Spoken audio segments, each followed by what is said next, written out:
Duke Luke Staten, a man famous for inheriting a title at a young age.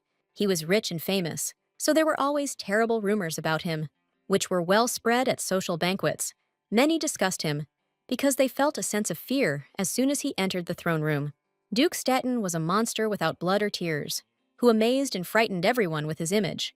And on this day, the maid informed her mistress that the young mistress's future husband had come to see her.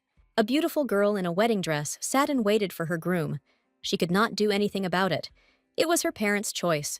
After the wedding day, in the Duchy of Staten, everything was calm. It was an ordinary day for them. Nadia Marcia Lancaster, Duchess of Staten, was the new mistress of this house, whom their master had recently brought into the house.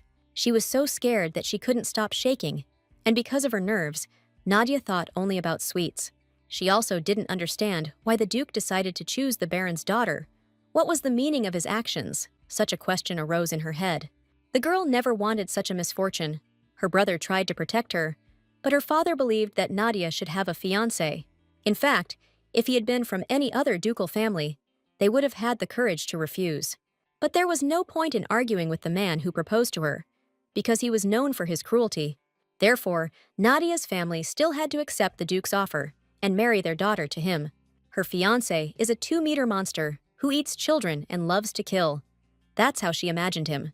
The Duke, about whom there were such rumors, chose her, although they were not acquainted. This frightened the young lady. She thought that maybe he should have seen her face first, but Nadia was so scared that she couldn't even look at him. She was also not mentally prepared and had absolutely no idea how to talk to him. But the Duke was already approaching. The sound of his feet could be heard. Nadia became more and more worried. She didn't know what to expect from him, how to greet him, what to say. The young lady knew nothing about him except rumors. But it was too late to run. Luke entered the bedroom, wanting to visit his wife. Nadia didn't know what to do at that moment, because she didn't believe that he would come to the bedroom. Being in the same room with this beast was unbearably scary. She was shaking like an autumn leaf in the wind. The Duke did not show his face. She did not even know what he looked like. Clutching her heart, she tried to calm down and put her thoughts in order. Nadia closed her eyes and concentrated, wanting to stop being nervous about the situation. Looking at him, she saw the monster she had married without consent. Opening one eye, Nadia still dared to look at the man who stood in front of her. It was so dark in the room that she couldn't even make out the face of her new husband. So she wondered if the rumors that were circulating about the Duke were true. Standing opposite the Duke, Nadia noticed that the man in front of her was taller than 2 meters. She was also struck by how hairy he was, an image completely unsuitable for a gentleman. Standing in front of him, she opened her eyes wide, looking at her husband completely and entirely. The girl saw a man in front of her, covered in hair, his beard reaching his chest, and his bangs covering his eyes. Seeing his image, she believed the rumors that this was not a man, but a real monster. Out of fear and worry, she unexpectedly began to hiccup, which made her even more worried.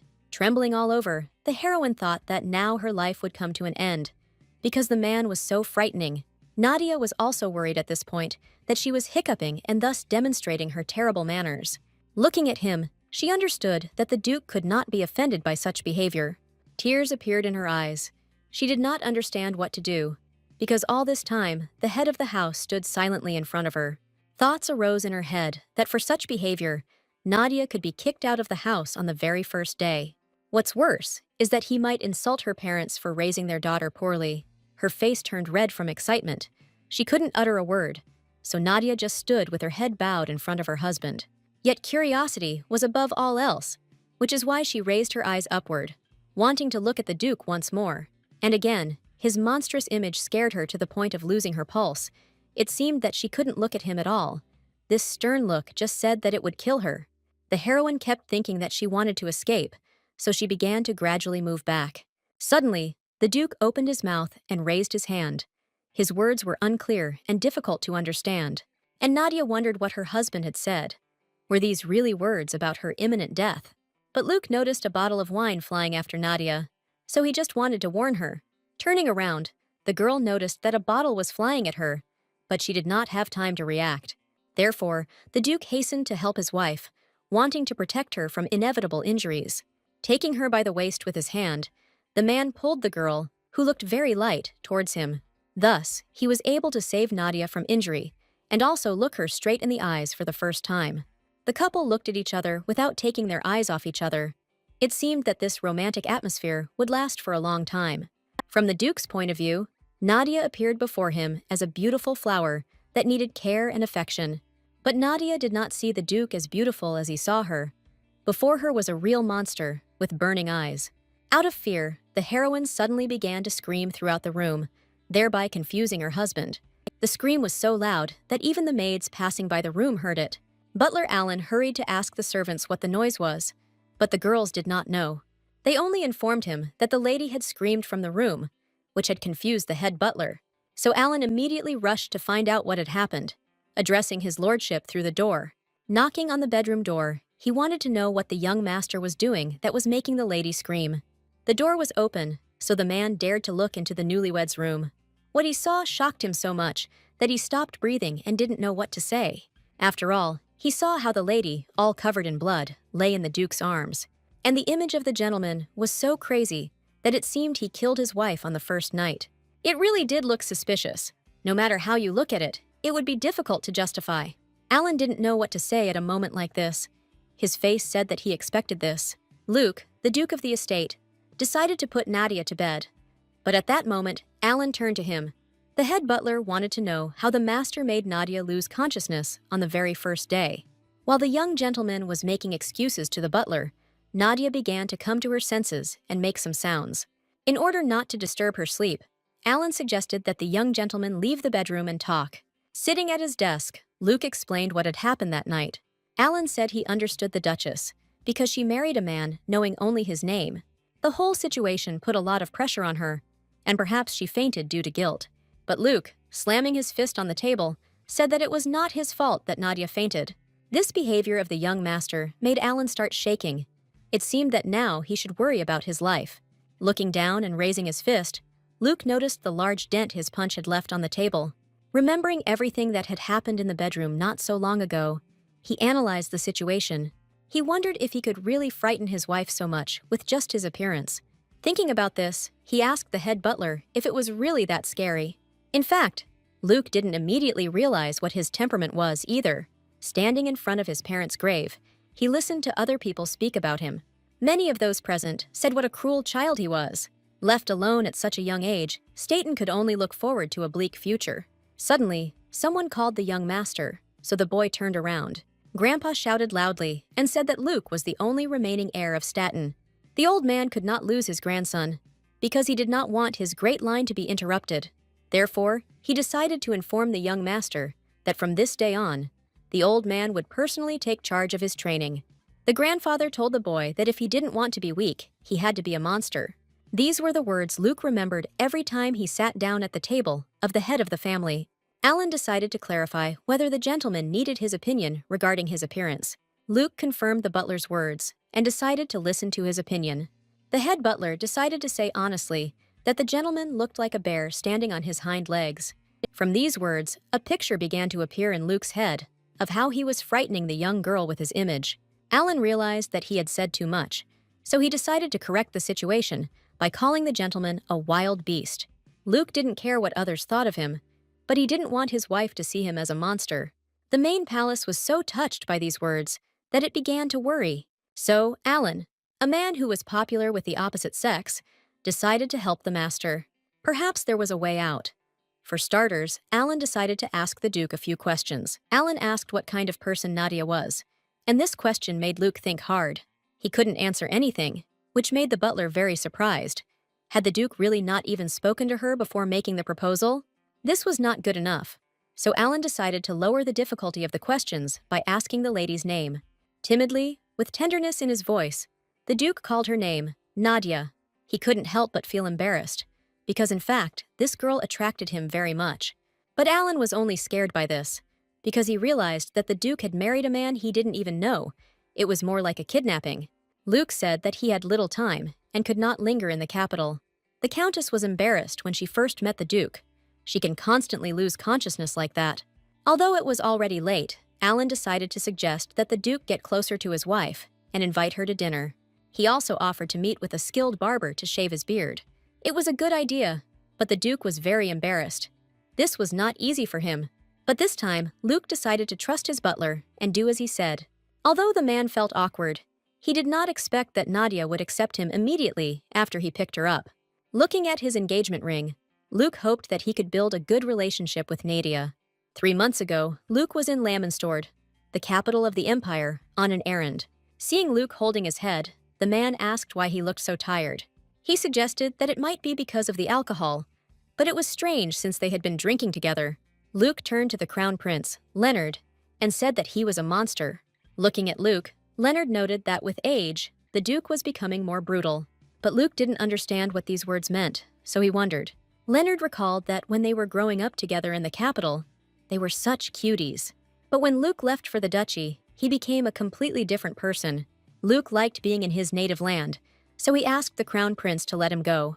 Leonard did not want this, because if Luke returned, they would lose contact again. Suddenly, Leonard decided to invite Luke to celebrate his birthday. The Duke was irritated by such a proposal, as he wanted to scream at the crown prince's charming birthday.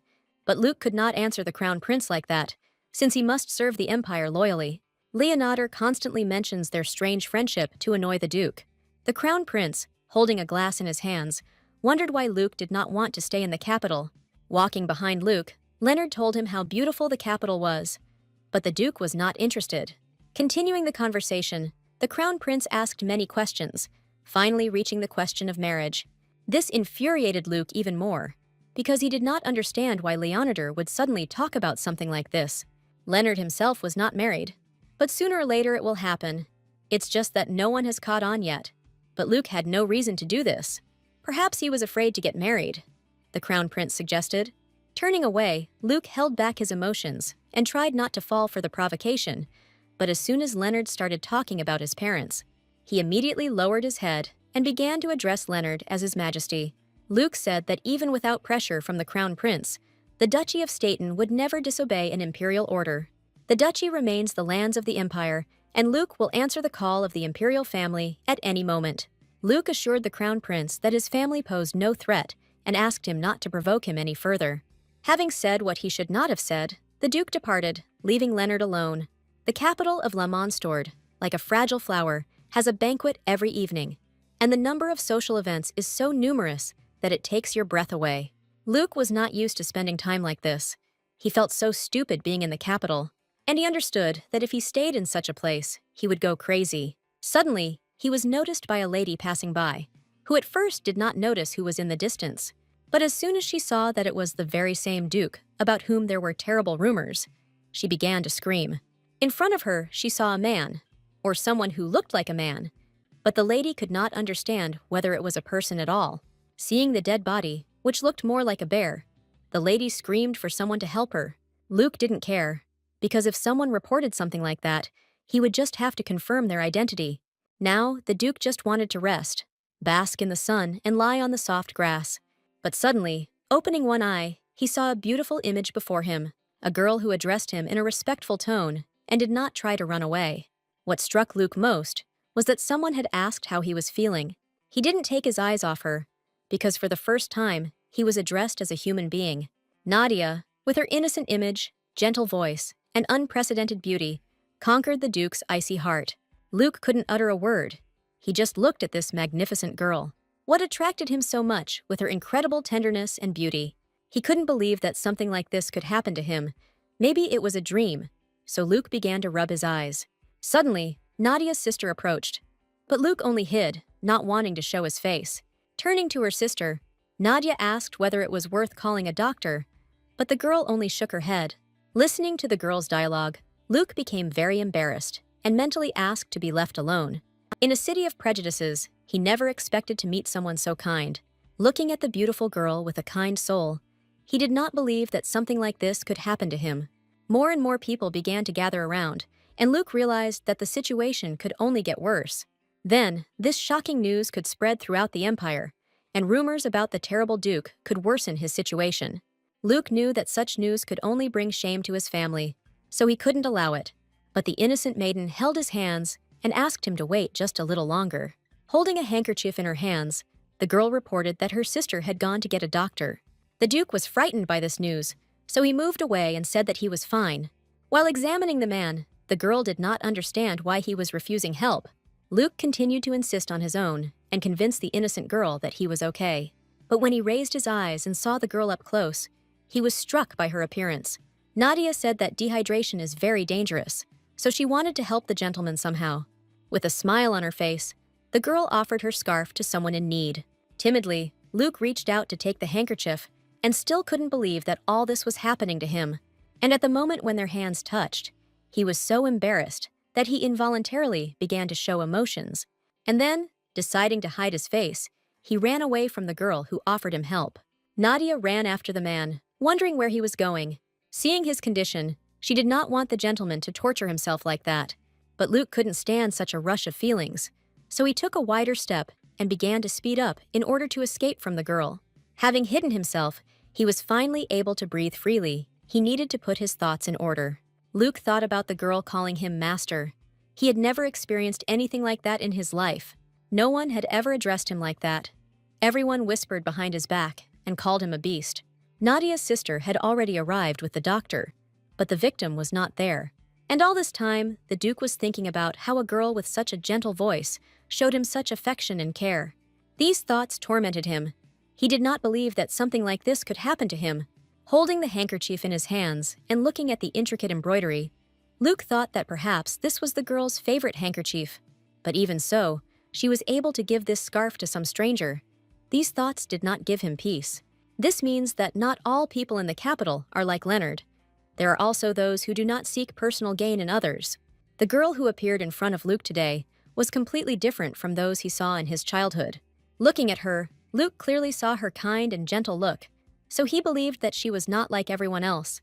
Grabbing the hair on his head, the Duke did not understand why.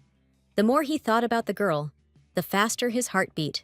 Looking closely at the scarf, Luke noticed letters on the embroidery. Thus, the man who ran away from the lady who tried to help him learned her name. Pressing the handkerchief to his lips and inhaling its aroma, he said her name in a gentle tone. Remembering her face, he thought only about how he could meet her again. Late in the evening, Luke decided to come to the Crown Prince's palace. While Leonard was busy with his art, he wondered why Luke had come to him so late. After all, 3 days ago, the Duke left so confidently, so the Crown Prince was interested in why Luke had come to him. But suddenly, the Duke began to speak and said that he needed advice on how to approach women. Leonard replied that this was certainly the case, since he was a prince and had to deal with women. Upon hearing the answer, Luke asked sharply how to treat a woman he liked. This question stunned the prince. He did not expect to hear such a thing from someone who had behaved so harshly a couple of days ago. Thinking that he had imagined it all, Leonard continued to make art. But Luke decided not to give up trying to find out what to do in such a case. So he approached the prince and asked the question again. Leonard tensed, realizing that he had not heard correctly, so he decided to find out who the lady was who had stolen the beast's heart. When Luke started talking about him, his tone softened, and he said that he only knew her name. The Crown Prince was so surprised, and at the same time happy, that he could not help but laugh. While Leonard laughed at this madness, Luke exuded an ominous aura. The Duke was embarrassed by the Crown Prince's behavior, and asked that this be taken more seriously. But Leonard couldn't hold back tears of joy for his friend, while Luke continued to ask for help. He wanted to know how he could meet her again and what to do when he saw her. It is not surprising that the Duke did not know how to communicate with women, because all his life he was taught to fight. Leonard decided to help the Duke, and first of all, the Crown Prince wanted to know what Luke wanted from the girl. The Duke was not prepared for such a question, so he was very surprised. The Crown Prince was interested in why Luke wanted to meet the young lady, for fun or for a relationship. Luke answered the question immediately, because he thought it would be a good idea to continue the relationship. Then, Leonard said that the Duke only needed to do one thing, propose to her, which surprised Luke greatly. The Crown Prince noticed the Duke's reaction, so he immediately began to say that he did not expect to see a player of hearts in front of him. But Luke was too naive. His heart was touched by the girl's kindness, so he fell for Leonard's provocation. The prince continued his game, pressing on her sore spot, saying that since she was a beauty, she most likely already had a partner. These thoughts made Luke think he could not allow this, as he wanted to become closer with Nadia. And yet, all these thoughts confused Luke, since he believed that they needed to get to know each other better first. After some time of reflection, the Duke was able to make the right decision for himself. Smiling, Leonard wondered what Luke would do now. He couldn't just leave this question like that. Although the Duke had made his decision, there were still some doubts in his mind. 3 months later, while in his own estate, Luke reflected on the prince's words and wondered what he had meant. Luke was glad that they were able to get married so quickly, but he thought that if Nadia was unhappy, what was the point? As he walked down the corridor, he noticed a maid approaching him. Anya, the head maid and former nanny to Luke, was the Duke's eyes and ears on the estate. She informed the Duke that he needed to come to his wife as soon as possible. After all, Nadia was only getting worse. She hadn't come to her senses for a whole day, so Luke immediately hurried to Nadia and, standing in front of the door, prepared to enter the room. Entering the room, the Duke asked the doctor about his wife's condition. The doctor said that Nadia was not in the best condition, but all that was left was to wait and see what would happen tomorrow. Luke looked tenderly at the lady of his heart and touched her hands. He looked at the engagement ring he had given her, with a black diamond. The Duke blamed himself for what happened to Nadia, because she always worried about him. It's no wonder she got so sick. Taking the ring off her finger, the Duke apologized to the girl. The man looked at her with guilty eyes, because nothing depended on him. Everything didn't turn out the best way, and now the innocent girl has to suffer. Coming to her senses, Nadia heard water dripping directly into the basin. She was very surprised by this, because she didn't expect that someone in this house would look after her and look after her. She remembered her wonderful family, feeling their warmth and care. But after examining the place where she was, the girl realized that this was not her home. And at this very moment, that same evil bear from the rumors is courting her. Seeing the evil man, Nadia was very scared again. She could not do anything about her fear. Fully awake, the girl fell out of bed, thinking it was a nightmare. Cindy and Wendy, Nadia's maids, did not expect to see their mistress in such a position, so they were very surprised. They heard screams, so they decided to enter the room to find out what happened. Assuming that the city was under threat, Wendy began to scream, but Nadia left her, saying that everything was fine. And again, from great fear, the young lady began to hiccup incessantly.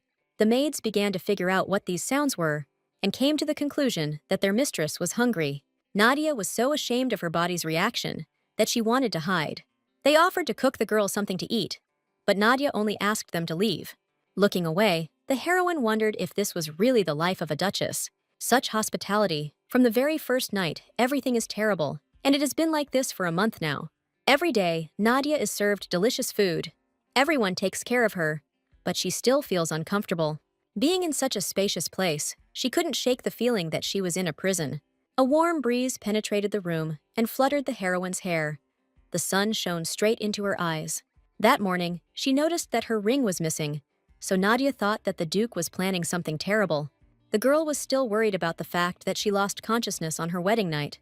Perhaps the Duke was angry about this. One of the maids noticed that something was bothering the mistress, so she turned to her. Nadia asked where the Duke was now, to which Cindy replied that the gentleman was now in his office. But when the maid suggested calling the Duke, Nadia immediately rejected the idea. Due to excitement, she accidentally knocked over a cup of tea that was standing on the edge of the table. The Duchess was very frightened when she dropped and broke the cup. She should not have been so careless. At this point, Nadia said that she could not see the Duke. She was so excited. After such a mistake, she thought that she could not allow herself to see the Duke, and just thinking about it made the girl worry. An idea came to her mind to write a letter to her parents so that they could help her apologize to the Duke. And also, Nadia thought that maybe she could destroy the marriage. Late at night, when the moon illuminated the mansion and everyone was already asleep, Alan, while searching for information, noticed someone running past unnoticed. Noticing this, the head butler saw light wavy hair. Even though the Duchess had hoped to remain unnoticed, Alan still recognized her. Coming closer, the man asked what the Duchess was doing here and why there were no maids with her. Nadia didn't want to tell the whole story of her escape, so she simply said that she wanted to write a letter. She also told the head butler that there were so many rooms in the estate that it was difficult for her to find paper. Alan was embarrassed by the gentle image of the lady, and he also thought that it was dangerous for her to walk around so late at night alone. The man, looking at the lady, did not know what to do, but he remembered that the Duke allowed the girl to do what she wanted. And yet, Alan decided to lend a helping hand and offer to find Nadia some paper for her. The wood was already burning in the fireplace. The warmth filled the room, and the sound of smoldering wood created coziness. Alan sat opposite the lady and, slightly covering his face with a book, looked at her. At this time, Nadia was only thinking about whether the maids would be punished if they found out that she had deliberately escaped from the room. Suddenly, Alan turned to the lady, thereby catching her off guard and frightening her. The head butler was interested in why Nadia had left the maids, but the girl was afraid of this very question. Holding the pen in her hand, she didn't know how to answer this question, so she began to become noticeably nervous. Alan understood that the lady was worried, so he tried to calm her down a little. After all, his lordship asked to pay more attention to her, and Nadia was very surprised by this news. The head butler recalled asking the Duke where he was going. The Duke came to Nadia every night, but left at dawn, as he did not want to frighten her again. The girl was very surprised, because she did not expect that the Duke would not be angry with her. They hadn't seen each other for a whole month, so the heroine thought that the Duke had been angry with her all this time. It was difficult for her to imagine how such a man could show love and affection. It was just that his appearance was a little frightening and repulsive, so such a thought seemed strange to her. Suddenly, Alan invited the Duchess to meet her husband, which surprised the girl. Noticing the mark left by the ring, the head butler reported that a new ring had already been delivered. Luke noticed that Nadia had sensitive skin on her hands, so he ordered a new ring in the right size. He was attentive and caring, although no one saw it. His nature was warm and gentle. Nadia couldn't even imagine that a person who looks like a monster could be like that. She had no idea what kind of person he was, or what was on his mind, all of which made her wonder. But now she understood that before leaving the estate, Nadia had not recognized the Duke at all. She stood up abruptly, leaving Alan puzzled. The head butler wanted to know what the girl was going to do. Therefore, Nadia said that she would do as Alan said. She needed to get to know the Duke before drawing conclusions. Crumpling the piece of paper on which she had just written a message to her father, she made a firm decision that she would go to the Duke right now, so she asked Alan to take her to Luke. At this time, lightning flashed, and thunder rumbled in the Duke's room and over his estate. With a serious face, Luke looked at important papers and considered decisions. The Duke recalled that Alan asked Jay's opinion, which was to do everything at random. All this time, Luke was developing a strategy to get closer to Nadia. The Duke always collected accurate information to develop a strategy, but what to do in this case? This is not a war. Feelings turned out to be much more complex than wars, which is what the gentleman suffered from. Looking at the Duke, Anna admired Luke's strength, but at this rate, he would destroy the entire estate. All this time, Luke was waiting for the hairdresser to arrive. He had been very impatient lately, so he firmly decided that if the barber did not arrive tomorrow, he would shave himself. Anna said that she would call Jay, so that the gentleman could ask himself when the hairdresser would arrive. Putting his jacket aside, the Duke said that Anna could go free. Luke himself noticed that the last month had become more irritable, because he understood that all this time, Nadia had been alone. Looking at his reflection in the window, he hoped that the girl would not be afraid of him when she shaved. Luke is afraid that Nadia might pass out again when she sees him. But suddenly, Jay's voice interrupted his stream of depressive thoughts. Jay stood outside the door and heard the gentleman shouting through the door, asking where the butler was. Opening the door abruptly, Luke continued to shout at the butler, who promised to bring a good hairdresser. Nadia didn't expect to hear such screams as soon as the doors opened. Noticing his wife next to the butler, Luke was immediately dumbfounded. He didn't expect this. Standing in front of the gentleman, Nadia said that she was his wife, and then smiled softly. There was a fireplace burning in the room, warming everyone in this space. Looking around, the heroine noticed that this room was completely different from hers. Luke, with a heavy heart, turned to the girl, which attracted her attention. The Duke reported that the room was not entirely comfortable, but he still decided to offer to sit down and talk. This made Nadia's head spin, but she wasn't going to back down, so she agreed. She was so worried that she didn't even know what to talk about. To lighten the mood, Luke decided to offer his wife a drink. Even though the alcohol was too strong for a lady, he had nothing else. But Nadia did not refuse, and happily accepted the Duke's offer. She was very thirsty, so as soon as the Duke handed her a glass, the girl decided to try the drink. Suddenly, she started coughing and shaking, which scared Luke greatly. Putting the glass aside, the girl began to hiccup violently again, which made her feel embarrassed. The Duke immediately decided to call someone to bring water, but she stopped the Duke because everything was fine. Although there was a burning sensation in her stomach, the drink relaxed her. So Nadia decided to continue drinking, which greatly surprised Luke.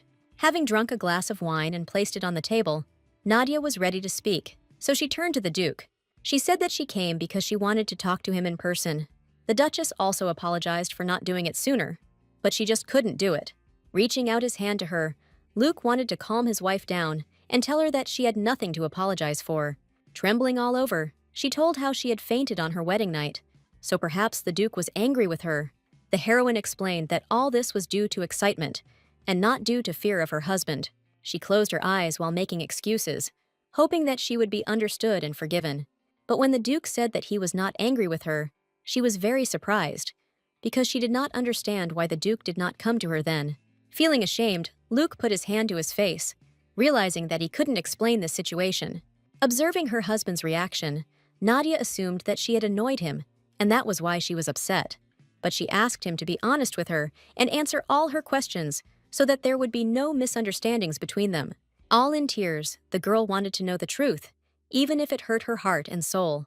Noticing his wife's reaction, Luke immediately turned around and began to calm his woman down.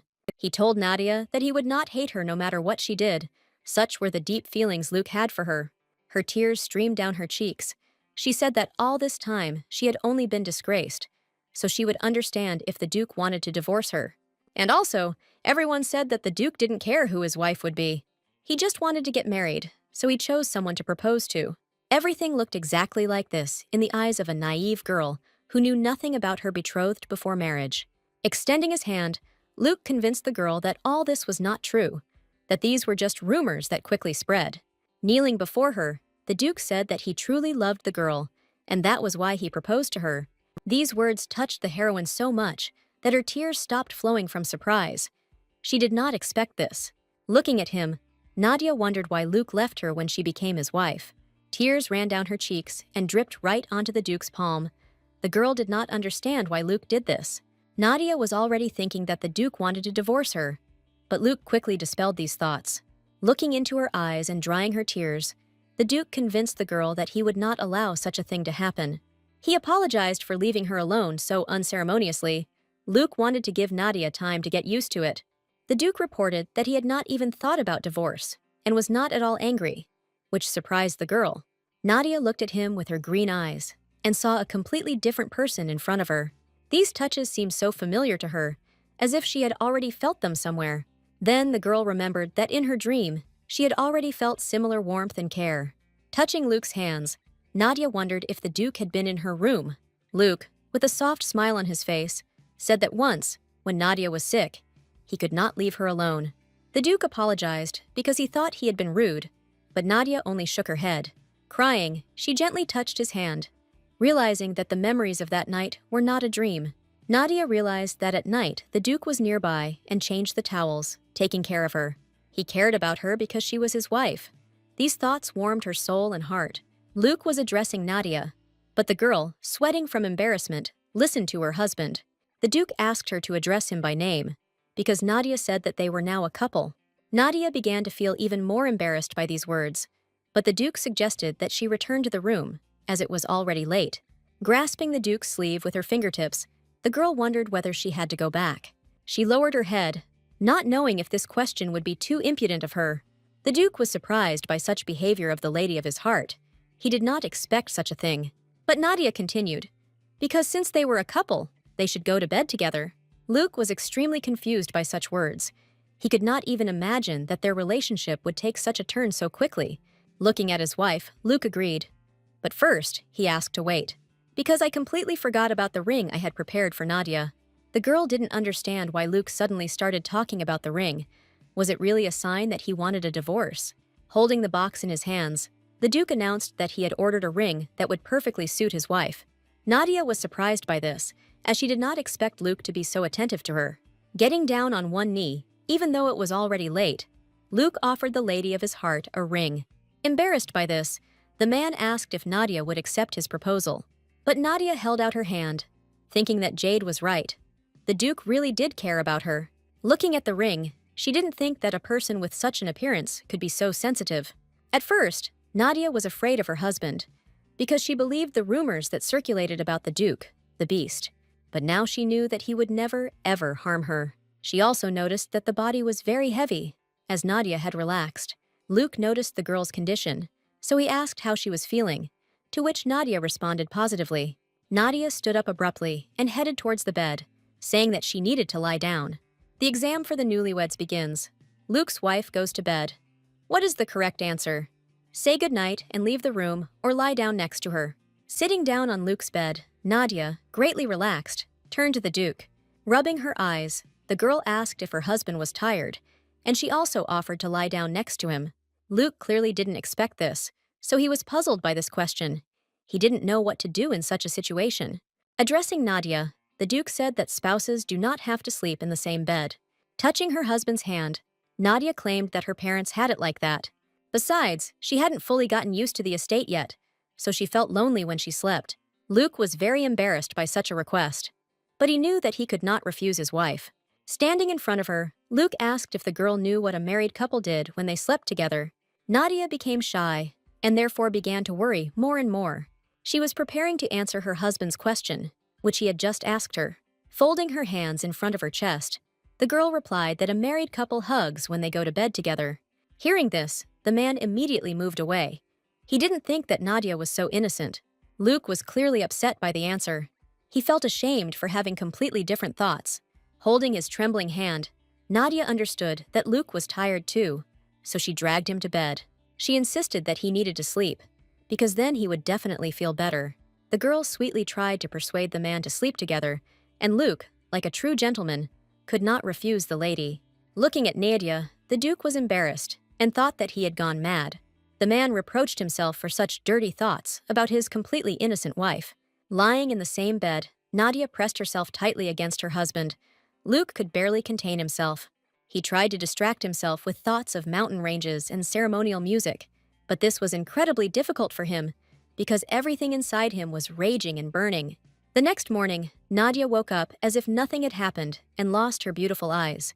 Looking around, she noticed that the Duke was not nearby. Nadia wanted to know where her husband was now, because last night he was definitely hugging her. Now Luke is her husband, so she can safely call him by his first name. This thought made her very happy, warmed her heart. Nadia enjoyed the fact that she now had a husband. Just one word, but so much joy. She couldn't believe that she felt both awkward and good at the same time. The new ring looked great on her hand. It seemed like everything was perfect now. The only man close to her was her friend James, Anderson's brother. Such a sudden marriage was difficult and scary for Nadia. But at the same time, despite Luke's appearance, he understood her and even apologized to her. And Nadia was madly in love with the Duke's pleasant-to-the-ear voice. Wrapped in a blanket, she kept imagining what a wonderful husband she had. But suddenly, the maid's voice distracted Nadia from her beautiful thoughts. Wendy and Cindy announced that breakfast was ready, and also asked if the lady would like to take a bath before breakfast. Nadia didn't expect the maids to come so quickly. She was confused, so she asked to wait. The heroine felt ashamed that yesterday she had deceived the maids and left the room without their knowledge. Upon entering the room, the maids inquired about the mistress's well-being, to which Nadia replied that she was in an incredibly good mood. Wendy started talking about yesterday's escape, but Cindy immediately stopped her. Nadia explained that she wanted to return to the room yesterday, but was so tired that she stayed in the Duke's office. The heroine also said that at first she was scared because she didn't know the mansion, but the Duke reassured her. Wendy began to inquire about the lady's personal life again, but Cindy quickly covered her mouth with her hand. The embarrassed lady looked at the maids with a look of incomprehension in her eyes. Holding the cutlery in her hands, Nadia was surprised that the maids were so kind to her. The heroine realized that her maids were actually good. She just didn't have time to get to know them well. And if she wants to be good friends with everyone, Nadia should start with them. Having eaten her fill, the heroine suggested having some tea together, thinking that she was beginning to consider this place her home. Meanwhile, at the entrance to Luke's office, Jade was rushing towards the master. The man walking next to Jade wondered if there was any good news as he noticed the head butler's high spirits. The butler replied that, of course, there was, which is why he brought the hairdresser. Hearing the morning news, the head butler considered the arrival of the Duchess to be a great gift for them. Jade was overjoyed that the married couple was finally sleeping in the same room. He was interested in what had happened between them, since the Duke still hadn't shaved. Standing in the master's office, Jade asked how it had come to this that Luke was finally sleeping with his wife. The head butler congratulated the Duke on this achievement, but Luke himself responded somewhat sluggishly. Sitting at his desk, Luke asked to be taken to the training ground, right now. Jade didn't understand the reason for such a rush, since it was still early in the morning. But all night, Luke could not sleep, as he held back his thoughts, feeling guilty for them. He was also angry at Jade, who had been talking about the Duke's wedding night all morning.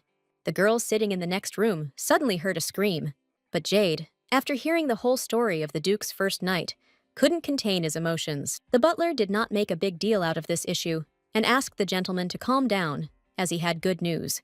Luke barely got up from the table and walked slowly towards the butler, waiting for what he would say. As he grabbed his sword, the veins stood out on his hand, and you could see how angry he was. Hearing that Jade had invited the best hairdresser, Luke asked again. The Duke stood before the people like a bear, frightening them with his mere appearance. The head butler understood that the situation was getting complicated. He sensed what the Duke wanted to do. Luke, holding the blade in his hands, asked Jade to step aside, as he wanted to punish the insolent man who had lost consciousness. The butler tried to stop the Duke, but it seemed that all his attempts were in vain. Grabbing the Duke's hand, Jade tried to calm Luke down, as he believed that this was not the right thing to do. But he failed to stop the Duke, who rushed straight ahead. Turning around and looking at Jade, Luke asked her not to look for any more hairdressers. Since they cannot even bear the sight of the Duke, they immediately faint. Thus, the whole day passed, and evening had already arrived. Nadia was doing her usual thing, embroidering a beautiful design on a scarf. The maid said it was time to sleep, but she asked if the Duchess would like to sit up a little longer. Looking away, Nadia realized that sacrificing sleep was not the best idea. So she told the maid that it was time to finish work and go to bed to rest. But she was afraid that the Duke would not come to her this time either.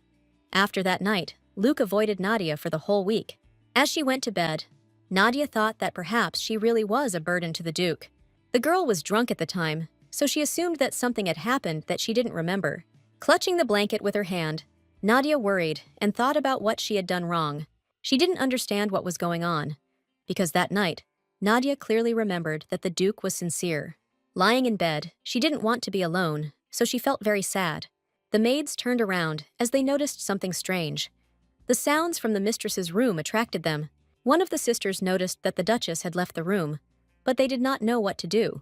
They decided not to disturb the lady, but simply to spy on her from around the corner. Looking at the beautiful Nadia, who kept turning around, the girls assumed that the lady was going to the Duke. At this time, the Duke sat at his desk and languidly reasoned. He kept thinking whether he should hide from Nadia, since a whole week had already passed. It seemed to him that they had become closer since their last meeting, but apparently this was not the case. Looking at his reflection, he understood that he could not show himself to his wife in such a guise. This time, the beard was already missing a piece, which only frightened the Duke, and he believed that he could not appear to Nadia in such a state. He blamed himself for not listening to Jade and deciding to cut off part of his beard with a blade himself. But suddenly, Luke heard Nadia's gentle voice asking if he was in the room. Standing in front of the door, Nadia heard the Duke asking her to wait a minute. After some time, the Duke allowed them to enter the room, and Nadia faithfully obeyed him. Luke kept thinking about why Nadia came to his office.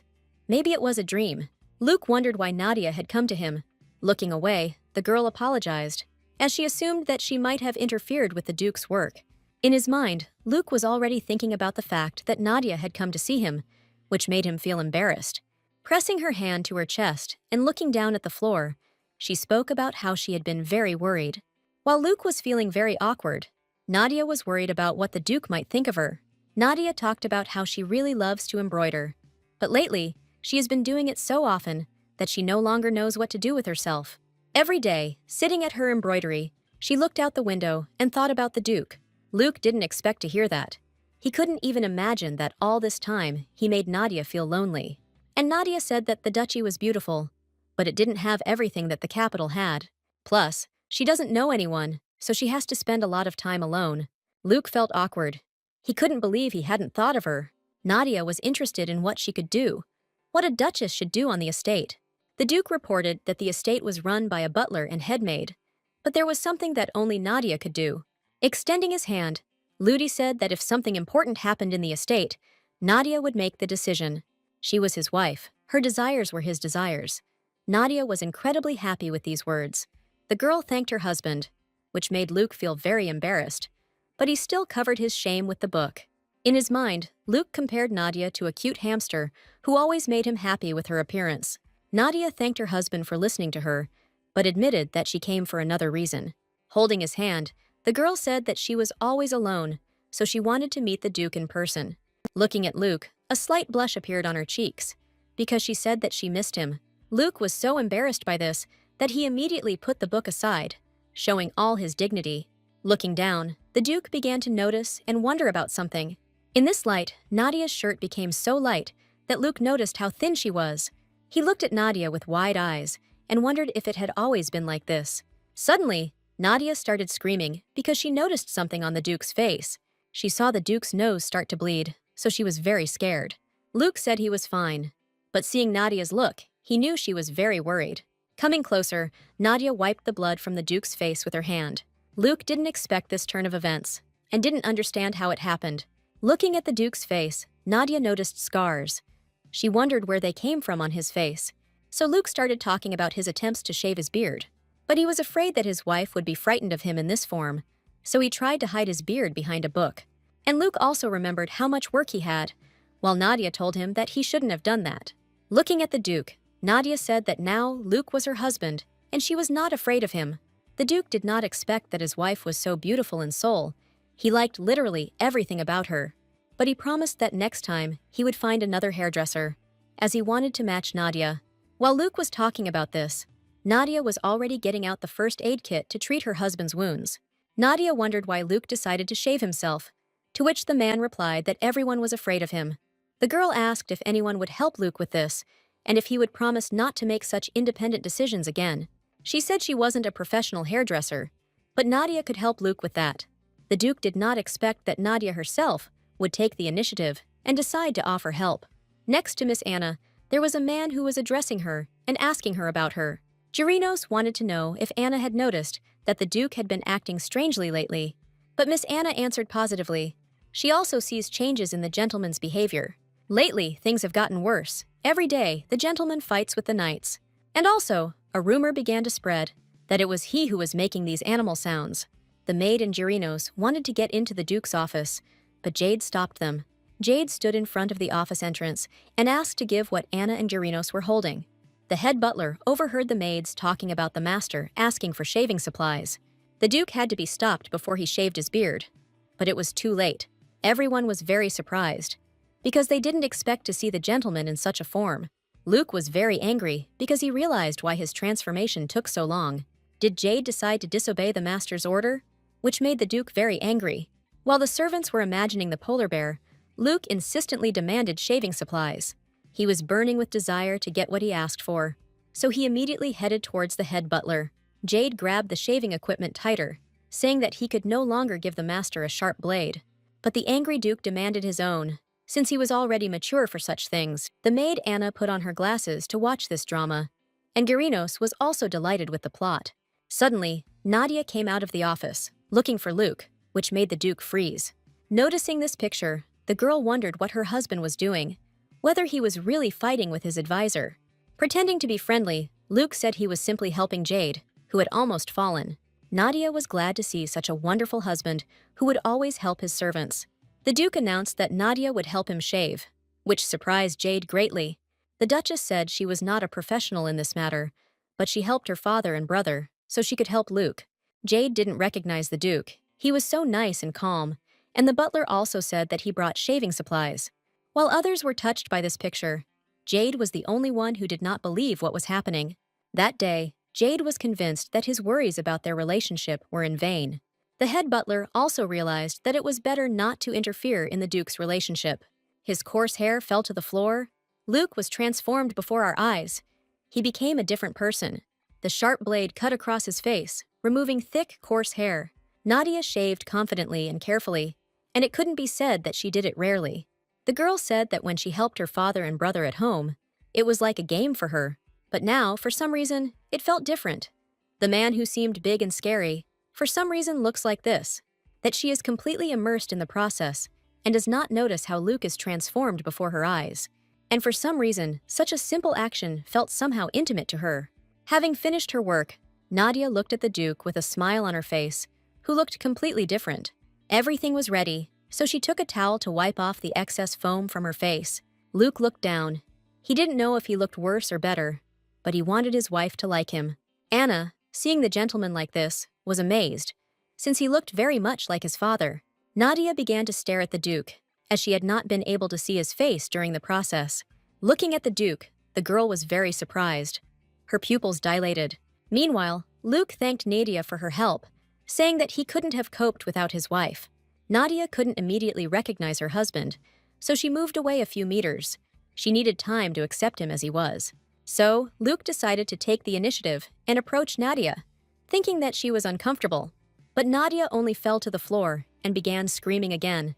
His wife's behavior puzzled the Duke. An alarmed Luke asked if everything was okay, to which Nadia replied positively. The girl didn't know what to do. The man in front of her was completely different from Luke. It was as if she was seeing him for the first time, so she was very excited when she saw the man extending his hand to her. The Duke apologized to his wife, because he didn't think it would be so strange. Nadia replied that everything was fine. It was just very unusual for her to see him like this. But, looking at his face, she enjoyed his new image, which she herself helped to create. Holding Luke tightly by his shirt, her heart was beating so fast that she couldn't calm down. Looking at her husband, she was worried that the Duke would misunderstand her, but desire was stronger than thoughts, so she tenderly kissed the Duke on the cheek. Luke didn't expect this, so he was surprised and quickly blushed with embarrassment. Afterwards, stepping aside, the girl claimed that it was not strange. The Duke froze in anticipation of what his wife would say, because her appearance was so beautiful. At this time, Nadia, blushing with embarrassment, said that the Duke looked delightful. Unable to bear the embarrassment, the girl turned around abruptly and went to her bedroom. The Duke didn't know what to say, so he turned to the headmaid. He wanted to know if Anna had seen this painting, but the woman did not understand what the Duke was talking about. Luke couldn't believe that such a kind and wonderful person could exist in the world. The maid did not understand what was so special about the kiss, since she assumed that the gentlemen were doing something more. But the Duke did not understand what Anna was talking about, because Nadia kissed him for the first time. Miss Anna was very surprised by this, as she knew about the night the Duke had spent with his wife in the same bed. Embarrassed, Luke thought of no one but Nadia, who had just kissed him on the cheek. The maid was horrified to realize that the Duke and his wife had nothing going on, but Luke informed her that he had no intention of harming his innocent wife. And Miss Anna was also amazed at how Luke claimed that if Nadia wanted, he would be content with kisses for the rest of his life. This is how this couple amazed with all their innocence and sincerity. Anna left the room, and Jade was already waiting for her, inquiring about the condition of his lordship. Holding her head, she said that everything was fine with the Duke, but the problem was something else. She asked to gather all the closest people, as an urgent meeting needed to be held. Jade was surprised by Anna's command, but she continued to insist that a meeting should be held, since the Duke and his wife knew nothing about the marriage. Miss Anna was afraid that at this rate, she would never see the Duke's heirs. And for now, the Duke's wife is desperately avoiding this. You need to find a way to casually talk to her about married life. One day, in a beautiful garden, in a gazebo standing in the middle, Nadia enjoyed the dessert for which she was criticized, causing her to shake all over. The girl with the short hair thought that the lady sitting in front of her had already eaten enough. Reina, the Viscount's daughter, believed that Nadia was not the one to tell her what to do and how to do it. The girl continued to tell Nadia directly that she had gained weight.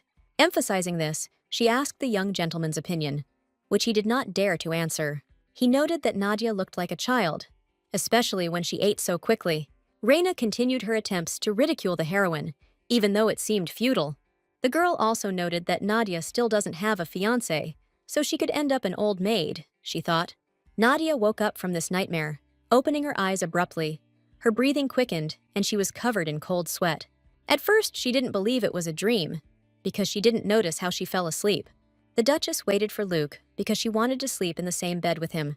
Hearing the sounds, she turned to the Duke, to which Luke turned around, looking at Nadia. The girl immediately corrected herself, because now the Duke was her husband, and she could address him by name. It was unusual for her, but she still called Luke by name, which caused the man to smile. Looking kindly at his wife, Luke apologized for waking Nadia. The girl said that she woke up from hunger, and the Duke immediately said that he would call the maids. Nadia was surprised by this, and immediately decided to change her mind, saying that everything was fine. Holding her husband by the sleeve, She wanted to say that if he ate at night, he would get fat. Listening to this, Luke did not understand what Nadia was talking about, as he thought she had a great figure. But Nadia thought she was a little plump. That's what her parents and friends said, so she tried to eat less. Looking at the girl, the Duke decided to say that Nadia looked great, and she didn't need to worry about such things. The Duchess became embarrassed, and thanking him, began to laugh. She was counting at that moment. And Luke kept thinking about asking Leonard to teach him how to give compliments. The Duke asked if Nadia was going to sleep, to which the girl answered negatively. Luke extended his hand, indicating that he would bring her something to eat. The girl was extremely surprised by the Duke's actions. She had previously been scolded for eating too much. But Luke said that, looking at his wife, he also wanted to eat. Touching the strawberries with cutlery, Nadia said that she used to want to have friends in the capital. She said that in reality, she didn't have many friends, and they were all from childhood. Nadia wondered if Luke knew the children of Viscount Million, but he believed that since they were his wife's friends, he should remember them. It was strange, because Nadia's friends were supposed to come to the wedding, but he didn't see them on the guest list. Nadia asked abruptly if Luke liked desserts. Although the Duke did not like sweets, Luke obediently ate them from the hand of his beloved wife. With a soft smile on his face, he replied that he really liked desserts. Hearing this, Nadia suggested going to the kitchen and cooking something tasty. Although the heroine was not good at it, she really enjoyed cooking. Luke thought Nadia was perfect and decided to let the word out to the kitchen that the Duchess could rule there. The Duke noticed that Nadia ate a lot of sweets, but the most important thing for him was that she was happy.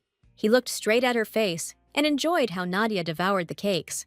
Luke couldn't enjoy the view and was ready to watch it for an eternity.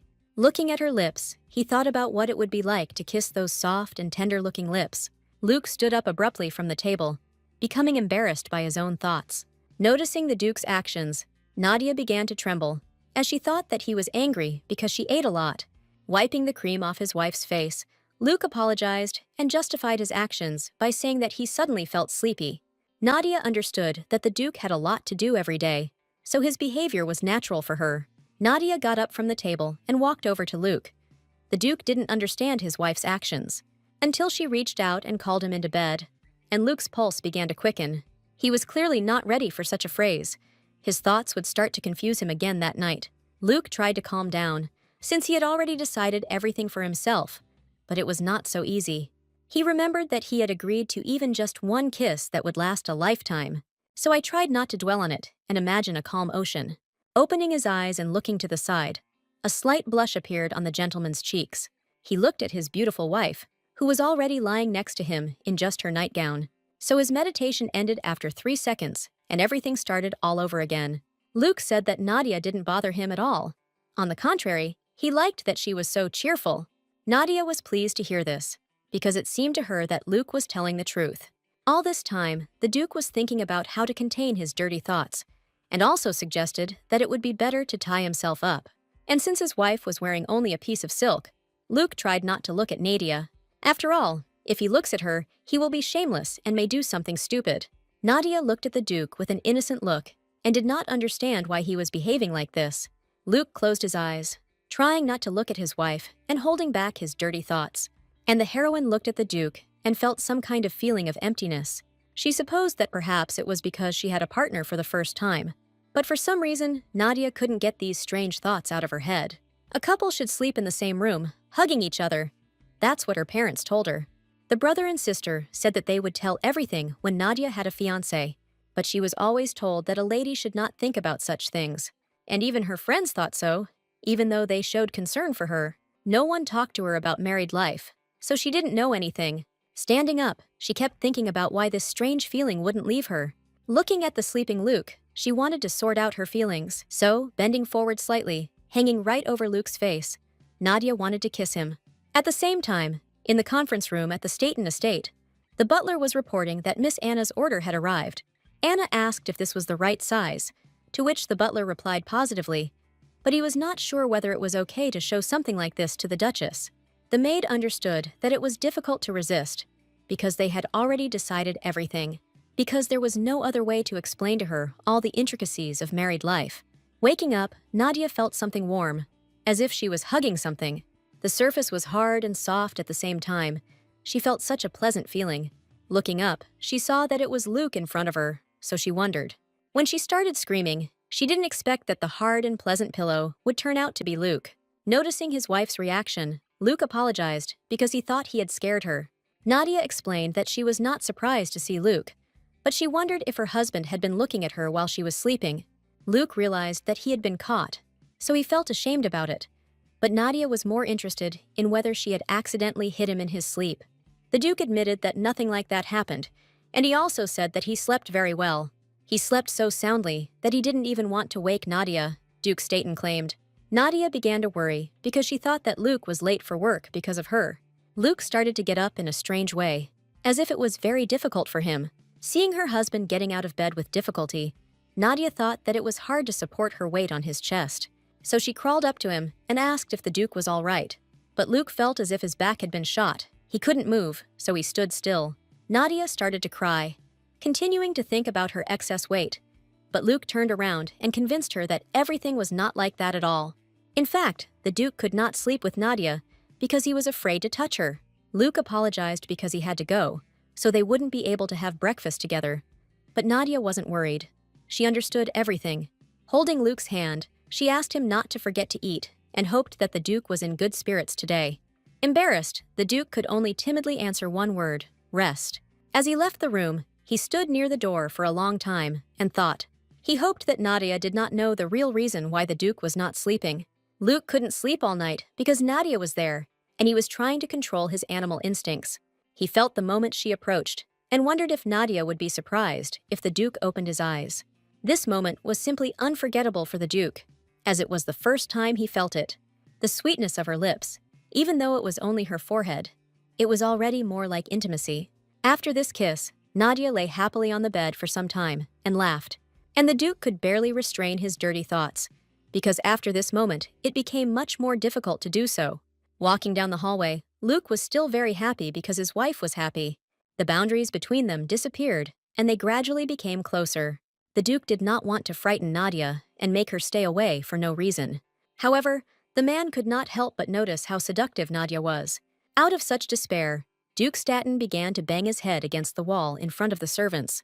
He thought that he might have to live like this all the time, which couldn't help but frighten him. At this time, a sunny day at the Staten estate made everyone happy. The head maid approached Nadia and introduced herself.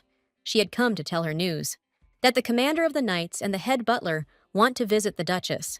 Nadia was hesitant at first, but then she remembered that she had firmly decided not to judge people by their appearance, so she agreed. But the lady also informed Anna that first, she would like to finish all the work in the kitchen. The Duchess asked what time it was, and the head maid pointed to the clock on the mantelpiece. Nadia was surprised by this, as she had not noticed the clock above the fireplace before. The Duchess looked at them intently and examined the married couple. A couple kissing and enjoying each other's arms. Nadia stood up abruptly, showed surprise on her face, and turned to Anna. Miss Anna, with a smile on her face, asked what a mistress was.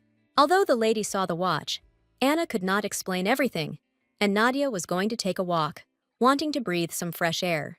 Standing at the door, the head maid suggested that they go for a walk together. After all, she just wanted to show what had recently been brought to the Staten estate.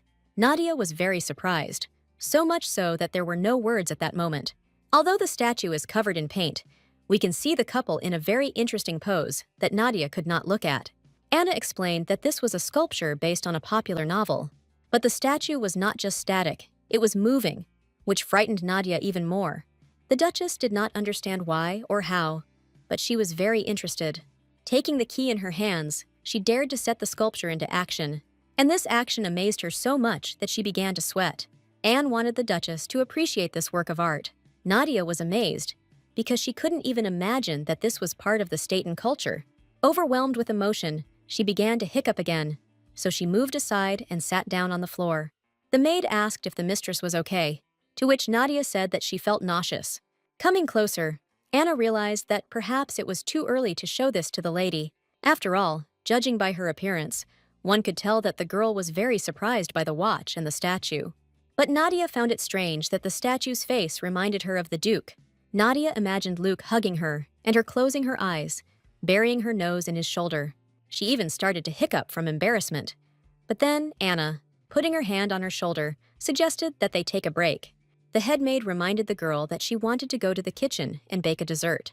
Nadia, having taken the cookies out of the oven and was about to decorate them with cream, sighed heavily. The girl even cried, because she was thinking about Luke all the time, and these thoughts made her feel awkward. Nadia understood that it was because of the watch and the sculpture that Anna showed her, because the face of the sculpture looked like the face of her husband. Having drawn a bear-shaped face on a cookie with cream, Nadia realized that she couldn't stop thinking about him, because the statue had Luke's face. She didn't understand why this scene didn't work. She didn't have a head. A scene of kissing young people depicted in a picture in a clock. Nadia wondered if the servants had placed all these things around the house on purpose. Blushing, the girl thought she would be pleased if Luke kissed her like that. Nadia, standing with a pastry bag in her hands, heard her name being called. The maids brought the dishes she had ordered to the kitchen and saw the Duchess. She hid behind the table, but told the girls that she had dropped something so that they would not think anything wrong. The maids asked if the lady was okay, because they had seen her fall. And then they said that they had heard that the book, The Life of the Duchess, had already been delivered, and they just wanted to look at it. The Duchess thought that this was the book that Mia read every day, and when she asked to read it, she always said that she would read it when she grew up. Nadia asked the girls if they really liked the novel so much, to which they replied that it was a very popular novel for adults. She was shocked that a holy and chaste man was reading a novel for adults. Nadia asked the maids to lend her a book. The girls were surprised by this request, and then they looked at each other, and looking at the Duchess, said that if she fainted while reading, it would be bad. They began to explain to Nadia that this book was Frank, but then Anna came in and said that the captain of the knights and the butler were already ready. And then she added that the lady needed to get ready, because she needed to formally greet them, and the maids said they would help. In fact, even before the wedding, the Staten estate was completely prepared for it. This was so as not to appear poor and provincial in the eyes of the new Duchess from the capital. Having put on the dress and done her hair, the girl smiled and told Anna that it was very beautiful. The head maid thought that she was so simple and kind, and Nadia asked if this dress was really hers. Anna confirmed and said that she looked amazing, and the girl was embarrassed. She rarely wore such dresses, and it was unusual for her. The head maid advised her to get used to it, because from that day on, she would wear them more often. And then she asked the Duke, who entered the room, to confirm her words. At that moment, the girl remembered the picture on the clock and decided not to think about her husband until she cleared everything up for herself. Luke turned to Nadia and said that he had come to accompany her. He wanted to offer to wait for her if she was still going, but the girl said that she was ready. Nadia smiled warmly at him and said that she was glad that he came, even though he was probably busy. The Duke, embarrassed by her words, blushed and could not utter a word. The girl wondered why he was silent and what she should do. And then Luke said that Nadia looked great, which surprised the girl. And he continued to talk about how she was so beautiful, and he couldn't take his eyes off her, and he didn't know how to describe to her what he felt. The Duke, approaching the girl and looking into her eyes, asked if she would give him her hand. The maids watched the young people with interest. Anna was surprised that this was some kind of miracle, because Luke called the girl beautiful, and I thought that before, he was exactly like a beast. Nadia, not expecting this, picked up her skirts, and saying it was too late, rushed to the door. And she added, calling Luke to follow her, that everyone must have been waiting for a long time. The man looked after her in bewilderment, and thought that Nadia was avoiding him, and perhaps because of what happened that night. He followed her down the corridor and wondered if his wife had caught him secretly thinking about her. And Nadia mentally asked Luke for forgiveness for the cold, because every time she saw his face, she remembered the watch and that statue. She thought about how Luke had complimented her a lot. The girl would have liked to hug him very much, but she was confused. Nadia looked at her reflection in the glass and thought that while she was dressed like that, she was remembering bad things. She remembered how her friend scolded her for wearing the same dress on her birthday, and now everyone would compare her to it. Reina then told Nadia that she was trying to become the central figure of her evening and did not let the girl explain everything. Her friend that day pushed her hard and told her that she was pretending to be innocent to get attention. And then she remembered how Reina said that she hated Nadia and didn't even hear her husband approach. And Luke, putting his hand on her shoulder, asked if everything was okay, because she didn't look well, to which the girl replied that she was okay. And then she added that she was just a little nervous, because they were important people to her, and she would only be able to see them now. The man hugged her and looked at Nadia, saying that she didn't need to worry, and he added that just as he liked her, so everyone would like her. Before entering the dining room, where everyone was already sitting, she said, "Break a leg." Entering, Nadia wished everyone a good day, and the Duke noticed that they were already there. Nadia was frightened by the commander's terrible appearance and his unkind gaze. Mentally telling herself that there was no need to be afraid, the girl introduced herself, saying that this was not the first time they had met, and that she was glad to meet him. The commander looked at them and thought that their first meeting was a long time ago, but now he looked like an adult and was very handsome. And then the man greeted the Duchess and said that his name was Jerry Nor, and he was the leader of the Knights, the Black Bears. The girl smiled warmly and said that she was glad to meet him. And looking at the plates, she saw her cookies and thought that Anna had brought them. The second man stood up and bowed, then said that they were already acquainted. He was Grant Jones, the butler of the Staten House. The third man said he was his lordship's advisor. Alan gasped and apologized for not introducing himself to her for so long. The Duke replied that they were glad to see everyone, and at that time Anna, who looked into the dining room, saw that everyone had arrived and said to start tea. To begin with, she invited everyone to try dessert. The commander asked Anna why she brought cookies, since none of them like sweets, and the head maid leaned over to him and asked threateningly if he didn't like cookies, even if the lady had been baking them all morning. And she added that they were decorated with cream, and he should care. And Nadia apologized. She didn't know that they didn't like sweets. The commander looked at the darkened Duke and said in fear that he was just joking, and that the cookies were excellent. "And he actually loves cookies." Luke asked him not to make such a noise, because his wife might get scared. The Duke took the cookies in his hands, thanked the nanny for her care, and told Nadia that her cookies were wonderful. Alan gasped said they turned out great, and Anna said they had a lovely shape. Nadia lowered her head, because she realized that they definitely didn't like sweets, and I thought that they were eating it anyway because she cooked it. The Duke, noticing Nadia's condition, asked with concern what was wrong with her, and then he added that, as he thought, it was all because of Gary, and he apologized and said that he didn't mean anything like that. When Nadia raised her head and said that it was not about that, all the men were surprised. Tears rolled down the girl's cheeks, but she said that she was grateful and happy because they were trying to comfort her. She thought it was good that they were all very kind. The Staten estate was not yet completely familiar to her, but everyone was very friendly. Nadia cuddled up to her husband and thought that she was very happy. The Duke looked into his wife's tear-stained eyes and asked what she was doing.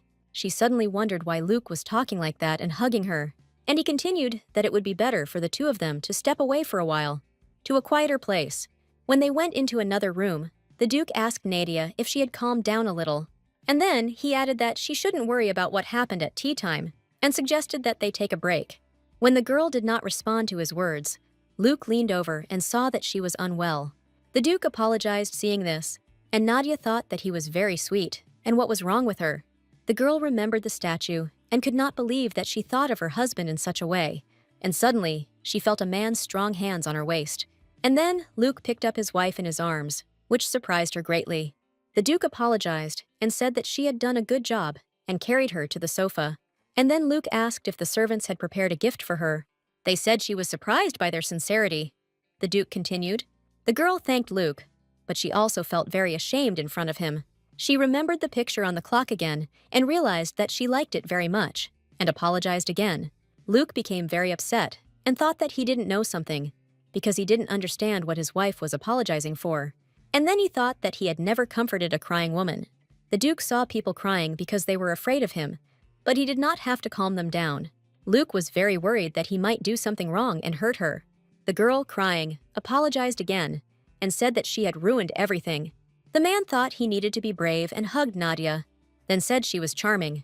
He held the girl tightly to his chest and calmed her down like a small child. Nadia did not expect this from her husband and looked at him intently. Then Luke moved away from the girl, but still holding her by the shoulders, said that everything was fine. She called her husband by name and wanted to ask something. The Duke, thinking that Nadia was too close, became afraid that his nose would bleed again. And smiling at the girl, the man decided to change the subject. Putting his hand on her neck, Luke said he had a gift for her. He wanted to give it to her after tea, but he didn't know if she would like it, to which the girl replied that she would definitely like it. Luke was surprised and said that she hadn't even seen him and what she would do if she didn't like him. To which Nadia sincerely replied that she would definitely like it, because he chose it for her. Luke and Nadia looked into each other's eyes, and their cheeks slowly became covered with a blush. Here the Duke, clutching the armrest of the sofa, said that he needed to change clothes, and the girl decided to put on something comfortable too. Nadia smiled warmly at her husband and said that she would wait for him. Luke clenched his teeth and smiled, thinking that he had to go. Otherwise, if they continued to be so close, he would kiss her. The maids helping the girl change her clothes asked if she had had a good rest. Nadia was embarrassed and answered that it was fine, and then asked them if everyone was uncomfortable because of her. Anna replied that this was not so, and asked if she liked the people who accompanied the Duke, to which the girl replied that they seemed very nice to her. And then Nadia said that she would like to know more about Staten, which surprised the headmaid. Looking at the portrait of the Duke, the girl added that she would live here for the rest of her life, and it would be difficult for her if she did not know about this place, and she also wanted to help Luke and the others. Anna responded to these words by saying that it was a wonderful idea, and added that she had prepared a gift for her. The headmaid suggested that she read her gift for now, since finding books to study would take time.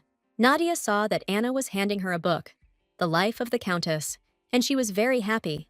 She thought that she could read it now, because she was already an adult, and she was interested in how good this book was for adults. Suddenly, there was a knock at the door, and Luke, saying it was him, asked permission to enter. Nadia was very happy and invited him to enter the room. The man entered, and saying that he had come to accompany her, extended his hand to the girl. And then he added that his lady looked great in riding clothes, and that Anna hadn't made a mistake with the size, which greatly embarrassed Nadia. As he left the room, Luke said that he, her maids, had told him that his wife was very fond of horse riding. The girl confirmed this and said that she trained regularly in the capital. Luke was glad to hear this, and then asked to look at his wife, towards the park. Jade was standing there, holding a white horse by the bridle. Nadia asked in surprise if this horse was for her. The man looked at the girl and confirmed that it was his gift. Nadia was very happy that her husband remembered what she liked. While Luke blushed silently, Jade told the girl that it was her horse, and then he added that he was very friendly and well-mannered, and offered her a ride with his lordship. Luke asked Jade to bring his horse, but the man refused, citing business. And then he suggested that they ride on the same horse, as a husband and wife do. The cunning Jade added that his master could not leave his wife alone. Luke looked at Nadia and asked if she would mind taking the ride. The sun was shining brightly, the grass and trees were green, and a man and a woman were riding together on a white horse. Luke asked Nadia if it was comfortable for her, because he had heard that they use steps in the capital. The girl looked at him and replied that it was better and more comfortable, so it was easier to jump. And then she began to tell me that, in fact, in the capital, she was unable to ride a horse a couple of times. After all, the lady was told that it was dangerous, and her parents didn't like the idea. Nadia, with a sparkle of delight in her eyes, looked at her husband, and then she added that she had always dreamed of riding like that. Nadia smiled sincerely at Luke, saying that she was grateful to him. The man, looking at the girl, said that she should not thank him, and he wanted to apologize to her. Nadia was very surprised, because she thought that he had nothing to apologize for. Luke told the girl that she had actually been brought to the estate by force. She had to leave everything, her family, her friends. The Duke continued to say. Nadia, after these words, looked at her husband in surprise, and then she said that she married him, to which Luke noted that she didn't want that. Pressing the girl tighter, the man decided to justify himself. Looking at Nadia and blushing, Luke said that he fell in love with her at first sight, and therefore proposed. He added that he never thought he would use his status or surname. The Duke did not know whether this would bother her, and the girl, all this time, looked at him. And then Nadia asked him if he loved her, and with bewilderment, she asked her husband whether they had met before. Luke smiled and confirmed that they had met, then added that the first time he saw her, he immediately fell in love. The Duke said that she didn't remember him, so Nadia decided to find out when they had met. The man, covered in cold sweat, thought that he could not tell this, and answered the girl that it was not important. And then Luke said that he wanted to ask his wife for forgiveness, for forcing her to marry him. Nadia told her husband that at first she was surprised and scared, because she didn't know what kind of person he was, and the estate was large and unfamiliar. And then she remembered that she fell ill as soon as she arrived at the palace. Nadia added that she had a fever and had no one to turn to, and she cried. To which Luke, looking at his wife, said that he had been there the whole time, And the girl, smiling warmly at him, replied that this is how it should be, because any husband worries about his wife. Nadia said that she was very grateful to Luke, because at that time she thought that she had no one. But then she was glad to find out that this was not so. The horse slowly stepped forward with its hooves, carrying the young people, and the girl thought that the process of realization was a little surprising and even scary. And then, touching Luke's cheek with her hand, Nadia said that she was happy and lucky to have met him. To her husband's questioning look, the girl answered, "Because he is a sweet and kind person." And smiling warmly, she thought that she never thought Luke was like this. After all, the mysterious proposal of marriage that she unexpectedly received was from the Duke, nicknamed the Beast. Nadia thought that this was equivalent to being sold and asked her relatives to be merciful. She was afraid of strangers, and so she avoided Luke. But her expectations were not met. The Duke turned out to be a good man, and he proposed to her because he fell in love. Nadia, stroking Luke's cheek, still looked at him tenderly, and then she quietly whispered that she, too, had fallen in love. Their lips were so close that it seemed like they were about to kiss. But then Luke suddenly grabbed Nadia by the cheeks with both hands. The girl was very surprised by this incomprehensible action of her husband. The Duke, looking at her, said that it was already late and suggested that they go back. To her questioning look, he added that dinner was soon and everyone was waiting for them. In fact, Luke understood that Nadia was drawn to him herself, and he had no reason to push her away. And the man realized that if he continued in the same spirit, his lower body would remind him of itself. Luke and Nadia quickly returned home, and the man thought that he shouldn't have said anything like that to that bastard. Returning, the Duke burst into the office where Jade was sitting and calmly drinking tea. Jade, seeing Luke at the door, was surprised that he had returned, to which the man offered to talk to him. The servant was scared and already wanted to hide under the table, but still, first asked if it was true that he wanted to beat someone for a simple game. Jade asked if the date had worked out, then said he just wanted to help, not be a hindrance. Luke sat down on the sofa and stretched out his legs, wearily saying that he didn't have the strength to be angry with him. And then he added that everything went well, he apologized because he thought about it constantly, and Nadia said that the farm was beautiful. Jade jumped up and asked what was the matter then, if the Duchess liked everything too. Luke became angry and shouted that his wife thought he was kind.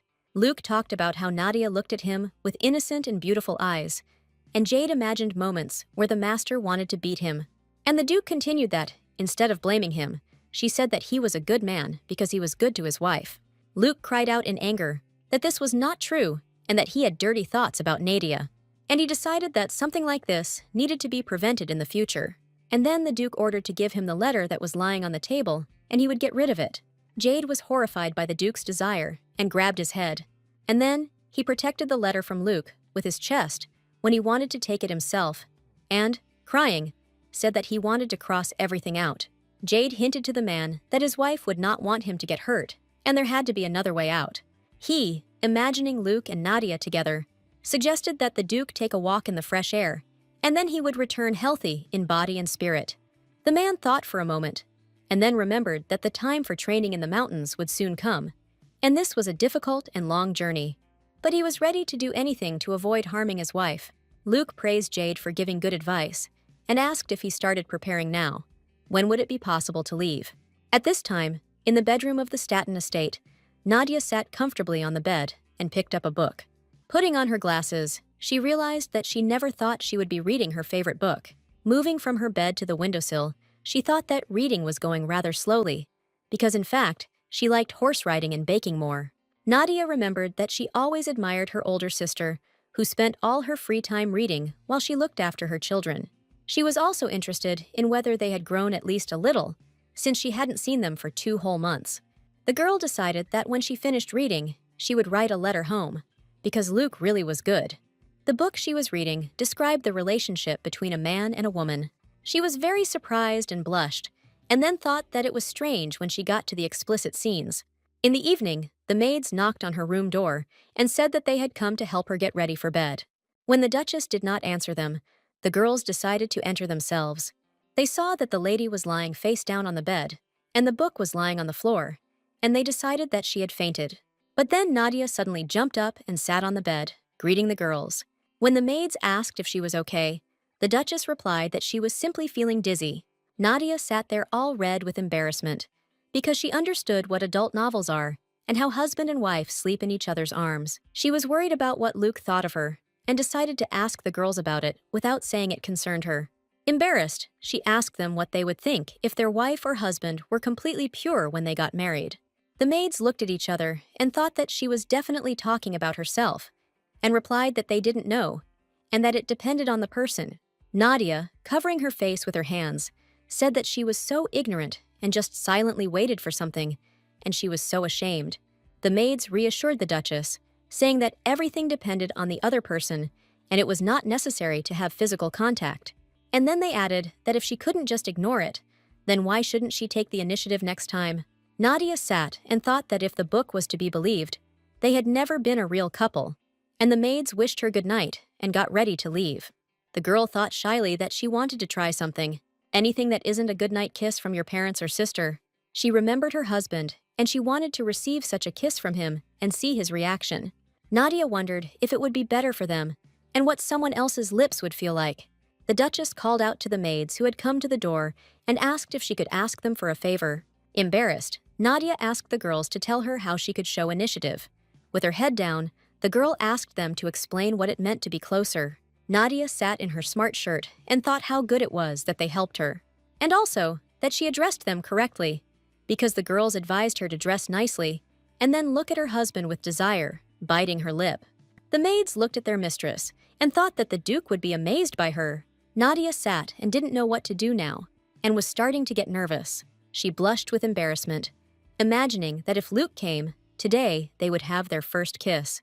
The girl realized that she was completely embarrassed and decided to choose a pose in which to wait for him.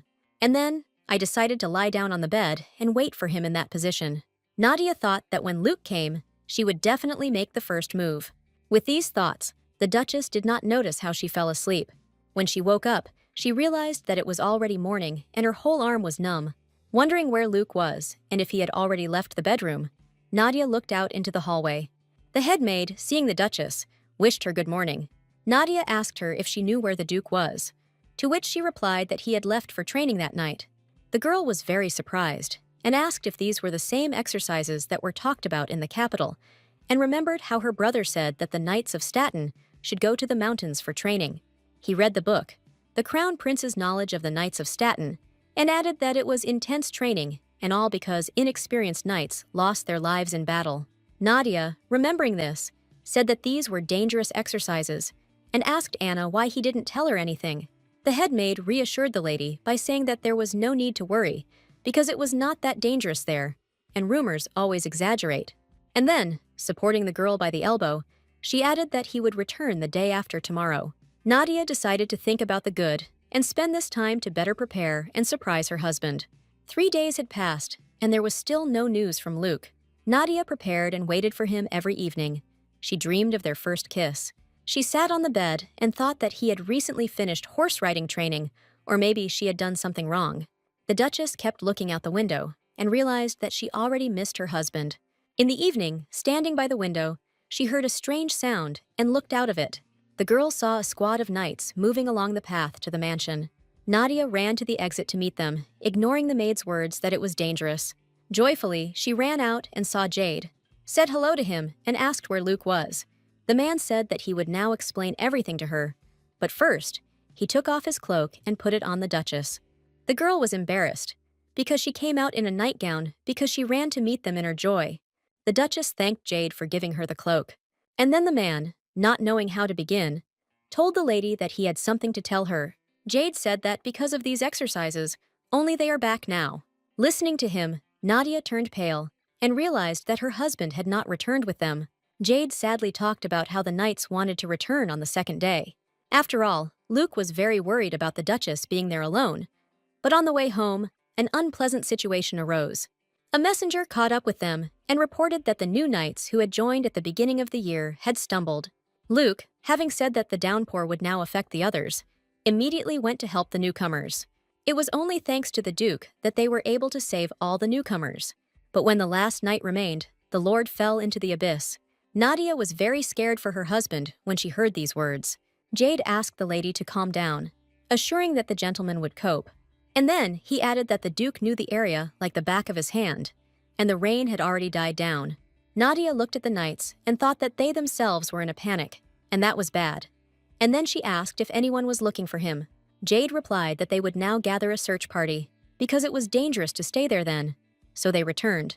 Nadia, lowering her head, said that now she wanted to go with them, because she had to find Luke. And then, I thought, can she do it because she's nothing but trouble? Her brothers always said that she was like a child and asked her to leave everything to them, because she was still too young. And then, deciding that now was not the time, she looked resolutely at Sir Nor and Sir Alain and asked them to be sure to find the Duke. Dropping to one knee before the Duchess, they said they would return with him, and then they added that even at the cost of their lives, they would find him. The maid's sisters watched from around the corner as their mistress stood at the window and looked out. They knew that the Duchess stood at the window all day and realized that she was very worried about the Duke. The maids thought that it could be honestly said that in the forest, even wild animals were afraid to meet the master, and falling into the abyss was nothing to him at all. At this time, the knights were quietly talking about how they were sure that the Duke himself would arrive here tomorrow, and maybe even earlier. It was just that the weather was bad now. Nadia, hearing some sound behind her, turned around and saw her maids. The girls approached the lady and asked if everything was okay with her, because she had turned very pale. The Duchess sadly admitted that she wanted to go in search of her husband with the knights, but was afraid that she would cause more problems. The maids hugged their mistress and said that she would be more useful because she was an excellent horse rider. The girls said that the gentleman might be seriously injured, but once he meets his beloved, he will recover in no time. They added that they knew that she was very worried about the Duke, and he was just as worried about her. Nadia, with a sad smile, remembered what a caring husband she had. She realized that he was ready to do anything for her, and if he was waiting for her, then she should hurry to him. The Duchess, with a determined step, went out into the courtyard to the knights and said that she wanted to join the search. Nadia reminded Jade of what he had said about her horse, that she knew the area well and had been trained by Luke, meaning she would probably be able to find him. In response, Jade said that the journey would be difficult for her because it was a very tough trip for ladies. The Duchess was saddened to hear the answer, and the maids approached Sir Alan and asked him to listen to them. They told him that he was not at all worried about the Duke and simply left him alone, to which the man replied that he was protecting the newcomers. The maids said that he already knew that the Duke was coming here, and if Jade brought his beloved to him, it would be their most touching reunion. The girls hinted that it would be better to find the master as soon as possible, because the mistress prepares for his arrival every evening. Nadia told Jade that she would then wait for them at home, to which the man exclaimed that he had changed his mind. And then, taking the girl by the hand, he said that her help would be useful to them and that she would be able to find the Duke, because he also missed them. And he added that, with them, she would be completely safe on the way. Jade, at the end of his impassioned speech, asked the lady if she would join in the search for the Duke. Sir Nor asked Sir Alan whether the Duke's wife was going with them, and then he added that this was no place for a lady because it was unsafe. Jade sheepishly said that it was too late to change anything since he had agreed, and then added that there were two of them and they could handle it. And he noticed that since the Duchess was going with them, today they would have to pretend that they were looking for the master. Nadia changed her clothes and went out into the yard where the men were waiting for her. She called out to them, and then she apologized for making them wait for her and said that they could go. The Duchess added decisively that they needed to find her husband as soon as possible. Jade smiled. He didn't expect such determination from the lady and told Jerry to look at how serious the girl was. And he added that he shouldn't do anything stupid and that they would find the Duke today. Sir Alan, turning to the Duchess, who was riding behind him, said that it was better not to attract unnecessary attention and the other knights would inspect the next section. The man added seriously that rumors about the Duke's disappearance could not be allowed. He explained that the Statons had no heir, nor was there a direct heir, and the very fact of his disappearance will cause concern in the territory.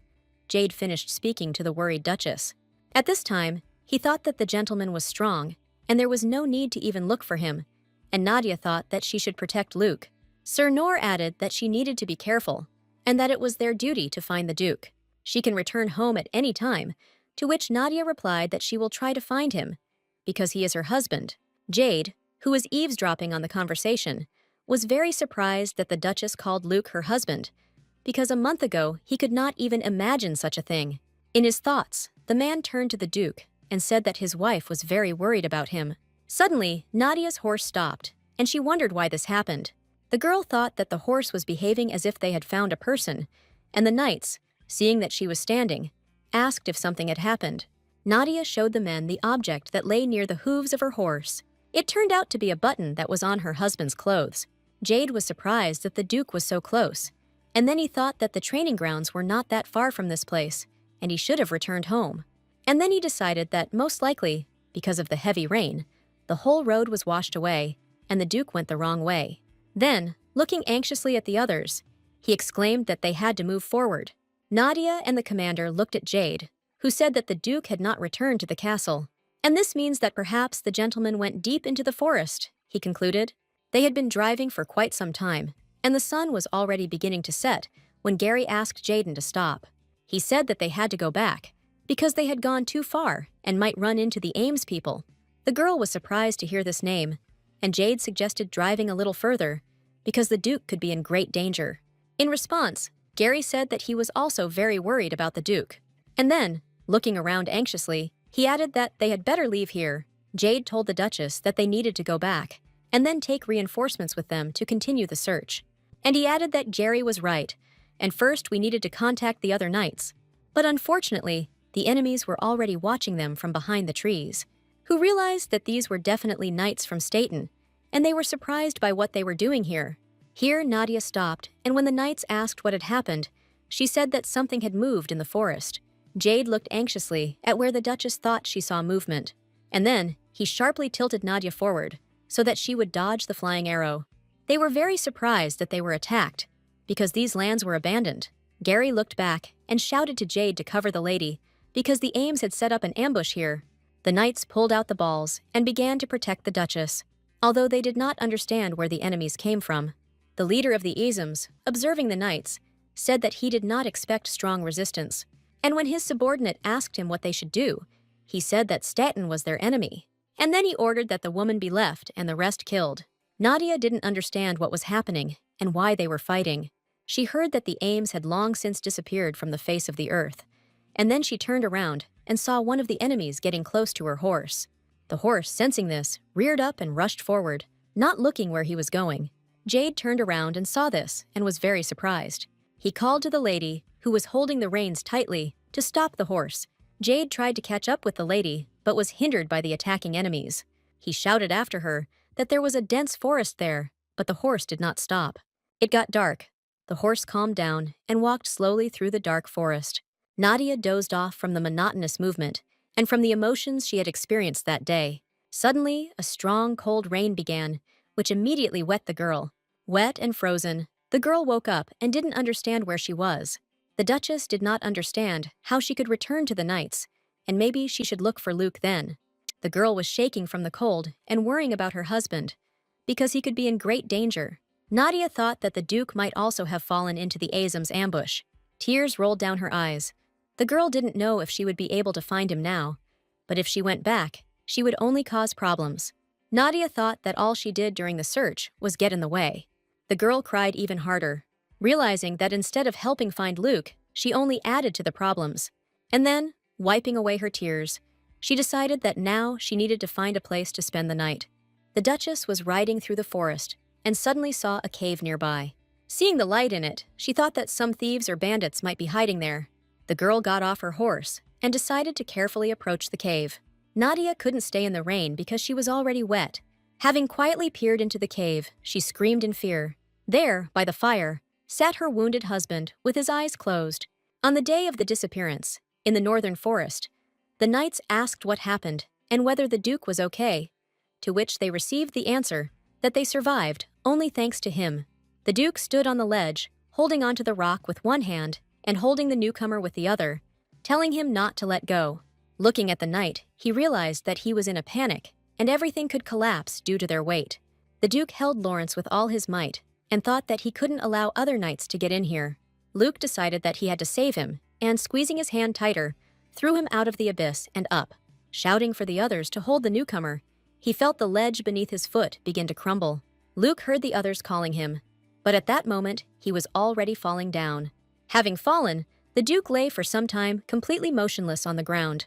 But at the same time, Luke thought that he had managed to pull out the newcomer, and that was good. The knights shouted to him from above, and understood that in such a downpour, they would not find him. Luke, standing up, realized that he had dislocated his shoulder, but his thoughts were about the fact that Nadia was left alone. The Duke thought that she would definitely be worried, and that he couldn't leave her alone like this now. Remembering his wife, he understood that he needed to return home before Nadia was told the truth. Luke wanted to hurry, but he realized that he had never been in this forest. Lost in thought, the Duke decided to remember his childhood. He remembered walking with his grandfather, and decided that he would be able to return before dawn. Luke was happy that he was able to save people, and thought that Nadia would be proud of him. A little later, the Duke was no longer so happy. He was tired and wet. Luke realized that he didn't remember anything, and that his grandfather had never shown him the right way home, but taught him to find the way himself. After some time, everything became even worse, because the rain did not stop. The Duke came across a small cave and decided to wait out the rain in it, but he kept thinking about his wife. He thought sadly that while he was here, she was left alone again. Luke lit a fire in the cave to keep warm, and mentally scolded himself for being a terrible husband. The Duke was so lost in his thoughts that he didn't notice how he passed out. When he opened his eyes after some time, he thought that he was still sleeping. After all, his wife was standing in front of him, looking at him with concern and crying. Luke decided that this was a dream about his beloved wife, and he told her that she must have been very scared when she found out that he had left. He hugged Nadia and apologized, and then said that he missed her very much. The Duke's eyes widened in surprise when the girl replied that she had also missed him terribly. Nadia cried in his arms and said that she was very glad that he woke up. And then Luke realized that this was not a dream, but reality. Nadia smiled at her husband through her tears and said that she came here to save him. The Duke blushed very deeply. He did not expect to see her here. But in a dream, after all, you can say what you feel. The girl said that when she was told that he had fallen into the abyss, she could not sit and do nothing. Hearing that Jade and Jerry had taken her on a search, the man was surprised and frowned. After all, he ordered them to guard her. But they, on the contrary, took her with them to a dangerous place, to which the girl replied that she asked for it herself. And then she added that, because of her, they are now in trouble. Because while they were looking for Luke, they wandered deep into the forest and were attacked by bandits. The knights did everything to protect Nadia, but the horse she was riding got scared and ran away. Luke thought that most likely it was the Ames, and at that time he reassured his wife, because these knights were the best in Staten. Hugging her around the neck, the man said that they would return to them in the morning and suggested that they rest. Nadia sheepishly asked her husband if she could take off her riding uniform, since she was all wet. The Duke agreed, because the main thing for him was that she was comfortable, and the girl began to unbutton the buttons. Luke was very embarrassed when he saw that Nadia was wearing only a shirt under her uniform. It didn't immediately dawn on him that in addition to his uniform, all the clothes underneath were also wet. The Duke blushed and pressed himself against the wall of the cave, seeing his wife in just a short nightgown. The girl noticed that it was cool in the cave, and Luke immediately volunteered to go get firewood, which surprised Nadia, because there was firewood there. Looking at her tired husband, the girl said that they had been separated for a very long time. And when Luke leaned toward her, she said she really wanted to hug him. The firewood crackled merrily in the fire, illuminating the small space of the cave. Nadia sat in her husband's arms and said that if something hurt him, he should tell her right away. To which the man replied that everything was fine, and he just had a scratch. And at that time, he was thinking why he went to these exercises, because it could drive him crazy. Nadia suddenly noticed that Luke was also completely wet, and suggested that he take off his clothes. She added that otherwise he might catch a cold, to which the man readily agreed. The girl, with a question in her eyes, looked at her husband, not understanding his reaction. And then, when he had almost taken off his uniform, I saw the wound on his stomach. Nadia looked closely at his wound, amazed that there was so much blood. And Luke said that everything was fine. Smiling warmly at his wife, he said it was just a small scratch and was almost healed. And he added that this was almost a reward for saving an entire life. Nadia, lowering her head, asked Luke if he really thought this was a reward. And then, still despite him, she asked how such a wound could be a reward. Luke began to explain to his wife that the newcomers were in danger because of the downpour. And then he asked the girl not to worry so much, because he was fine. Nadia raised her head, tears streaming from her eyes, and her hands clutched the hem of her shirt. The Duke, seeing this, knelt down next to her and, taking her face in his hands, apologized for making her worry. He said that he was raised by his grandfather, and from childhood, he was nicknamed the Beast. And Luke did not think that Nadia would be so worried about him. The Duchess, burying her face in her husband's chest, asked what he meant by saving a man's life. She was very sorry that she didn't even praise her husband for his feat. Nadia hugged him tightly and said, crying, that she was very worried. The girl apologized for making a mistake and almost went crazy because of it. Luke, with his nose buried in Nadia's hair, promised not to make her worry anymore and added that no matter where he was, his life was now in her hands. The Duchess, putting her hand to his neck, said that she believed him nevertheless and could not help but worry. And then, adding that he was not a beast, but her beloved husband, she kissed him on the lips. Nadia, abruptly moving away from Luke, decided to treat the wound before it got worse. The Duke, still recovering from the kiss, said that it was okay, and that they had nothing to treat it with anyway. But the girl, despite his words, was worried that the wound might become infected. Nadia convinced Luke that everything was fine, and she would find something to treat his wound. Luke, seeing that she had torn off a strip of fabric from the hem of her shirt, closed his eyes and said that she shouldn't do that. He sat with his hands on his face, which had turned crimson, and then asked if she had finished. Opening his eyes, Luke saw that the girl had another shirt on, which Anna had given her. She was worried that the lady was freezing. Luke was glad that the headmaid had prepared everything for her, and Nadia said that it was time to take care of the wound. The man did not agree to this, but Nadia decided that he was seriously injured. The Duke looked at his wife with embarrassment. He did not expect such determination from her. Nadia, looking at him with innocent eyes, said that she really wanted to take care of her husband and asked if he was against it. Luke, blushing deeply, agreed, telling her to do whatever she wanted. Nadia thanked her husband for his trust and promised to be more careful. Luke thought that he had agreed. Despite everything, he looked at his wife, who was bandaging his wound, and thought how small she was next to him. The girl came closer, and Luke felt her breath on his chest. Suddenly, Nadia pressed her ear to Luke's chest, and he didn't understand why she did it. The Duke watched in surprise as his wife closed her eyes and listened to his heart. Luke called her by name, and the girl pulled back. Looking at him questioningly, Nadia asked him if she had hurt him, to which the Duke replied that he was simply surprised.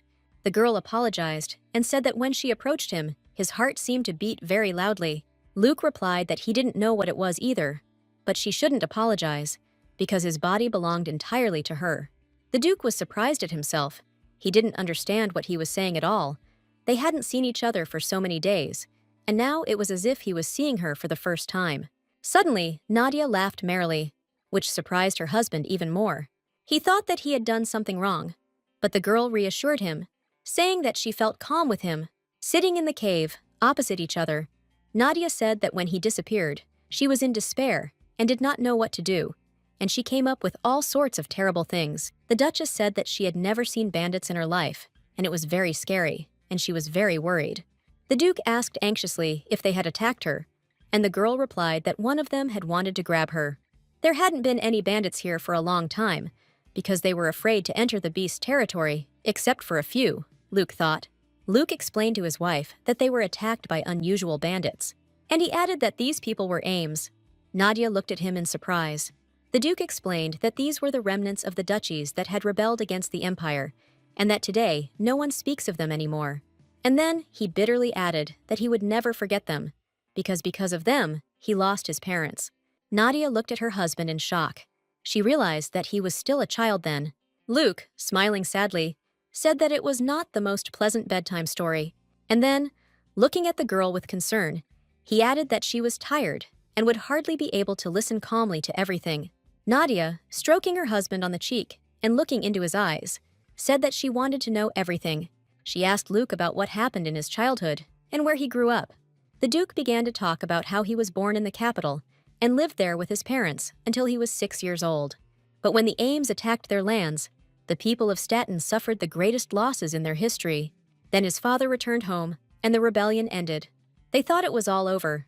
But one night, little Luke woke up from the screams of servants trying to stop his father.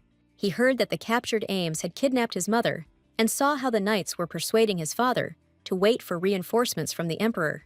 But he did not agree, because when support came, it would be too late. Little Luke saw his father go to save his mother, who was in danger, and then he was told that they were found dead, in each other's arms, and from that day on, he lost his parents and lived with his grandfather. Luke added that his grandfather always said that he liked living alone, and the man thought that he was immortal. Having finished the story, the Duke looked at Nadia and was surprised, because bitter tears were rolling down her cheeks. He jumped up to the girl and put his hands on her shoulders in alarm, and the girl said that it was so sad. Nadia was surprised that her husband told her everything so calmly. After all, when all this happened, he was very little. He was only 6 years old. Hugging his wife, Luke consoled the girl by saying that it had been a long time ago and asked her not to cry. But Nadia could not calm down. Burying her face in her husband's chest, she cried and thought about the small, lonely hatch. She would have loved to be next to him at that moment. After all, it is very difficult for a child to experience such grief. Nadia hugged Luke tightly, continuing to cry and feel sorry for him. She sympathetically said that she couldn't even imagine how he lived all this time. And the man thought at that moment that he didn't like self-pity. But he realized that his wife knew how to empathize properly. Luke wanted to somehow support her, calm her down, and without letting go of her embrace, he said that he was nearby. The Duke did not know how to sympathize properly, and that was all he could say. He was very afraid of somehow scaring or hurting her. Luke was ashamed to show his wife this side of himself. Looking into her eyes, he said that Nadia was very kind, and he still couldn't believe that she was with him. Holding the girl by the neck, he said that from the very first meeting and forever, with her. Leaning towards her face, he gently touched the girl's lips and kissed her. Pulling away from her lips, he whispered that she was his beautiful dream. Nadia was pleasantly surprised by his actions and took his hand. And then, looking at him, she said that she thought so too. They sat holding hands, and suddenly, Luke turned his head away from her. He blushed and apologized to the girl for kissing her. And then he admitted that it was because of her that he left for these exercises. Luke explained that when she was around, he acted strangely, and so he decided to get some fresh air. He reminded Nadia of how she had fainted on their wedding night, and then Luke apologized, which scared her because he had no intention of making her feel that way. And that is why, this time, the Duke decided that it would be better for him to escape. Nadia smiled at her husband and said that he didn't have to put up with this. And then, looking into Luke's eyes, she became very embarrassed. And reaching for his ear, she said that he wasn't the only one who had strange thoughts. Nadia said that she sat and waited for him every night, and she was ready to get closer. Sitting on top of him and placing her hands on Luke's chest, the girl said that what he wanted was finally coming true, and then asked if he wanted it. And then Nadia added that their recent kiss was too simple and suggested that they try something different. Luke looked into his wife's eyes, which were very close, and then the man decided to ask what she meant. But Nadia didn't let him do this. She kissed him again. Kissing her husband, she thought about how warm his lips were. Nadia thought Luke's body was rougher, but his lips were so soft. The kiss stopped only long enough to catch his breath. Kissing, the young people hugged each other tighter and tighter, and it was no longer Nadia who kissed her husband, but Luke who kissed his wife with increasing confidence. The girl now understood what a real kiss felt like.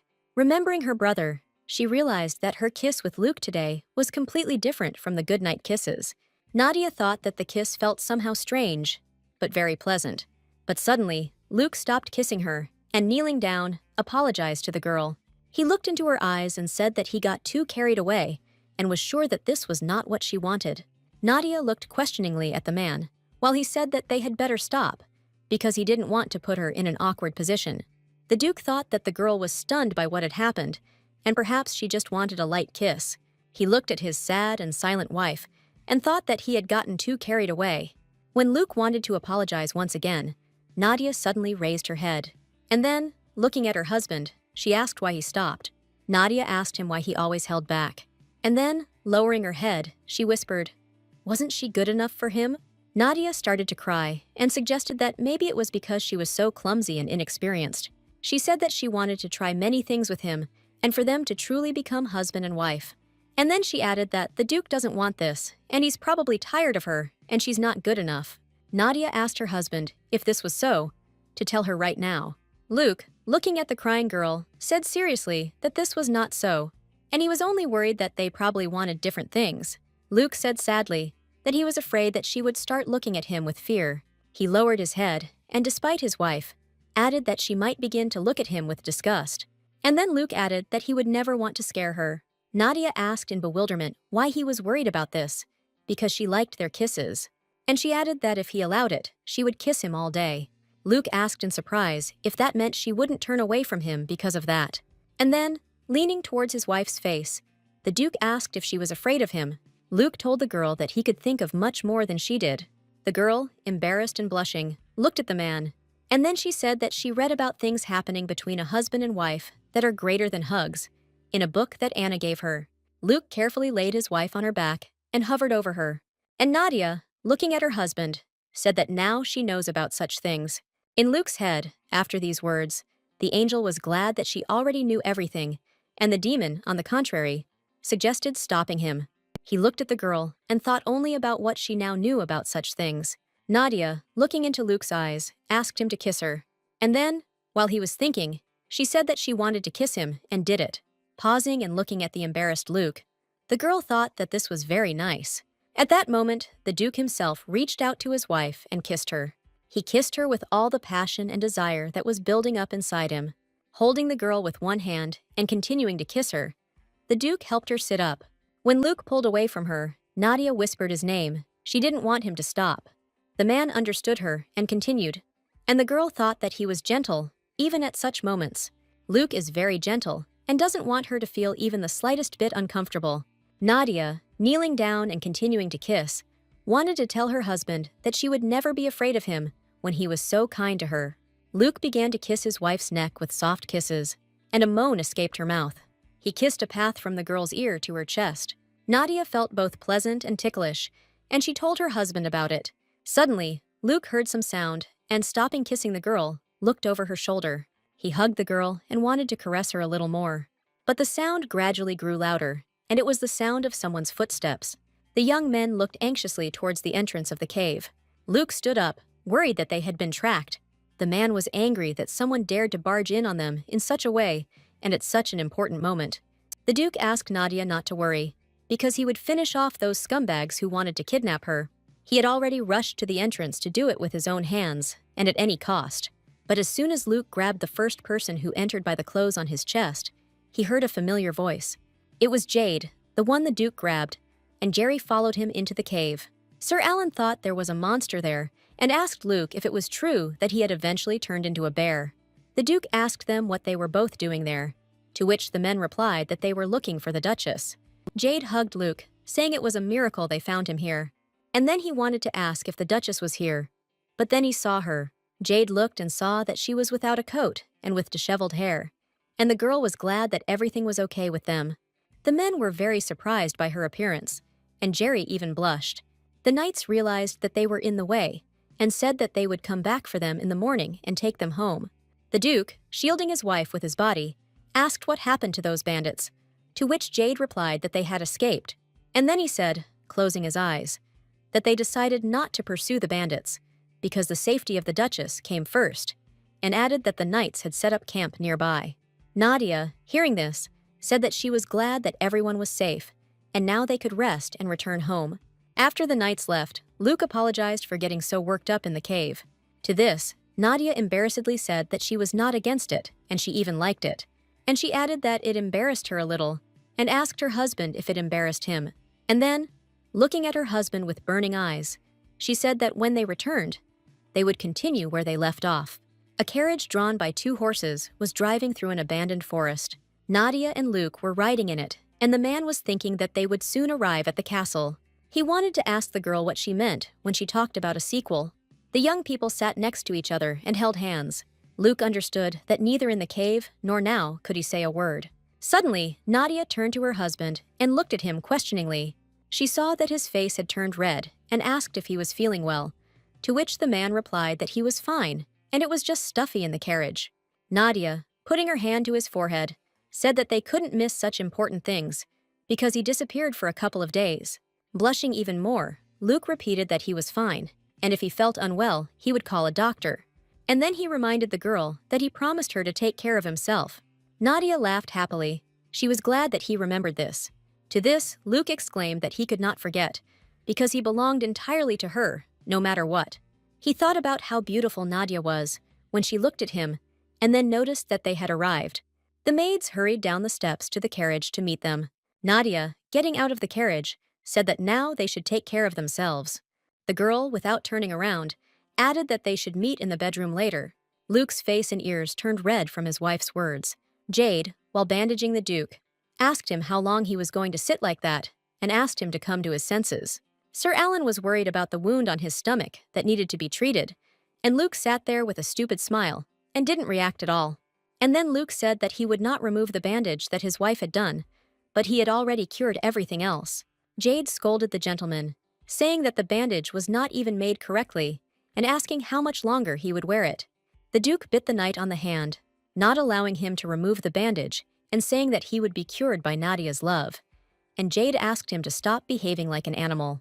Sir Alan, breaking away from the Duke, stood up with an air of importance, and then he sternly said that if the Duchess was dear to him, then Luke should not have acted like that in the cave.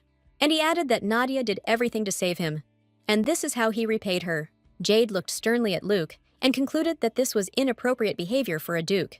Gary, at this point, asked Sir Alan about the fact that he doesn't have 9 lives, and doesn't he remember the last time Luke lifted him into the air?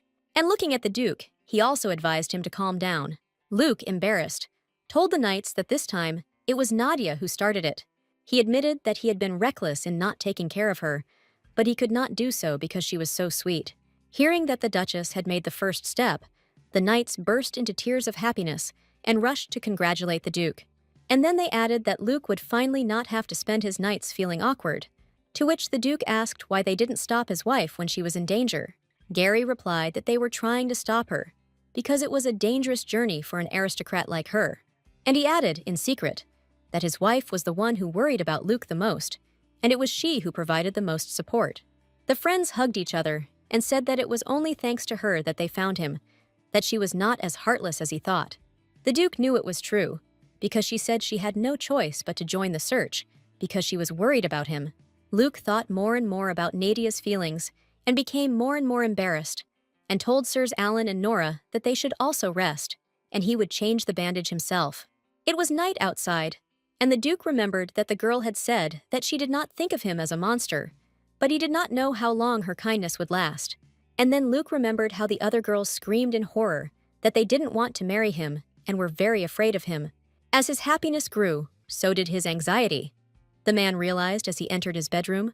Nadia was lying in bed, but hearing the sound, she raised her head and asked if her husband had come. Seeing him, she was delighted and asked if he had recovered, to which the man answered positively and inquired about the girl's well-being. Pressing herself against his broad chest, the girl said that she was okay too. Luke said that it seemed like his wife was tired, because when he lay down, she laid her head on his chest and closed her eyes. He hugged the sleeping girl and thought that someday he was waiting for something like this, for him to feel so good in silence and peace as now. Luke lay there thinking that he should leave, as he usually did. Without realizing it, the man almost fell asleep. Suddenly, he felt the gentle touch of the girl's hand on his chest. Luke wondered if he was imagining it or if it was real. At this time, Nadia sat on the bed next to her husband, who she thought was sleeping, and then she gently ran her hand over his cheek. When she leaned towards her husband's face, he suddenly opened his eyes and realized that he had not imagined it. Nadia was very embarrassed and asked if she had woken him up, to which the Duke replied that everything was fine because he could not sleep. The girl blushed and asked Luke if he really knew all this time what she was doing. Luke admitted, holding the girl's hand, that he didn't want to stop her. The man hugged the girl and, looking into her eyes, told her that she shouldn't do this. He added that Nadia may be doing this out of simple curiosity, but for him, it is a temptation. After all, just one word from her, and he begins to worry, and being next to her, he does not recognize himself. Kissing her hand, Luke added that if she continued to do this, he didn't think he could protect her. Nadia asked her husband what he was trying to protect her from, to which Luke replied that it was from himself, because he could become a threat to her at any moment. So he asked his wife not to tempt him anymore. The girl grabbed Luke's face with her hands and said that she was the first to pester him. Nadia, bringing her face close to his, said that it was not nice to touch someone sleeping, and then she added that she wanted to try something else with him, but he seemed tired. Her heart was beating so fast that she couldn't remain idle, and looking at him sleeping, Nadia couldn't help herself. I smile at my husband, She said that maybe she is tempting him. Luke, at these words, blushed with embarrassment, and she said that she knew that he was looking for her. Nadia remembered everything he said in the cave, but then she never answered his question about whether she was afraid of him. The girl, looking into her husband's eyes, said that she was not afraid of him and would never be afraid. Then, holding Luke by the shoulders, she smiled shyly, and then she said that she really liked him. Luke, looking into the girl's eyes, whispered that he liked her too, and then, reaching for the girl's lips, he kissed her tenderly. The bedroom was lit only by the moonlight, and the young people were kissing selflessly. Luke carefully laid the girl on her back and hovered over her. Nadia looked at him and ran her hand over his chest. And then, embarrassed, she asked if he liked her. Luke, looking at his wife with desire, replied that he had said that he had fallen in love with her at first sight, and he suggested it because she couldn't get out of his mind. Luke wiped away a tear that had appeared from the corner of Nadia's eye and said that she was his first love. Morning came, blue clouds floated across the sky, and the sun shone straight into the bedroom window. Nadia woke up in her bed and thought that she couldn't move. She remembered Luke carrying her here, saying that if he had no business with the Knights, he would have stayed with her forever. Nadia remembered that her husband had said so many embarrassing words that she could no longer deny that he was a beast. Suddenly, the maids knocked on the door of the room. They asked if she was awake and wanted to help her choose an outfit. Nadia allowed them to enter. The girls brought the books she had asked for yesterday.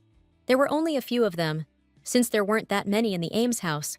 Nadia replied that everything was fine, and the maid looked at her mistress in surprise. There were many red spots on the Duchess's body, and the girl thanked Cindy and Wendy. The maids blushed, and one of them asked the mistress what these spots were. Nadia looked at her body in surprise, and wondered if she could have been bitten by mosquitoes that night. With shining eyes, one of the girls shouted that it was not because of the mosquitoes, and she wanted to add that these were hickeys, but then the second one hit her on the head with a book. Suddenly, the door to the room opened sharply, and the head maid entered. She scolded the maids for not helping their mistress, but disturbing her. Nadia told Anna that she was fine, and she was sure the girls were just worried about her. The head maid, seeing the stains on Milady's body, was very surprised and embarrassed. Nadia, thinking that Anna was also worried about them, said that she didn't feel any pain and that she was probably bitten by mosquitoes, to which the head maid replied that these were not mosquitoes, but some kind of animal, and thought of the master. Looking over the girl, Anna thought it looked as if Luke had gotten what he wanted, but she didn't think he had been rude to his little, innocent wife. Thinking that she had raised a beast, Anna suggested to Nadia that she hide the spots and said that the gentleman had also been behaving strangely. While helping the girl get herself together, she said that he had gone off to train with the Knights. Nadia asked Anna if she could see Luke, which surprised her greatly. The girl added that she wanted to help him and asked if the head maid knew that the Duke had a kind heart. She added that it breaks her heart every time people fear him, and she wants to stay by his side and show everyone what Luke really is. Anna thought that the gentleman was actually an evil bear and agreed. She suggested that Nadia go to the training field and added that Luke would be glad to see her. At this time, on the training field, the Knights asked the Duke to have mercy on them. They were tired of training and looked at him in horror, saying that he was no longer human. Jade and Jerry discussed how the Duke wanted to train them in case of an ambush like last time. At this time, Luke stood with his sword in his hands and asked if there was no one who wanted to challenge him. And then, looking at the sitting and lying Knights, he turned to Jerry. Luke smirked and told him to stop playing the possum and get up, and not to ask him to go easy on him, because the Knight might run into those bullies again. He added that they leave him no choice, and warned that underwater training will take place this week. Gary was horrified, and Luke then suggested settling the issue with a duel. Taking his stand, the Duke told the captain to show everything he could do. Jerry, standing opposite, did not understand what had come over the Duke today, but he knew that he would not emerge victorious from this fight. Luke, while fighting, thought about how he needed to give it his all, and then lose consciousness from exhaustion. Suddenly, he heard a familiar voice calling his name. The Duchess was running towards him, and he, distracted, did not notice how Gary's sword ended up at his neck. He looked at the girl, and the Knight was shocked that he had won. Nadia cried from what she saw, and Luke was confused, and even the sword fell out of his hand. The Duke calmed his wife and asked her not to cry, because he was not wounded, to which the girl said that she heard a terrible noise. And Luke explained that they weren't fighting with real swords, but with the ones they use for training, and he was fine. To which the girl objected, saying that it looked as if his wound was about to swell. The knight asked Jade who it was, and said that they were seeing the Duchess in person for the first time, and they also heard that the Duke was becoming different when he was around her. Looking at the Duke and his wife, they decided that the rumors were not lying. At this time, Luke, who was happy to see his wife, asked her what brought her here. The girl, holding her hand on her husband's chest, admitted that it was nothing urgent. She just missed him. The Duke was about to glance at her, but now he can't stop, and she apologized for interrupting their training. Luke, smiling happily, told his wife that she hadn't interrupted anything. Jade covered his face with his hand. He never thought that the master would stand in front of the knights with such an expression on his face. Nadia apologized to everyone and introduced herself to the knights. And then she added that they looked exhausted, so training was over for today. The knights thought that the lady was their savior, and Luke said that he would like her to come to him every day. All the men thought she was the savior of the Staten estate, and the girl thought Luke was interrupting his training because he was concerned about his people. The Duke sheepishly agreed with his wife's conclusions. The knights listened in shock as Nadia told her husband that he was very attentive. Luke's whole demeanor showed that the guys shouldn't say anything extra.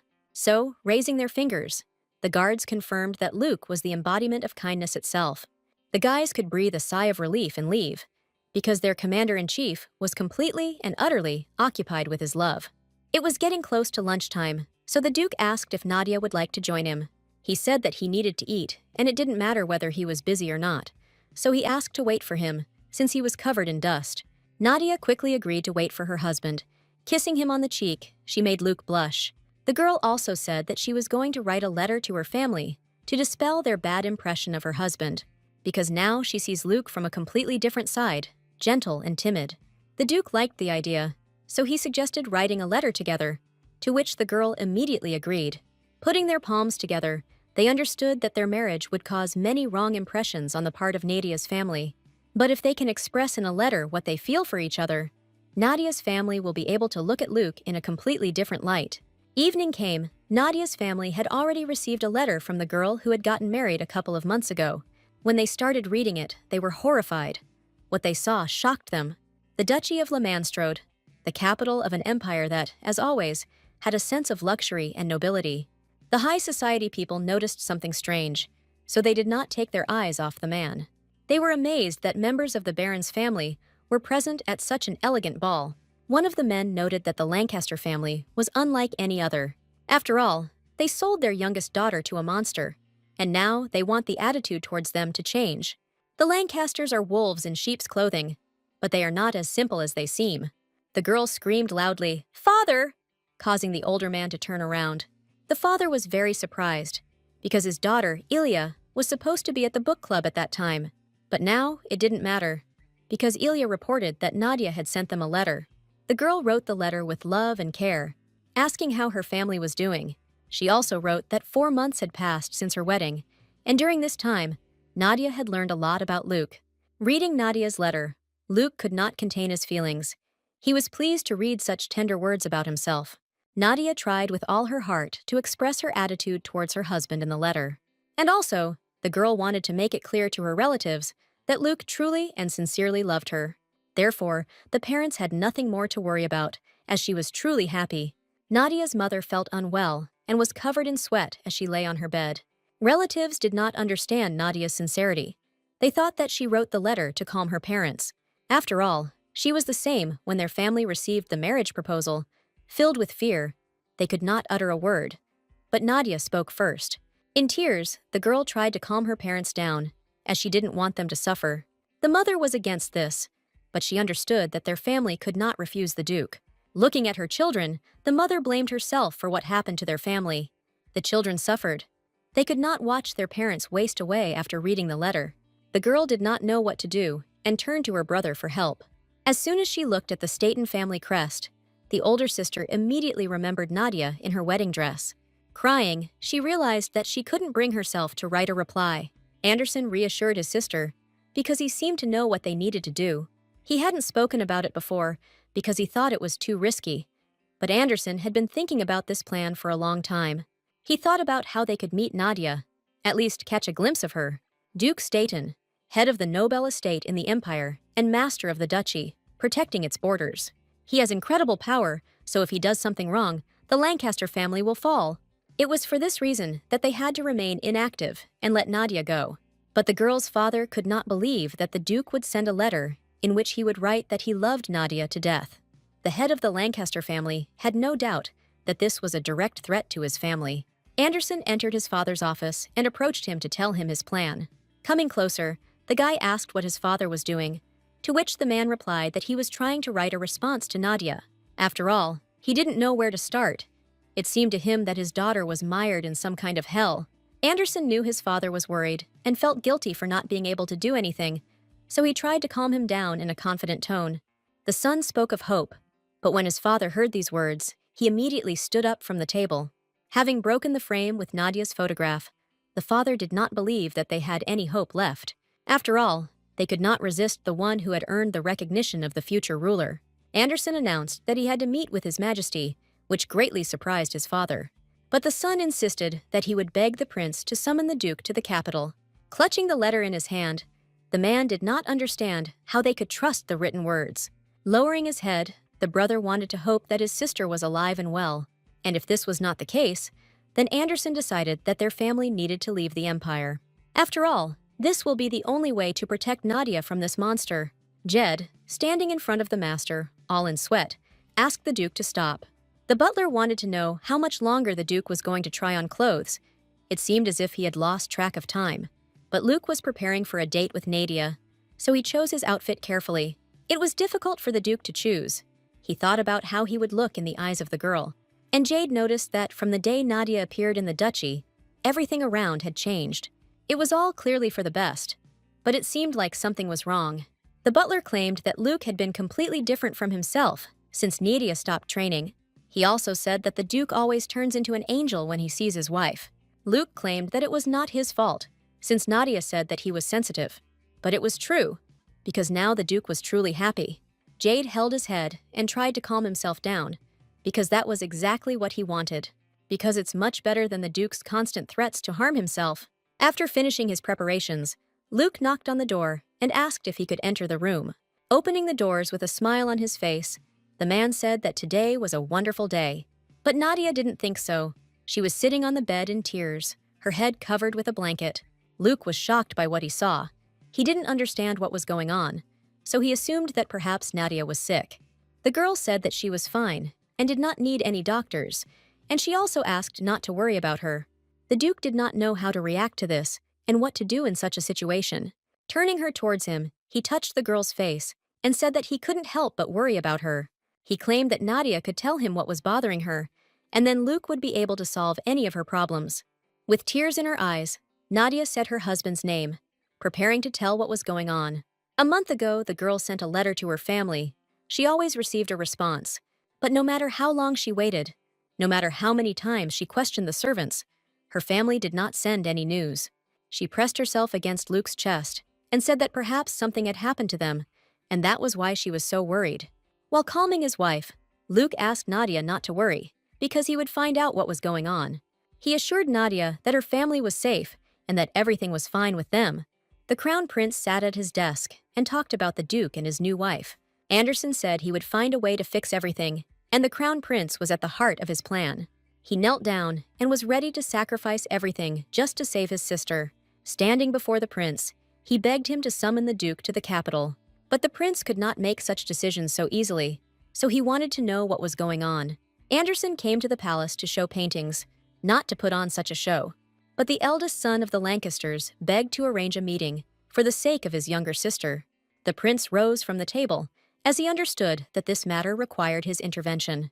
After all, not long ago, he personally arranged the wedding of Nadia Lancaster and Luke Staten, the unfortunate bride who married the Duke of Beast against her will. Standing up, the prince asked whether Lancaster really wanted to help the Duchess of Staten, but the Crown Prince did not understand what exactly he should help the Duchess with, because he believed that the Lancastrian heir was too late to object. Anderson knew he was at a disadvantage, so he said his sister sacrificed herself for their family. They were unable to stop her, but every day, family members worry about her. Anderson bowed his head and said he felt guilty about how things turned out, and he hoped that His Highness understood this, because many rumors had spread. The Crown Prince was struck by the fact that the Lancastrian heir was much more decisive than he had thought. because he was only the son of a baron and had no right to demand anything from the heir to the throne. This could be regarded as a betrayal of the empire. The prince had the right to punish him right now. He also knew that he played an important role in this wedding. But even with the condition that Luke took the prince's joke seriously and proposed, he thought the Lancasters accepted him because of their pride. Approaching Anderson, the prince said that he understood why he was worried about his sister. Before he could finish speaking, watching this picture, the crown prince of the viewing was able to utter words. He was amazed at how sincerely Anderson continued to beg while on his knees. He asked to be given the opportunity to make sure that his sister was okay. All in tears, he begged His Majesty for help. Anderson was ready to accept any punishment. The prince could not have guessed, since the whole time the heir of Lancaster looked sullen, that the man in front of him doesn't even know about such a word as self-love. Approaching Anderson, the prince claimed to understand the situation the Lancaster family was in, but he asked them not to worry, because they didn't even know how much the Duke differed from the rumors. Holding out the handkerchief, the crown prince said that Luke had been so hasty with his proposal because he had fallen in love with her at first sight. And although the Duke is straightforward, he never had any bad intentions regarding the marriage. While handing over the handkerchief, the prince claimed that he was sure that Nadia was now living happily.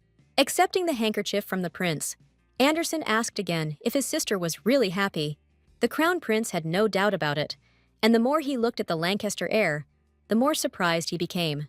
Anderson's face is so cute and harmless, like a little animal. The prince did not pay such attention during the wedding, but he had no doubt that if Nadia was even a little bit like him, well, this is his chance to find the perfect model for his paintings. In the past, Leonardo could not draw anything worthwhile because he was looking for his muse. But now he had a chance to see Duchess Staten in person and get a closer look at her face. So Leonardo decided to fulfill Anderson's request, which surprised the guy greatly. The prince also reported that he wanted to meet with the Duchess of Staten again. Anderson did not believe that such a thing was real, because he did not even hope that the prince would fulfill the baron's request. A joyful Anderson was pleased by this, and claimed that he would never forget the crown prince's kindness. But Leonardo asked not to say that, because he had his own benefit in this. Holding Anderson's hand, Leonardo was struck by how much Lancaster loved his sister. Anderson claimed that nothing could make him happier than knowing his sister was okay. He also said that he had been thinking about this for a long time and wondering what if it turned out not to be so. Leonardo didn't understand what Lancaster meant by this, so he decided to clarify. Approaching His Highness, he spoke about what would happen if his fears were confirmed when he saw his sister. It was pouring rain on the lands of Duke Staten, and clouds filled the sky. Luke, all wet, entered the office and immediately asked Jed what happened. After all, he had heard that a letter had arrived from the capital, but the head butler had reported that there was nothing from the Lancasters. Only, Prince Leonard wrote, which Luke was clearly not happy about. Reading the letter from the prince, Luke realized that he was immediately summoned to the capital. Nadia quietly entered the room and accidentally overheard Luke talking about asking the butler to keep an eye on letters from Nadia's family. Entering the Duke's office, Nadia asked if Luke was there, causing the men to immediately turn around and look at the Duchess. Entering the office, Nadia apologized for the sudden intrusion. She didn't want to interfere, but there was something important that Nadia wanted to say. Everything that concerned his wife came first for Luke, so he was ready to listen. Holding a cup of tea in her hands, Nadia said that it seemed to her that she had been thinking about this for an eternity. She said that she wanted to go to the capital, and these words shocked the man. All dejected, Nadia said that she wanted to visit her family. Now was the right time. Luke focused on these words, wondering if his wife had ever had to sacrifice anything before.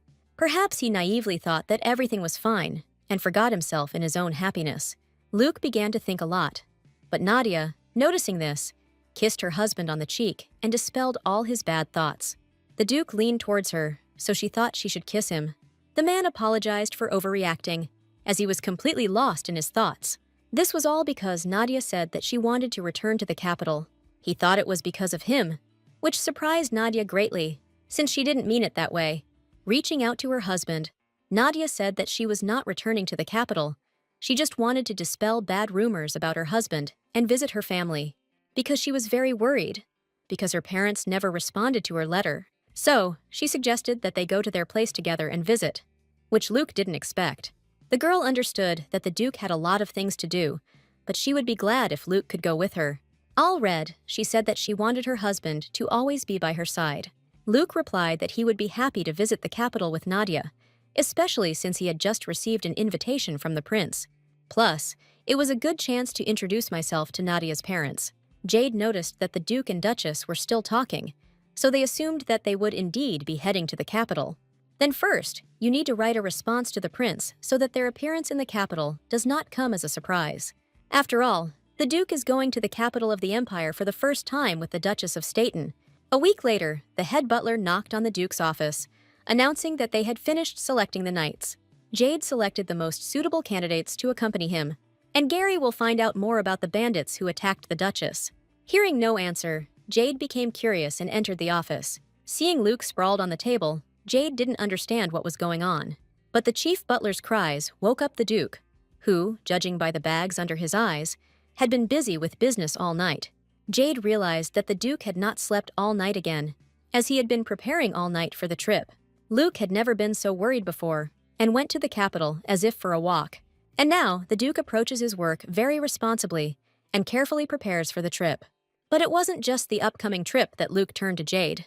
Luke asked the head butler to imagine that he had a younger sister, and suddenly, some aristocrat proposes to her and steals her. What would the butler do then? Luke wondered. Jade reacted very violently to this, slamming his palms on the table. After all, if that had happened, Jade would have taught him a lesson, he claimed.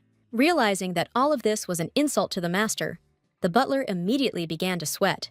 Trying to wriggle out of it, Jade immediately softened and began to justify his words and actions. But Luke knew it was all true, and it only made it harder for him. Remembering how it was before, the Duke imagined himself as a beast who kidnapped a little girl. But later, Nadia turned this wild beast into a cute and docile little animal. In this way, Jade imagined that Luke would be able to show his good side in front of Nadia's parents. Even though Luke has changed, it will take time for his wife's parents to accept him. At the same time, something amazing was happening in Nadia's chambers. The maids were amazed by the Duchess's image. They had never seen her in such outfits before. The first image was dark scarlet and emphasized the girl's figure. The second image was very cute and attracted attention. Nadia was glad that the maids appreciated her taste and supported her. She thanked Anna, who was able to prepare so many outfits. Looking away, she admitted that the Duke had personally selected some of the looks. After these words, a few seconds later, the Duke entered the room. The Duke asked how things were going, to which the girl replied, "Excellent." She also admitted that she was not used to such luxurious outfits. The girl was wondering if the dress she had just put on suited her. Luke was so enchanted that he immediately fell to his knees and was unable to say a word. Nadia didn't know how to react to this, and the Duke began to talk about how amazing she looked. She was so beautiful that he couldn't take his eyes off her. The girl was so shocked by these words that her heart began to beat faster. But she couldn't stand such an atmosphere, so she asked to wait a minute. Holding the Duke's face with both hands, Nadia was worried, because it seemed that Luke had a fever. The maids understood why the Duke's body temperature had risen, but they found it amusing to watch this scene. Holding him to her chest, Nadia insisted that Luke should take his medicine and rest today. Turning his head towards the headmaid, Luke asked for help, because he could barely contain himself. But Anna decided not to help the Duke, so she decided to leave along with the other maids. Luke was shaking all over from an excess of feelings. It was hard for him to control himself. And so the days passed in Staten's estate until departure to the capital of the empire. At last, they were ready and set out on their journey. Accompanied by many people, Nadia watched the changing weather in the duchy with interest. Because it was always cold on the estate, she didn't notice how summer turned to autumn. Only now did she begin to realize that they were actually going to the capital. It was Luke's first time going to the capital dressed like this. He couldn't lose face in front of his beloved's parents. Noticing that Nadia was looking at him intently, Luke began to feel embarrassed. He asked if there was something wrong with his face, which surprised the girl greatly. Nadia answered negatively, and clutching her head, admitted that all this time she had been thinking about how she first met the Duke. After all, Luke said that they met before the wedding. She didn't remember that meeting, so even if Luke spoke to her first, Nadia probably remained silent. The girl thought, even despite his position, Luke can look so cold. While Nadia was distracted by her thoughts, she did not notice how her husband quietly crept up to her and kissed her. He also talked about how beautiful Nadia was, which made the girl's head spin. She asked them not to do that again because they didn't close the curtains. Luke understood that Nadia was not yet accustomed to sudden displays of affection. Then, He decided to ask if he could kiss her if she drew the curtains. The girl could not resist, and instead of answering, she approached her husband. Luke held on to the walls of the carriage, trying to contain his inner beast. After such a tender kiss, Nadia bowed her head, as she wanted to say something to Luke. She was worried that the carriage might tip over, which made Luke wonder if he was really that heavy. The girl immediately began to make excuses, because she didn't mean anything like that. Luke laughed, because at that moment, his wife looked like a cute hamster. Nadia realized that her husband was teasing her, which is why she began to loudly complain. That's why she said Luke was angry, because yesterday she tried to help him get better. For a long time I couldn't fall asleep because I was worried about my husband. Maybe it was in vain. Nadia asked herself this question. Noticing that Luke was starting to get worried, she decided not to torment her husband and say that it was all a joke. While the heroes were cooing sweetly, the carriage ran into a rock, causing Nadia to jump. And, unexpectedly, she found herself right on Luke, which the Duke did not expect at all. He held her tightly to himself so that the girl would not accidentally get hurt. In this situation, the Duke wondered if Nadia was okay. The girl timidly answered that everything was fine, but she understood that it was all thanks to Luke. After all, he was able to catch her in time and prevent her from hitting something. The Duke was glad that his wife was okay, but he said that if Nadia was ill, he could ask to stop the carriage. Clinging to the Duke, Nadia insisted that everything was fine and also noted that the curtains had closed. She admitted that Luke's arms were so warm and pleasant that she wanted to stay in that position. Luke stared at her, his breathing and heartbeat quickening. He also said that he wanted to continue what happened yesterday, so they joined in a passionate kiss. He didn't want Nadia to be uncomfortable, so the girl suggested doing it her way. The day was drawing to an end. The sun was already close to the horizon. Suddenly, Jade was informed that the Duke was asking to stop the carriage. He didn't understand what was happening, because the nearest village was still far away. Speaking to his lordship, the chief butler inquired why the carriage had been stopped and whether something had happened. But Luke asked to save the questions for later, and also said that Anna needed to be called. The Duke also ordered that others be informed that the carriage had stopped because it had hit a rock. He asked to behave as usual so that no one would suspect anything. Standing in front of the carriage entrance, Luke listened as Jade expressed surprise that the Duchess had fainted. He ordered to find a doctor as soon as possible, so we need to look in the nearest settlements. Luke asked not to worry about it, and also to make sure that the knights did not find out anything. Anna did not understand anything, but the Duke continued to insist on his own and asked to simply enter the carriage and make sure that Nadia was okay. The head maid was surprised that the Duke was so calm, because he usually created a stir if something like this happened. But opening the carriage door, Anna asked herself only one question. What had his lordship done with the Duchess? Nadia was all sweaty and covered with a jacket. It seemed like she could barely breathe. Seeing her mistress in such a state, Anna was horrified, because she did not understand what the Duke had done. Now, the head maid understood why the Duke wanted to hide everything from the others. Anna said that she would take care of the Duchess herself, so she asked Jade to step aside for a second. She insisted that it was better for him not to look, so she sent the butler to do something. Luke didn't suspect anything, but Anna was furious, so she turned to the master. While giving him a slap, she asked if the Duke had really gone mad. She beat him because last time Luke bit the Duchess like a mosquito. This time she was lying unconscious. She did not understand whether he was a man or an animal. Clutching her head, Anna did not understand how the Duke could bring Nadia to such a state. Luke tried to justify himself by saying that he could explain everything later, but Anna didn't need an explanation. Anna kept thinking that before she gave her life to the Duchess, she had to make a man out of Luke. Looking at the mistress, the head maid warned Luke that they would not be able to do such things while they were in the capital. Rumors about their visit are already on everyone's lips in the capital, and they are not the best. But Luke insisted that he would not allow anyone to insult his wife. Anna understood that no one would dare to say anything personally to the Duke, but she talked about how this could affect Nadia's family. And all that will be left for Luke to do is fall to his knees and beg for their forgiveness if he doesn't stop acting like an animal. Anna already had a headache from the gentleman's behavior. The problems were becoming more and more. The Duchess is too naive, and the Duke has lived in a detached manner all this time. After some time, Nadia came to her senses. All this time, Luke was watching her. When she woke up, she immediately asked what time it was, to which Luke replied that the sun had just set.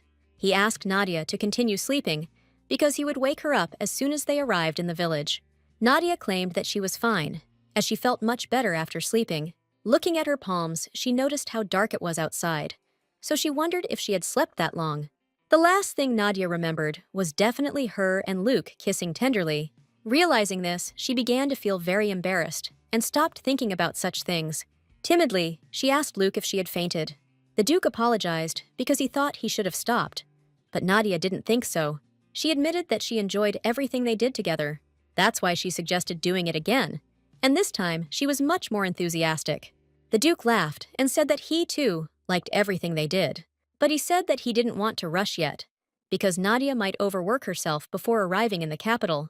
Kissing her palm, he wanted Nadia to meet her relatives in good health. And they have an eternity ahead of them. These words made the girl embarrassed. She knew Luke was right. They were husband and wife after all.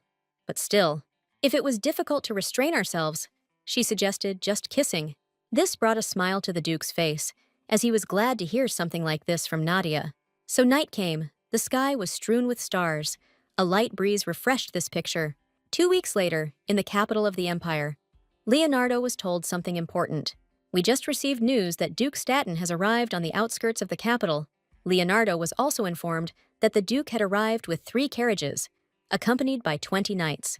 Celia, the princess of the empire, spoke of what she had heard about the knights of the Staten Duchy. The prince understood that Celia judged them by their leader, but Leonardo did not believe that Luke was going to start a rebellion.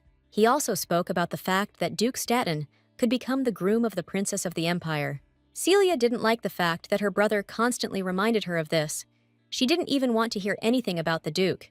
After all, the Duke never hid his beard, and his face always looked sinister. Meanwhile, on the outskirts of the capital, Luke burst into the house, sweating, shouting the name of the headmaid. Luke was worried about Nadia. He brought a lot of medicine, but Anna reported that the Duchess simply had a cold. Yesterday, when they got to the capital, Luke thought that everything would be fine, but Nadia could barely stand on her feet. The Duchess seemed to have tried hard to hide it, but the carriage journey seemed to have left her very tired. Nadia kept thinking that if she had known that this would happen, she would have said she had a headache. Then she wouldn't have lost consciousness. A little more, and she would be able to see her family in person. Nadia wanted to personally make sure that everything was okay with them. Thinking about her family, tears appeared on her face. She could not contain her feelings and emotions. The Duchess came to her senses and was already sitting on the bed. Seeing this, Luke asked how she was feeling. Carrying a glass of water, the Duke asked Nadia not to get up, because he understood that she was still very weak. He came to put her to bed. But first of all, Nadia needed to take her medicine.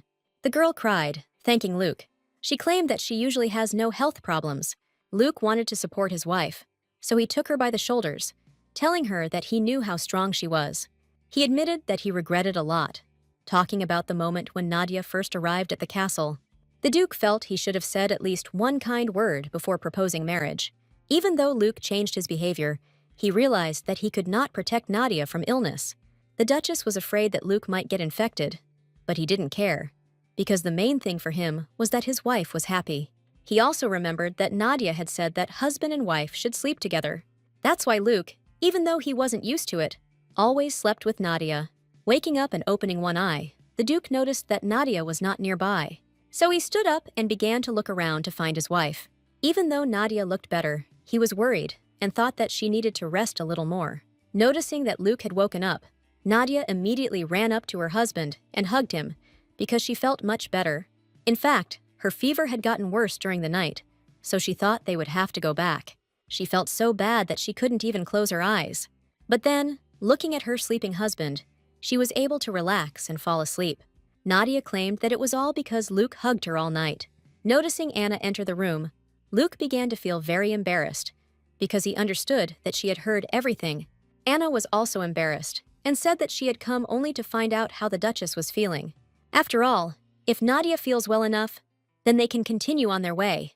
They also had to send in the visitation request that Luke had been preparing since the day he left. This letter notifies the noble family that other nobles who are deeply connected to them wish to visit them. The maid was glad to see that her mistress had recovered, as she would now be able to reunite with her family. Venti and Cinti were delighted to visit the capital, and they had also grown accustomed to the Staten family's love of all things luxurious. And now, having studied the fashion of the capital, they will be able to dress Nadia like a real duchess. While lifting the mistress's hair, one of the maids noticed red spots on Nadia's neck. At this, their eyes immediately widened, and surprised, they began to scream. The maid did not notice these marks immediately, since her mistress's hair covered them. Closing her eyes, Anna wondered if the Duke had behaved like an animal again. Anna came to report that the Duke was just looking for servants who could be sent to the city. Nadia didn't understand anything, but she saw how Cinti and Venti quickly left the room. A lot of time passed, so Anna thought that the traces had already disappeared. But the traces of the carriage ride were still visible, which only made Nadia's appearance more beautiful. Unfortunately, Anna was not happy about this, since she had to correct the consequences of the Duke's ardent behavior. The maid was wondering if the mistress liked the dress she was currently wearing, since Anna thought that red would suit Nadia better. Nadia fingered the hem of her dress and looked at it, asking if it really didn't suit her. It was her mother's favorite color, so she immediately remembered her family, whom she had not seen for ages. Anna realized that she had to protect her mistress's confidence, so she began to serenade her about how beautiful she looked in that dress. But the maid also suggested covering her shoulders and neck with a red shawl. That wasn't all, as Anna also decided to add mittens and a scarf. Finally, Nadia got ready and went out to Luke, who was impatiently waiting for his beloved. Walking towards Luke, Nadia apologized for keeping him waiting. All wrapped up, Nadia came out to Luke. The Duke was amazed by the image of the Duchess and compared her to a penguin. Even though Nadia looked cute in this outfit, Luke wondered if she was hot. The girl explained that Anna said that the lady's health was much more important. Realizing that now was not the best time to say too much, Luke looked away. The man said that he had prepared a couple of gifts for Nadia while he was waiting for her. Looking at his wife, Luke kept thinking that Nadia was very worried, but he hoped that she wasn't too worried. Taking her husband's hand, Nadia talked about how good her parents were, as well as her brother and sister. And if Luke was nervous, Nadia asked her to imagine that he was talking to her. When the Duke smiled, the girl always saw how kind and sincere he was. These words touched the young man so much that a blush appeared on his cheeks. And also, the Duke said that he would try to look kinder, as Nadia said. The girl sat at the table, her hands folded in front of her face. She was thinking languidly. She didn't know what to do at such a moment, and there was no word from her father or Anderson. At this rate, she'll have to face the monster herself. This thought frightened her very much, so she shuddered at every rustle. After some time, the carriage was already approaching the mansion of Baron Lancaster. As Luke stepped out of the carriage, he offered his hand to Nadia, showing his love and care. Nadia was incredibly happy to finally arrive in her native lands.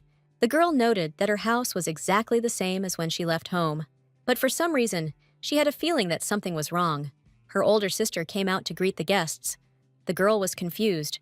Noticing her sister, Nadia loudly shouted her name, and then she ran to her, hugging her. Nadia cried bitterly, as did Ilya. Trembling, Ilya worried about her sister, because she thought she had gone through so much to get here. At first, Ilya wanted to say how Nadia had lost a lot of weight, but she realized that this was not true.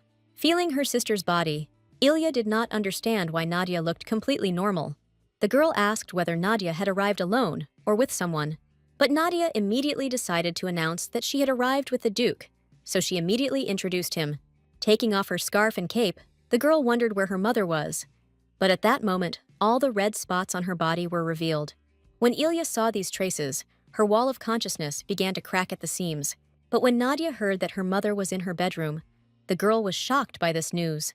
Hugging Nadia, Ilya reported that at such a moment, the Lancaster estate was unable to receive guests. Looking at his lordship, she apologized for not being able to receive them now. Also, Elijah said that they would greet him properly next time. That's why this time, Ilya asked to return without Nadia. It's a bright day at the Lancaster estate, because today, Nadia has returned. The mother immediately got back on her feet with the appearance of her daughter. The girl was glad to see her mother in full health. The brother and sister watched as their mother looked at their sister. They could not believe that they were seeing a girl. Nadia cried and said that everything was fine with her, but she was most worried about her mother. She also talked about how well she was living in the Duke's house. Everyone there treated her well. Anderson couldn't hold back his tears. He thought that Nadia was saying that on purpose. He knew that Nadia only saw the good in people, so he asked her not to defend them. But she was not defending them at all, asking her brother to pay attention to her beautiful dress. The brother could not look at Nadia without pity, because he thought that all this was not true. Nadia still continued to talk about what a caring husband she had. After all, she wanted her relatives to accept and see the Duke from the same side as she did. But suddenly, she heard her brother continue to not believe her, which caused her expression to change. They continued to talk about how terrible it was to live with such a man. All of Nadia's attempts were in vain. Ilya continued to scream and say how terrible the Duke was. Bowing her head, Nadia did not know what to say to her relatives at such a moment. And also, she thought that Luke simply didn't know how to say it when he arrived at the Lancaster estate. Mother asked not to shout at Ilya, because the shouts frightened Nadia. Father thought it was good that Nadia returned. Because of this, Mother's condition improved. The girl was already preparing food and holding some kind of strange bottle in her hand. It was intended for children who suffer from insomnia, and its name was Good Night. Nadia didn't understand why Vivian would cook the food herself, since usually the servants did that. But the reason for this was that all the servants were now on vacation.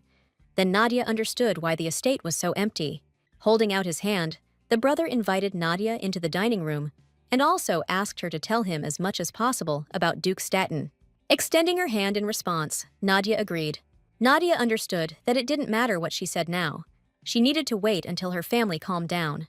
And then she can explain to them what kind of person Luke really is. She continued to believe that everything would work out and had no idea what her family had prepared for her. Luke continued to spend the evening alone, taking care of business. Jade said that he had the last box in his hands. They specifically visited all the stores so that nothing like this would remain. The head butler wondered if this was not enough to make the Duchess's family change their minds. Anna wondered why this happened. They were kicked out before they showed their gifts. The head maid believed that this would not have happened if his lordship had at least smiled. The woman continued to lecture the Duke, believing that his behavior was wrong. Especially now that Luke had shaved off his bear beard, he could at least smile. Nadia talked about how, when Luke smiles, he looks completely different. And the maid thought that what was the point of a pretty face if you didn't use it? But the Duke was wrong when he saw Ilya Nadia, since there was obvious hostility in her face. As soon as she looked at him, when he imagined Nadia looking at him like that, Luke's blood ran cold. But he knew he couldn't tell anyone about it. At this time, Jade asked when the Duchess would return. Luke knew he would have to go back for her, but it was obvious to him that he had prepared too few gifts for the Lancaster family. Jade, looking at this huge mountain of gifts, could not believe that there were not enough of them. Luke decided that he would have to watch the Lancaster estate and wait until he was ready to visit them again. Jade and Anna condemned the Duke for such thoughts, because he is not some kind of kidnapper. Luke tried to justify himself, saying that he was not a kidnapper. He just wanted to protect his wife's family. He noticed that their security system was weak. The walls could be climbed over, and the main door was easy to break down. Luke thought it was better to get rid of the minor threats while his body was sick. Jade suggested that they split into groups and patrol the estate until the Duchess returned. But the Duke asked not to worry about anything, because he decided that he would personally make sure that Nadia was safe. So night came. Luke, together with Jade, armed with a sword, set off on his way. Hidden in the night under their cloaks, they watched the estate, which was located on the outskirts of the capital. The Lancaster estate, although located on the outskirts of the capital, is not inside a dangerous area. Jade knew the Duke was worried about the ambush, but they couldn't follow them all the way to the capital. So the head butler thought about telling the Duke that it was useless to go that far. But looking at the gentleman, Jade doubted that Luke would listen to him at such a moment. Noticing that the wind was cool, Luke wondered if Nadia was warmly covered. All this time, the Duke thought about his beloved, because he wanted to be near her. Jade said it was time to return, since the Duke was convinced that Nadia was okay. He also noted that they themselves looked suspicious, so he didn't know what they would do when the guards caught them. But Luke, clenching his fist, couldn't remain calm when he was so far from Nadia. Suddenly, noticing something, Luke immediately called Jade to him. Because he imagined something, Jade immediately approached the Duke to find out what he saw there. Looking at the estate from afar, Jade didn't notice anything unusual, but Luke saw everything and shouted that the carriage was approaching the estate. One carriage drives up to the courtyard of the estate, and two others on the other side. So Luke immediately ordered to tell the fifth group to run here. And since Jade was in no hurry, Luke began to growl at the butler and threaten him. Realizing that it was better to immediately carry out the order, Jade immediately rushed towards the fifth group. Turning back, he noticed that Luke wasn't following him, which Jade found strange. After all, his lordship would certainly have wanted to participate, but Luke exceeded all expectations by planning to jump off the wall. Jade tried to stop the Duke, but it was too late. Luke was already jumping. He couldn't help himself because his wife's safety depended on it. Luke pulled out his sword and stuck it into the wall, saving himself from falling. Thus, the Duke broke his sword, but landed safely on the ground. This time, he was going to personally deal with the bastards who were going to harm Nadia. After what they did to his parents, they now decided to come for his wife. He couldn't lose another person he loved so much. But Luke saw how the sleeping Nadia was being dragged into the carriage, and he was already there. That's why he immediately started shouting for the kidnappers to stop. With his screams, he frightened the people who kidnapped Nadia. He was serious in his intentions and was ready to tear them to pieces. One of the kidnappers began to hiccup, and the second kidnapper, frightened, began to run away. They were about to escape through the back gate, but Luke couldn't let them go. The kidnappers believed that the Duke would not be able to catch up with the horses on foot, but suddenly, they realized how much they had been expected.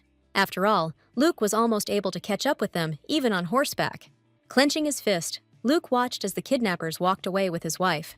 Jade barely managed to catch up with the Duke, who was already asking for his horse to be provided to him.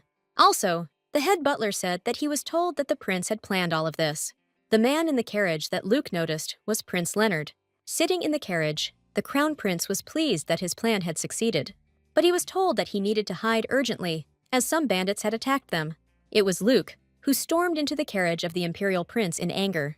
Leonard did not recognize him at first, and was struck by the killer at that moment. He couldn't believe it, and also noticed the uniform of the state and duchy on the bandit. Leonard said that he was ready to turn a blind eye to the knight's rudeness if he brought the Duke to him, and he understood that perhaps the knight was doing this because of the Duchess. The veins on Luke's face appeared. All the veins tensed up. He couldn't believe that the prince was somehow connected with the kidnappers. Leonard was amazed, because he heard a familiar voice and immediately understood everything. And after he saw those gray eyes and the beast's behavior, everything fell into place. But he could not believe that this beautiful man was Duke Staten. Luke wanted to hear the reason why the prince had infiltrated the Lancasters. Waving his hands in front of his face, Leonard didn't know how to explain himself to the Duke. He also noticed that after Luke shaved his beard, he began to look like his childhood self. So, out of old habit, the prince began to stroke the Duke's head. The positive prince wondered why Luke decided to shave his beard. But Luke was not so happy about the meeting. Anger filled him. It seemed that he was ready to kill the prince at that moment. Grabbing Leonardo by the hand, he left the whole performance. After all this time, the Duke tolerated his antics out of so-called loyalty. But this won't happen now, no matter what. The prince was informed that they had managed to calm the horses. Jade was hesitant, since Luke wanted to take the prince's horses. But an irritated Luke replied that now was not the time to worry about such things. Leonardo watched this picture with interest. He could not believe that Luke would be ready to sacrifice everything for Nadia. The Knights of the Empire apologized to the prince and also said that they would immediately call for reinforcements. But Leonardo refused the knight's offer, as he explained that they were not robbers. The prince wanted to tell Luke that he had started all this at the request of the eldest son of Lancaster, but Luke left without even letting me say a word. At that moment, Leonardo realized how important his woman was to Luke, and it looks like there was a big misunderstanding on both sides. Anderson could no longer hear the sound of horses, so he began to think he had escaped. Nothing like this had ever happened before, so he was very worried. Holding his head, he did not understand why the thieves decided to attack today. In any case, he thanked God that his family was in perfect order. The father was glad, because they managed to escape from these scoundrels. But because of them, they had to drive the carriage very abruptly. Anderson knew something might have happened to Nadia, so he got off his horse and went to check on her. But he was sure that as long as Nadia was under Vivian's care, everything was fine with her. Opening the carriage door, Anderson immediately asked if everything was okay. Vivian replied that everything was fine, but most of all, she was worried about the children who were riding in front. The only thing that scared Anderson was that Nadia was sleeping too long. It seemed the sleeping pills were too strong. Vivian couldn't believe it, because even their children were drinking this sleeping pill. She was generally afraid that this sleeping pill would not work on Nadia. But, fortunately, the road seemed to have tired her out, and she slept soundly, seeing wonderful dreams. Holding his wife's hand, Anderson apologized for having to drag Vivian into this. The woman reassured her husband, because they had already discussed this and came to a conclusion. It's been 12 years since their wedding, and all this time, Vivian has watched Nadia grow up. Nadia was not just her husband's sister, she was like a sister to her. Therefore, she could not help but worry about her, which is why she decided to participate in this event. She wanted to do everything to protect her. But suddenly they heard sounds. Anderson immediately started screaming, trying to find out from his father what happened and why he moved so abruptly. But the father asked him to close the carriage door and stay inside, which surprised the man. The head of the Lancaster family realized that the robbers had been chasing them all this time, so he couldn't stay put, trying to protect his family. The father continued on his way. None of them understood why this was happening right now, at such an important moment, but all his thoughts disappeared when a huge fist smashed through the wall of the carriage. Luke, with crazy eyes, looked into this gap and said that he was finally able to catch them. Anderson, covering Nadia, was horrified. Fear was visible in his eyes, but Luke was not going to back down, because he wanted Nadia back and he was ready for anything. The Lancaster eldest son did not believe that the carriage could break down so easily. He was also scared by the fact that this big guy named his little sister. Vivian did not understand what kind of measured beast this was, and why he called Nadia's name. Anderson assumed that perhaps this robber knows that Nadia is a duchess, so he wants to take her and then demand a ransom, or someone has long had a grudge against the Lancasters. Vivian refused to believe it. It seemed impossible to her. After all, she knew about the Lancasters even before she married Anderson and knew what good people they were. Anderson didn't know what to do at that moment. The carriage continued to shake. It became dangerous to continue on her way, and suddenly she stopped abruptly. It became surprisingly quiet, so Anderson asked his father what had happened. He was shaking because he was afraid that something had gone wrong again. From the moment the engagement proposal came from the Staten house, they could do nothing but watch Nadia sacrifice herself. But Anderson couldn't give up everything so easily. He promised himself that he would be strong and that he would be able to protect his family. He decided to go out and scout out the situation, so he told Vivian about it. Looking at Nadia, he asked his wife to hide in the carriage and not get out. Vivian was horrified because she understood that she might never see her husband again. Opening the carriage door, Anderson peered out cautiously to see what was going on. He saw nothing, but he listened and realized that the sound was coming from above. Anderson was shocked by what he saw, because he saw a man holding his father. Luke's gaze was terrifying. He was ready to please anyone who did something like this to his wife. The girl's father asked to let him go. He literally began to beg for mercy. But Luke didn't hear anything. He needed information, and then he would let the man die quickly. The man did not understand what the robber was talking about, because this was his territory. He was also interested in how much money they had promised to this scoundrel, who had dared to pursue them. Luke realized that the man didn't get it, so he decided to let go of the cloak he was holding. He decided to show the stranger what he was dealing with. The man understood that he was about to be hit, so he closed his eyes. Anderson noticed that Nadia had gotten out of the carriage, so he tried to stop her. Nadia looked at this picture in horror and asked Luke to stop. Looking at her husband, she did not understand why he was doing this. Luke, looking at Nadia, stopped abruptly, and he also realized that he was holding her father, so he abruptly let go of the man, and at that moment, Anderson hugged Nadia. Luke realized that the situation had become complicated and completely incomprehensible to him. Jumping off the carriage, he immediately knelt down in front of his wife. Rising from his knees, Luke approached Anderson like a beast, asking him to take his hands off her right now. Anderson was very scared and understood what could await him now, so he closed his eyes. And Luke kept asking questions. He wanted to know what the man was trying to achieve. But Jade stopped the Duke in time, because he understood that this was enough. Luke couldn't calm down, so he jerked his hand sharply and freed himself from the butler's grip. Jade stopped the gentleman and asked him to give him a chance to explain everything. The butler reported what the prince had told him, because after his departure, the House of Lancaster turned to him for help. Luke was extremely surprised to hear this, as he did not expect it. Jade reported that the people in front of the Duke were not kidnappers, but members of the Lancaster family.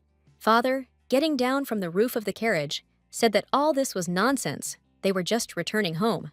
Luke finally understood everything, and the realization of what he had done made him feel ashamed, but he still didn't understand what the Lancaster family members were planning to do. Now, looking into people's faces, he began to remember Nadia's words, that Luke can easily recognize her brother and other family members. After all, they look similar. And realizing this, Luke was stunned by what was happening. Luke began to understand what he had done. He blamed himself for what had happened. Jade grabbed his head, because he already understood what questions they would ask him. He thought that he needed to run away first, while they were all distracted. Ilya arrived at the scene and wondered why Anderson was staying there, since they had agreed to meet somewhere else. She waited too long and began to worry, so she decided to go looking. She also noticed that the Duke she had met during the day was standing in front of them. Anderson asked if Elijah knew the man standing in front of them. Then, the girl said that Duke Staten, Nadia's husband, was standing in front of them. At this point, the family members began to whisper among themselves, as it seemed the Duke was putting pressure on them. Hearing what her brother and sister were talking about, Nadia opened her eyes. Hearing the word run, she began to ask herself questions, because she did not understand what her relatives were talking about. Hugging their sister, Anderson and Ilya said that all this was for Nadia. Vivian, getting out of the carriage, did not understand what was happening. Hearing the word bruises, she asked if Nadia was hurt. Ilya was talking about the red spots on the girl's neck, but Vivian understood right away that these were just hickeys, which greatly surprised the family members. Everyone was confused, but Vivian couldn't help but notice that even Anderson was leaving them. And if Elijah calls this cruelty, then Anderson is simply a tyrant. Hearing this, the guards of the Staten Duchy could hardly restrain themselves from laughing. Pressing their palms to their faces, they realized that there had been a misunderstanding. Ilya couldn't believe that these marks were just hickeys from passionate kisses. It turns out that these are not traces of violence, but simply traces of strong love. The Duke tried to hide from shame, but Vivian noticed it immediately, and the embarrassed father, who had been climbing down from the roof of the carriage until now, began to hiccup. Is the Duke angry because the Lancasters have bad thoughts about him? Luke headed towards the carriage, deciding to help Nadia's father get off. He also decided to apologize for mistaking his father for a kidnapper. And until his father's anger went away, he asked to beat him, so Luke said, bowing his head. Nadia watched as Luke sincerely tried to apologize to her father. She could not contain her feelings and emotions, as she understood what her husband was experiencing at such a moment. So she started walking towards Luke. Her brother and sister tried to stop her, but they failed. And Luke kept talking about how his father could beat him until his anger left him. But Nadia couldn't allow this, so she stopped Luke. Suddenly, she opened her eyes and realized that she was in a familiar place. Stretching her hand upward, she looked at her ring, which was on her ring finger. Nadia sat up abruptly and realized that she was in her bedroom. Turning her head to the side, she saw the man who was sleeping with her. Luke also opened his eyes and asked if Nadia had called him. Tears of happiness flowed. It seemed like it was all a bad dream. Clinging to her husband, she was glad that it had all been just a dream. Nadia talked about a dream where Luke grabbed her father by the collar, but the Duke understood that it was not a dream, so he felt a sense of shame. And the girl continued to talk about the dream, which seemed real. She was happy to realize that it was all just an ordinary dream. Lying on the bed, Nadia was not sure when it began and when it ended. She only remembered seeing her parents and Luke in her dream. Luke knelt down and bowed his head, which made Nadia start to ask questions. The Duke knew well how dear her family was to Nadia. Last night, she passed out, and they were in such a hurry to get to the estate that Luke didn't even have time to apologize, which made him think long and languidly. He wanted Nadia's family to get angry at him again and beat him up, so Luke could take the weight off his soul. Moving away from the window, the Duchess asked Luke how he knew she was in trouble. While waiting for an answer, the girl looked at the man with innocent eyes, and Luke asked if Nadia really wanted to know about this. Nadia confidently said yes, and suggested that perhaps Luke had been following her. The Duke remained silent, which made the girl realize that he was spying. At that moment, a thought flashed through the girl's head, that perhaps it was because Luke didn't trust her. Getting up from the table, Luke realized that she needed to explain, since this was all more of a misunderstanding. Trying to hug Nadia, he said that it wasn't about that. Luke wanted to explain that it was all because he was so worried about her. The Duke admitted that he actually wanted to return as soon as he was sure that she was all right. Nadia was embarrassed by such words. She could not believe that the Duke valued her so much. Luke also talked about how much he missed Nadia. The Duke tried to be honest and ended up admitting that he had been following her. And if Nadia says that Luke is disgusting to her, he will never be able to forgive himself. But the girl, with a smile on her face, asked to look at her. Luke stopped her, because he thought she was still angry with him. Hugging her husband, the Duchess admitted that she was very angry. Luke didn't know how to make amends, and these words only made the girl laugh. Nadia knew that Luke had only good intentions. She could never think otherwise, and he tried so hard to save her because he thought Nadia had been kidnapped. Luke was ashamed of his behavior, but he was embarrassed by how well Nadia knew him. The Duke was already prepared for the worst, but he could not believe that his wife was so kind. He wondered how many more times she would make him fall in love with her again. Luke started to speak, but the girl noticed something in the room, so she looked away. She asked if the letter was the Million family crest. Apparently, while she was not at home, letters arrived from them, so Nadia immediately rushed to read them. Luke remembered how Nadia had spoken about her friends from Viscount Million's family, so he wondered if Nadia had spoken about friends from the capital. Luke noticed that his wife clearly missed her friends as much as her family.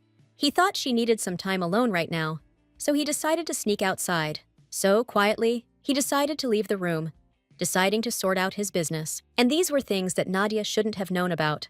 Everyone in the kingdom was discussing one very interesting piece of news, that the knights of the Duchy of Staten are buying up everything they see in the shops. They all began to think that the Duke had decided to take up some new business, and Jade wondered if Luke was overdoing it. The head butler didn't understand what the point of buying everything was, if the Duke didn't know what they liked anyway. But Luke felt he had no choice. He wanted to make a good impression. Jade insisted on his own, saying that the Duke simply did not know what to choose. And when the butler began to mention the prince's name, Luke's face completely changed. But Jade believed that Leonardo had helped them clear things up last night. Suddenly, a prince appeared, who could no longer listen to people talking about him behind his back. He believed that he had been helping the Duke all night, even lending him his horses. And that's why I thought I deserved gratitude. But Luke didn't think so. A terrible grimace appeared on his face, which spoke of how much he wanted to kill the prince. All this went on for a long time. Luke was driving the prince away, and Leonardo did not want to leave. The girl wondered who Leonardo was talking to, so she assumed it was Duke Staten. Celia, the princess of the empire, could not believe these words. After all, a silent and gloomy man is always at the center of various rumors. She will never forget how her father tried to set her up with that terrible man. Fearing for her life, she then screamed that she would never marry someone like him. Therefore, she wanted to get away from this place as soon as possible. But the brother noticed that Celia was already leaving, so he stopped her. Leonardo wanted Celia to stay for a short time, as he wanted to introduce her to Duke Staten. Hiding behind her fan, she believed that the Duke had already left, since she saw only his knights. But Leonardo believed that Celia was obliged to see the Duke, and would be very surprised. After all, this black-haired knight is none other than Duke Staten. Celia was truly amazed. She couldn't believe her eyes. As before, she saw this man, only with a huge beard. Coming closer, she once again clarified whether it was indeed Duke Staten in front of her, because Celia couldn't believe that she almost got married to such a wonderful man. With a light hand and neat handwriting, Nadia wrote a reply to her friends. She finished it, smiling, hoping that this was enough for an answer. While looking for sealing wax, she admitted to herself that she had been waiting for the letter for a very long time. But unfortunately, no one except James wrote to her. Looking at the letter, she kept thinking about how Reina was doing. Remembering their fight at the girl's birthday party, she wouldn't be surprised if Reina didn't want to see her anymore. Nadia suggested wearing 2 identical dresses for a girl's birthday. Reina didn't listen to Nadia at that moment, and agreed with everyone. She was so carried away by the man that she didn't even notice what she had agreed to. And Nadia kept thinking that Reina was going to get married at the end of this year, and perhaps they would never see each other again. So she wanted this birthday to be special. And when Nadia came to the girl's birthday party in exactly the same dress, she herself didn't understand what she had done. Many people discussed this incident that day, asking many questions. And only Nadia was naively happy that she and the traitor had the same outfits. Many people started approaching Nadia, praising her outfit, because she didn't often dress like this. And Reina heard many people praising Nadia for having the same look as hers. The girl could not stand such humiliation, so she turned to Nadia, secluded in some closet, so dusty that Nadia began to sneeze. Reina began to furiously scold the heroine for her outfit, but Nadia thought that Reina didn't mind, since they also wore the same outfits on her birthday. Reina assumed that Nadia was trying to get revenge on her in this way. She did not understand Nadia's good intentions at all, which brought tears to her eyes. Remembering everything that happened between her friends, Nadia finished her business with sadness on her face. Looking at the decoration from the small box, she could not even imagine that she would offend her friend so much. Many memories united them, because they had been friends since childhood, and she still remembered how Reina was the first to call her a friend. Looking at the brooch, Nadia remembered that she wanted to remind Reina of their childhood. But suddenly, the maid's voice distracted Nadia from her thoughts. Wendy came to help the lady get ready quickly.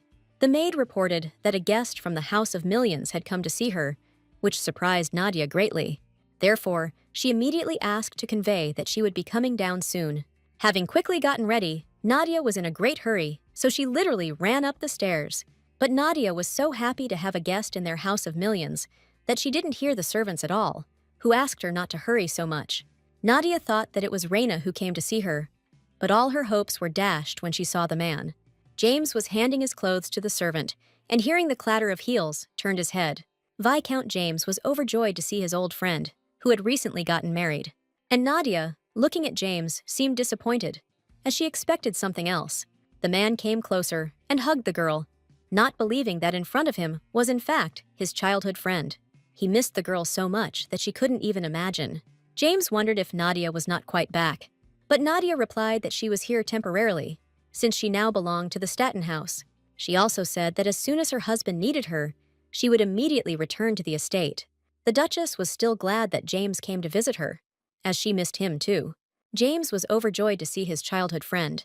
It seemed that this was all he needed to be happy. He also admitted that he arrived at the mansion as soon as he heard the news that Nadia had arrived in the capital, but for some reason the house was empty, so he left a letter. Looking around, Nadia noticed that there was practically no one in the house now. Perhaps everyone had gone to clean up that mess. James asked if Nadia was alone now, to which the girl replied that it seemed so. It was for this reason that James suggested the girl take a walk. He decided to keep Nadia company, just like in the good old days. Nadia, sitting in the carriage with James, felt somehow very awkward. She thought that before this didn't bother her, but now even a light touch of the hand bothers her. The girl thought that it was probably because they hadn't seen each other for a long time. Noticing that Nadia was looking at him intently, the man thought that he had something on his face and asked the girl about it, to which she answered negatively. And then the girl asked the Viscount how Reina was doing and if everything was okay with her. James took Nadia by the chin, looked at her, and said that she always asks about his sister first. After adjusting her hair, he asked the girl why she didn't ask how he was doing. James, seeing Nadia's confused look, laughed and said that he was joking and that Reina was doing well. And then he added that his sister was not in the capital at the moment, at which time the carriage stopped and the servant said that they had arrived. Nadia, opening her green eyes wide, was pleasantly surprised because she recognized this place. It was her favorite perfume, and James added that it was their favorite place. And then he said that a few months ago, they would have stopped here to share our favorite scents with each other, James said, holding out his hand to her. Nadia, holding his hand, quietly got out of the carriage and said that she remembered this. Holding his hand, the girl thought that then he would go with her, just like now. And suddenly, the Duchess suddenly realized why she was feeling so uncomfortable right now. Remembering Luke, she realized that he was afraid to touch her again, but James took her hand without even asking. The girl hadn't noticed this before and wondered if all the men in the capital were like this. Nadia looked out the window and saw two people talking there. James, noticing that the girl was silent, asked what happened. And then, seeing where she was looking, the Viscount asked if she had seen someone she knew. Nadia smiled happily and said that she knew the man in the window. She said that it was her husband, Duke Staten, which unpleasantly surprised James. And then she added that she also came to the city to see him. But then Nadia looked closer and fell silent awkwardly, her cheeks slowly turning red. After all, the girl did not understand what kind of beautiful woman was standing next to her husband. Nadia decided to ask the Viscount about this beautiful woman standing next to her husband. James told the saddened girl that it was Princess Celia. Nadia was surprised, and the Viscount explained that they had crossed paths a couple of times at business meetings and that he knew her. And then he added that before she seemed incredibly cold to him, but it seems she knows how to smile. Princess Celia, at this time, stood opposite the Duke and smiled at him. James noticed that people were saying that Her Highness and the Duke were childhood friends. The girl smiled and said that Luke said that his only friend in the capital was the prince. And then I thought that he was one of the 5 imperial dukes, and naturally he would be close to the rest of the family. James asked Nadia if he should interrupt their conversation, to which the girl sadly replied that it was not necessary. Suddenly there was something personal there. Then the man suggested leaving them alone and going for a walk in the park. Nadia asked if he was talking about the park where they had picnics. The Viscount confirmed this and added that it was incredibly beautiful there now. And then Looking at the girl, he said that he would like to admire this view with her. Nadia, looking at her husband talking to the princess, thought that he probably missed his friends in the capital, and she decided that the best thing she could do now was not to interfere. Maybe they are in the midst of a pleasant conversation right now, the girl thought. At this time, Celia told Luke that when she learned of his return to the capital, she was so happy she couldn't even close her eyes. To this, the Duke advised her to see a doctor, and Jade thought that the gentleman had never been distinguished by politeness in the company of the royal family. And if it's not scary with Leonard, because they are friends, then you can't treat the princess with such disdain. And deciding that if this were to happen, they would have big problems. At this time, Celia asked Luke how long he would be here. The Duke, folding his arms across his chest and closing his eyes, thought about how to answer this question. Seeing Jade waving at him with a hint that he shouldn't lie to the royal family, he responded positively. The princess, grabbing Luke's hand with her own, joyfully exclaimed that it was wonderful. And then she asked him if he knew that La Treviliere was about to begin. Luke frowned as he listened to her talk about how she needed more knights to accompany her. The Duke remembered that La Treviliere was the largest and most flamboyant of all the imperial celebrations that mark the end of the year. And with 2 weeks of dueling matches during the day and beautiful balls at night, the risk of someone from the nobility or the royal family being killed increases. The princess, smiling, told the Duke that she wanted him to accompany her because then no one would be able to touch her. Looking at Luke, she asked him if he would be her guardian, and she added that it would be good if he started serving right now. Luke, removing his hand from the princess's hand, apologized to her, and then, bowing, he said that he was married and therefore could not accompany other women except his wife. At that moment, the Duke remembered his beautiful and naive Nadia, and then took his leave. After the Duke left, Celia's brother said it was very awkward. He couldn't believe that she would ask Luke for such a thing, and she didn't even know that he was married. And then, smiling, the prince added that he imagined the Duke's face when she suggested it, and noted that she had not shown any interest in him before, at which the girl angrily asked her brother to shut up. Celia said that she had reasons to dislike Luke before, because she had never seen such a sullen, beast-like person in her life. To this, the prince said that nothing had changed now. The Duke had simply shaved his beard. Celia exclaimed that if she had known that he was really so handsome, she would have made him hers. And then the princess added that his wife was no obstacle for her, which surprised her brother. The prince began to push his sister so that she would climb into the carriage faster. And already inside, he said that such things should not be said in public, otherwise she will create problems. The prince reminded Celia that she would soon become Queen of Mulfty, and then he sternly added that she would be getting married next year, and that she needed to watch her behavior. Upon arriving at the palace, Celia asked her brother what was wrong with being with whoever she wanted, and she added that he knew from birth that he would be emperor, and she has been receiving unsolicited proposals of engagement all her life, and her brother has no idea what it's like. And then, Celia asked the prince what would happen if she married Duke Staten before she became queen, and imagining Luke hugging her, she added that it was better to choose the husband you want, and not a complete stranger. And in doing so, she will lure the House of Staten entirely and completely to the side of the royal family. The princess hinted to her brother that this would be good for both herself and their family, to which the prince replied that she had probably forgotten that Luke was already married to the youngest daughter of Baron Lancaster. He admitted that his sister was indeed interested in the Duke, but what would she do with his wife? The girl grinned maliciously and replied that the emperor himself would take care of that. After all, she is not a princess of another country, and not even the daughter of a rich merchant. Laughing, Celia noted with disdain that she was dealing with the offspring of some insignificant baron, and no one in their right mind would risk their life to stand up for someone who was hardly more than a commoner, the princess added. James looked at Nadia, who was standing near the tree, and began to take off his coat. The man asked the girl what she was thinking about, and then, throwing his cloak over her shoulders, he asked her if she was cold, because the breeze had become stronger. Nadia replied that everything was fine, and she was just looking at this tree, which reminded her of old times. James also remembered this and said that he remembered how they used to come here to play as children, and the girl added that this was their childhood. The man sadly added that, in fact, his childhood was not initially happy, because when he was little, his family was seriously set up, and he hid under this tree because he was afraid that people would talk about them and point fingers.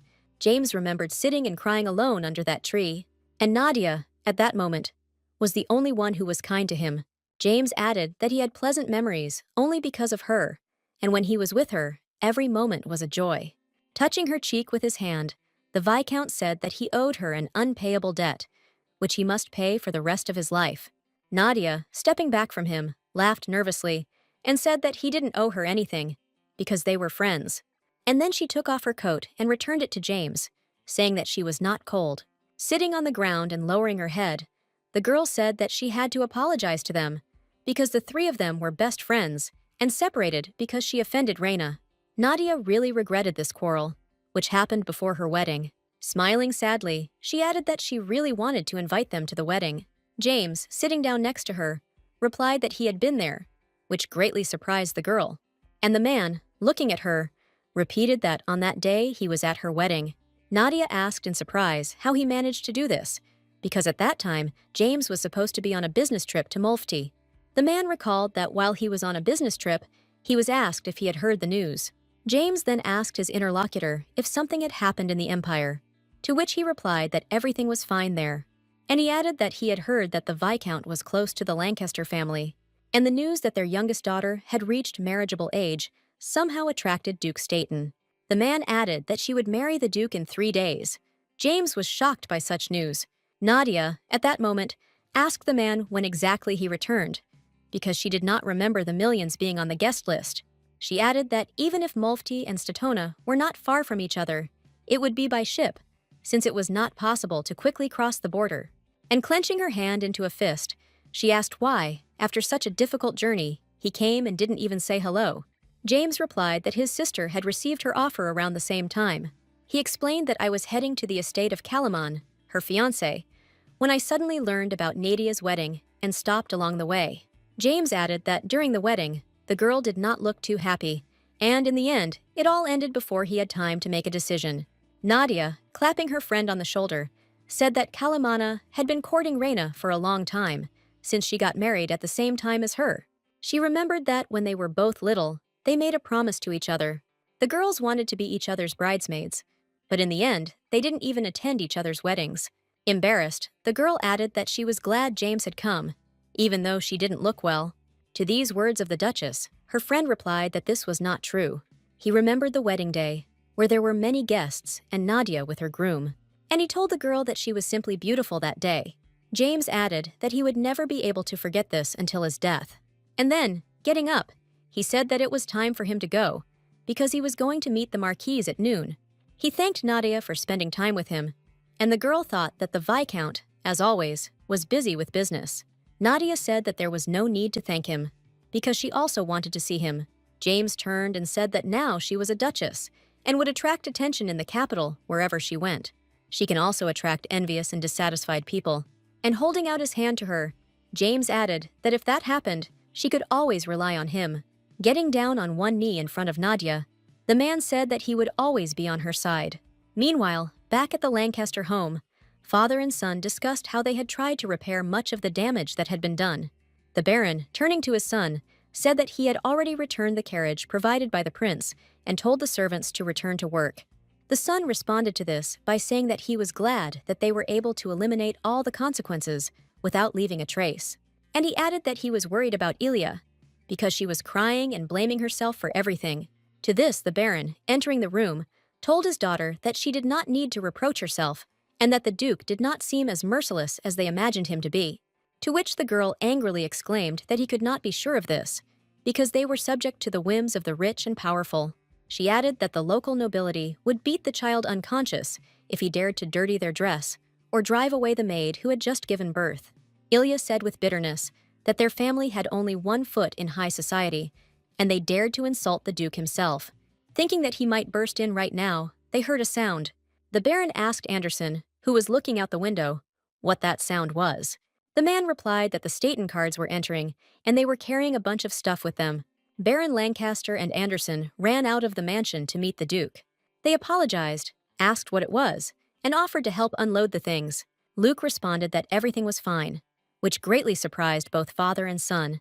The Duke, kneeling before the Baron and opening the jewel box, smiled and said that he had brought them some gifts.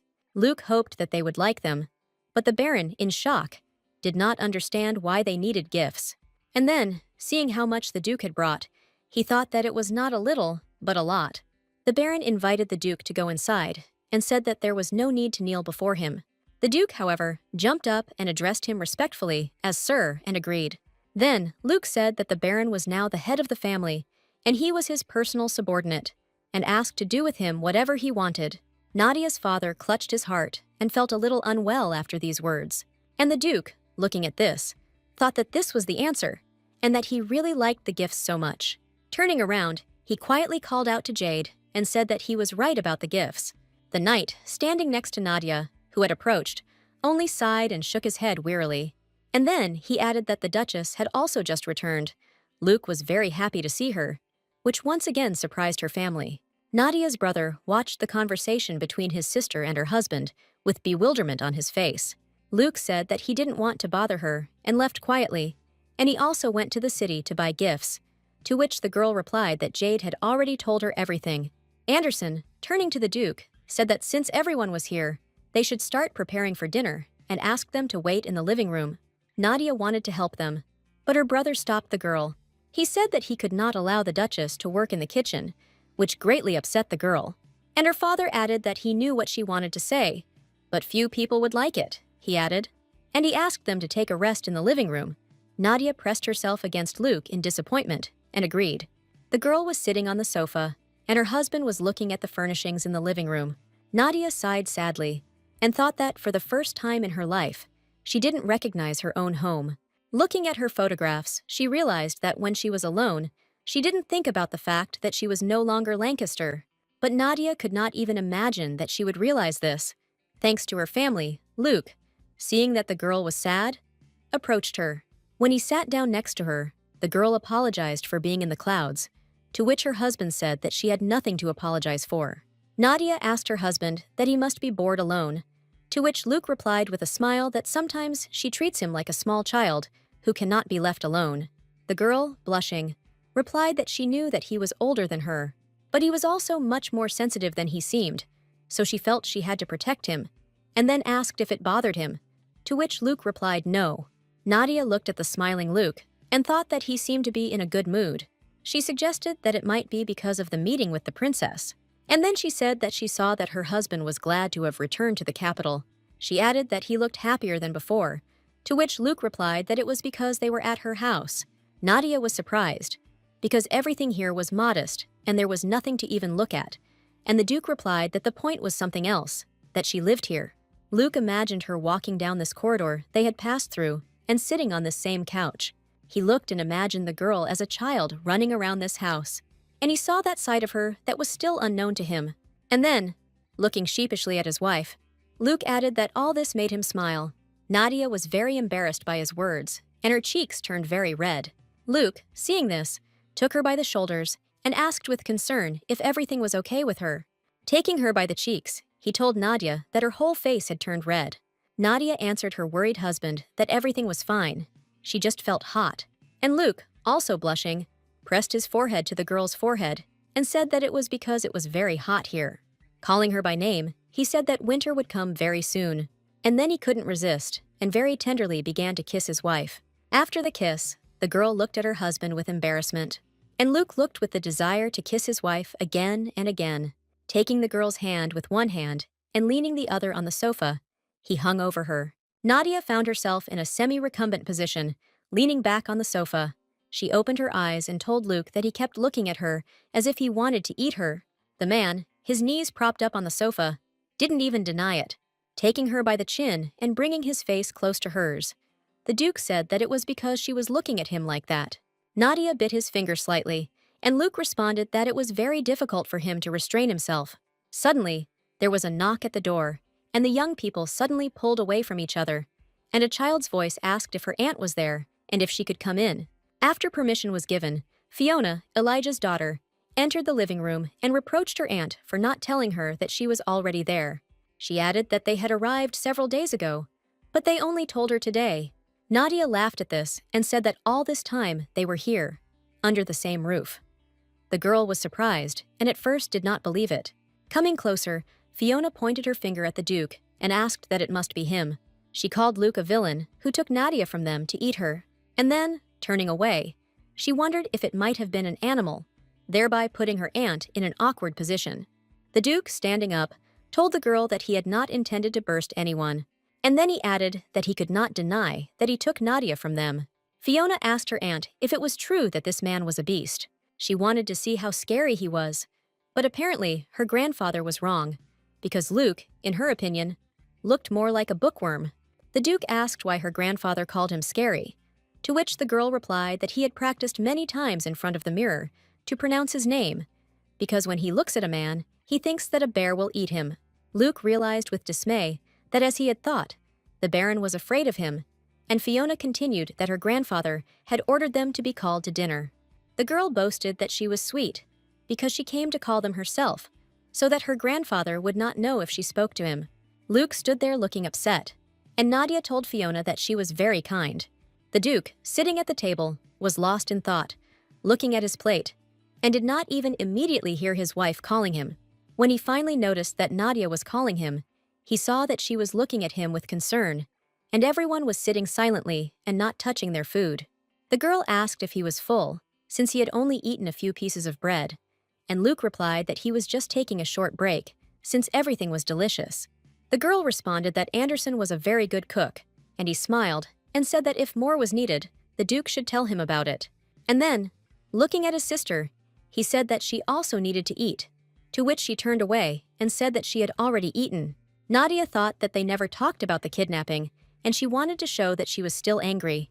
Luke thought that he couldn't do anything when everyone was so scared and offered to help the Baron cut the meat. Everyone sat as if they couldn't wait for this dinner to end. He thought that he might return to Staten instead of a room, but then Anderson asked him how long they intended to stay in the capital. When Luke replied that they were going to stay until the day the Empire was founded, Nadia was very surprised. She looked at her husband and said that winter was coming soon, and whether it was worth leaving the estate for so long. The Duke, looking at his wife, replied that his people were not fools, and that without him, nothing would collapse. And he added that she had people to see here, and she could spend time with her parents. But her parents were clearly not happy about this, and they were very scared when Luke said that he was joining them. The Duke asked with a smile if he would cause them any inconvenience. The Baron regretfully said that he had nowhere to put his guest, to which Luke replied that the servants' room would do if there was a bed there. Nadia's parents made headlines when the Duke said he could stay in the stables if there was nowhere else to sleep. The girl was outraged that her husband thought that her parents might allow him to sleep in the stable, and then Nadia whispered in his ear that there was no need to lock himself in a small room. And blushing deeply, she suggested to her husband that they go to bed hugging each other in her room. It had long since gotten dark outside, and the clock on the mantelpiece showed 12 o'clock. Luke lay under the blanket in Nadia's room and ordered himself to calm down. He thought that yesterday he had already slept here, with Nadia, so why was his heart beating like crazy? Luke remembered that the girl was going to talk to her sister and decided that until she arrived, he needed to somehow calm down. He lay with his eyes closed, all red, and asked himself to come to his senses. And suddenly, it occurred to him that his wife might also be thinking about what had happened in the living room, and maybe she wants to pick up where they left off, just like he wants. Then, the Duke heard someone approach the door and knock. Having allowed entry, Luke took the rose in his teeth and sat up on the bed, thinking that Nadia had arrived. But it was not the wife who entered the room, but Jade, who, shocked by the sight of the gentleman, dropped the documents. He covered his eyes with his hands and asked them to describe what it was like to see their boss, with a rose in his mouth. On a scale of 1 to 10, Jade asked why Luke was like that, to which the man angrily said that he didn't know it would be him, and that he shouldn't barge into a room where a couple was so late. The knight, collecting the documents from the floor, replied that Luke himself had allowed him to enter. Jade added that he had brought several letters from the royal family for him, and said that they had asked that the Duke read them all now. Luke thought it was Leonard writing to him, asking him to come because he had nothing to do, but the envelope was addressed to Princess Celia. He remembered the flirting girl and was very surprised by what she wrote to him. And then Luke asked Jaden if these letters were personal or official, to which he replied that they were most likely personal.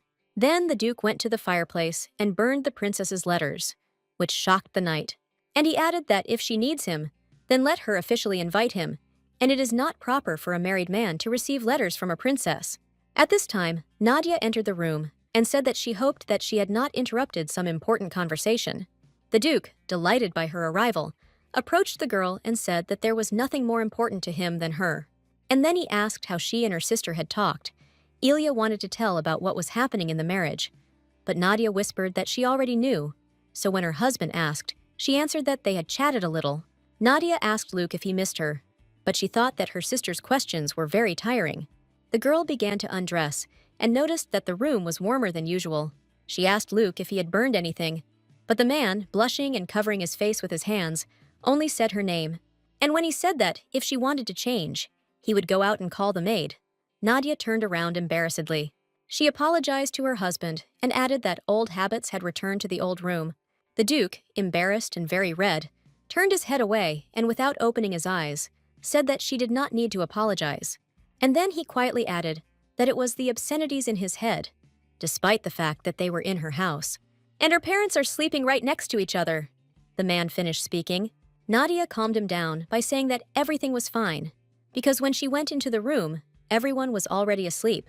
And then she added that it was already very late, and they could continue their conversation in bed. Meanwhile, in her chambers, Celia sat with a dissatisfied face, and next to her stood wine in 2 glasses. The princess was angry, because in her opinion, Duke Staten should have already read her letters. Nadia carefully cut off the meat that was lying on her plate with a knife. Anderson approached her and asked if she was okay. He noticed that his sister had barely touched her food, to which the girl replied that she was a little tired. Watching Luke, wearing an apron, offer to help her brother, she thought it was just an excuse. She remembered that last night, Luke took care of her when she was tired and even cleaned everything up. Nadia, embarrassed and ashamed, banged her head on the table. The Duke saw this and, jumping up to her in fear, asked what had happened to her. Nadia blushed even more, and looking at him, she thought that the very sight of her husband evoked strange thoughts. And then the thought entered her head that maybe she was a real pervert. At this time, Jade burst into the dining room, shouting for the Duke. He told the gentleman what had happened at night in the palace, and added that Her Highness had been attacked. Nadia wondered in her mind if they were talking about the beauty who had spoken to Luke. The Duke calmly replied to Jade that there was no need to fuss so much, since the royal family had encountered this before. Well, the knight, having calmed down, added that he had no idea how this happened. Jade frowned and told Luke that it seemed like His Majesty thought it was his fault. House Staten is completely subservient to the Empire, and the Duke's predecessor, nicknamed the Blade of the Empire, served it faithfully. Luke, arriving at the palace and kneeling, remembered that he had decided to follow in his footsteps. He was irritated and did not understand what the royal family was planning. The princess, at this time, was telling her father that unfortunately, her guard had been ill the previous night. She added sadly that she knew she needed help and called Luke. Leonard listened with a displeased look as his sister talked about how she and the Duke had almost gotten married and were therefore very close, and she was sure that he would help. With tears in her eyes, Celia added that she would never have thought that Luke would ignore the princess's letters. His Majesty, turning to the Duke, ordered him to explain how this had happened. Emperor Modria asked Luke sternly why he ignored the princess's calls. The Duke responded to this by saying that the letters were of a personal nature, and that if these calls had been official, he would have carried them out. And he added that since he was now married, he didn't think it was appropriate for him to meet girls for personal reasons. The Emperor responded to this by saying that even if his daughter had approached him unofficially, this did not change the fact that because of him, she was in danger. Celia's father noted that until that day, the Duke had served faithfully, and he would not punish him, and ordered that the princess be protected from that moment on. Luke repeated that he was already married, and added that His Majesty asked him to accompany the girl when he had a wife. And then he asked the Emperor to reconsider his decision, and he added that he could not leave his lady alone. At this time, the princess, covering herself with a fan, looked at him in surprise. And Prince Leonard, standing on the other side of the throne, looked at his father with bewilderment. The Emperor, angry and clutching the armrests of the throne, noted that Celia would soon become Empress of Molfti, and he asked him to protect his only daughter, and then added, would the Duke dare to reject his request at such a difficult moment? The Emperor jumped up from his throne, clenching his fists in anger, and shouted at Staten to do as he was told, and he added that he was obliged to, if he was truly a loyal Duke of the Empire. When Luke was already sitting in the carriage and was about to leave, a servant knocked on the window. He said that His Highness would like to see him, and at that moment, the prince approached the carriage. Sitting opposite Luke in the carriage, he said that it was hard for him to accept this. But even he was powerless now. The prince added that his sister had personally begged her father, and she was also the only daughter who was about to leave, and the entire empire had its eye on her. Leonard noticed that the times were indeed not calm, and His Majesty trusted Luke more than anyone else, so he asked her to accompany him. Looking at the gloomy Duke, the prince said that his father did not expect him to guard her until the wedding, because the Duke was a busy man, to indulge her childish whims. Leonard added that Celia would leave as soon as La Treviliere was over, and he himself thought that his conscience would strangle him. After all, he didn't think that his sister would run to his father and offer Luke as a guard. And he would agree. The prince thought that His Majesty was clearly thinking that it would be better for Staten to become part of the royal family than for Celia to leave. And the Duke, who still had no children, and the marriage could be dissolved. "It's getting darker and darker," Luke said he'd ask someone to sort it out. And he added that if he captured those who dared to attack Her Highness, he would torture them. And with this, he even frightened the prince.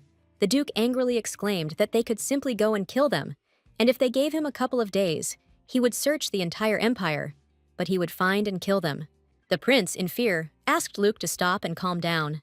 And then he added that this is not the problem, and that this is an order from His Majesty. Leonard asked what the problem was, because he thought everyone had already agreed to everything. Luke, looking out the window, said that he would miss her. The prince looked at the Duke with incomprehension, and the question of who he was talking about was visible in his eyes. Luke, folding his arms across his chest, looked at the prince and said that he would not see Nadia all day. And then he explained that even if he was next to Celia, all his thoughts would be about his wife, and he would be a bad guard. At this time, Nadia, with a small watering can in her hands, was watering the flowers in the garden. Suddenly, she felt someone's gaze on her back and turned around. The girl saw her husband, who was standing nearby, leaning his back against a tree, and called him. She said that Jade told her about the Emperor's order to accompany Her Majesty. Luke apologized, and Nadia said that there was no need to apologize, because he was not punished, and that was already good. Despite her husband, she continued that she was not very familiar with how the nobility and the royal family worked, but she knew that it was an honorable position. Nadia added that she also needed to prepare for La Treviliere, and suggested that they focus on their duties. Luke walked up to his wife and hugged her from behind, asking her again about how they should focus on their duties. The girl did not expect such swift and gentle actions from her husband, and even the watering can fell out of her hands. And Luke, embarrassed, asked Nadia if she was sure she would be okay without him. The girl became sad. She did not know how to answer her husband's questions correctly, and then she exclaimed bitterly that she was not at all sure that she would be okay without him. Luke looked questioningly at his wife, and she turned to him and called him a fool. And then Nadia continued that she also cannot live without him and wants to be with him. Luke looked at his wife in surprise, and she sadly added that she could not forbid him from doing his job. Here the girl burst into tears, and the Duke was very sorry that this happened. And Nadia continued to say that she couldn't do anything, because he would still have to go, even if she tried to stop him. Luke, pressing the girl to his chest, said that if she told him, he would stay. Nadia asked him not to say stupid things, because it was an order from His Majesty. But the Duke assured Nadia that he was not just saying this, and if she told the truth, he would not go anywhere. And he added that he would find a good reason not to accompany the princess. With these words, he greatly surprised the girl. Luke confirmed that this was the Emperor's order, and that House Staten was loyal to the Empire. Holding Nadia by the shoulders, the man said, "How can they send a person who is dying to serve?" The girl looked seriously at her husband and said that this was not a very wise decision. She added that she thought he was more mature and sensitive, but it looks like she was wrong.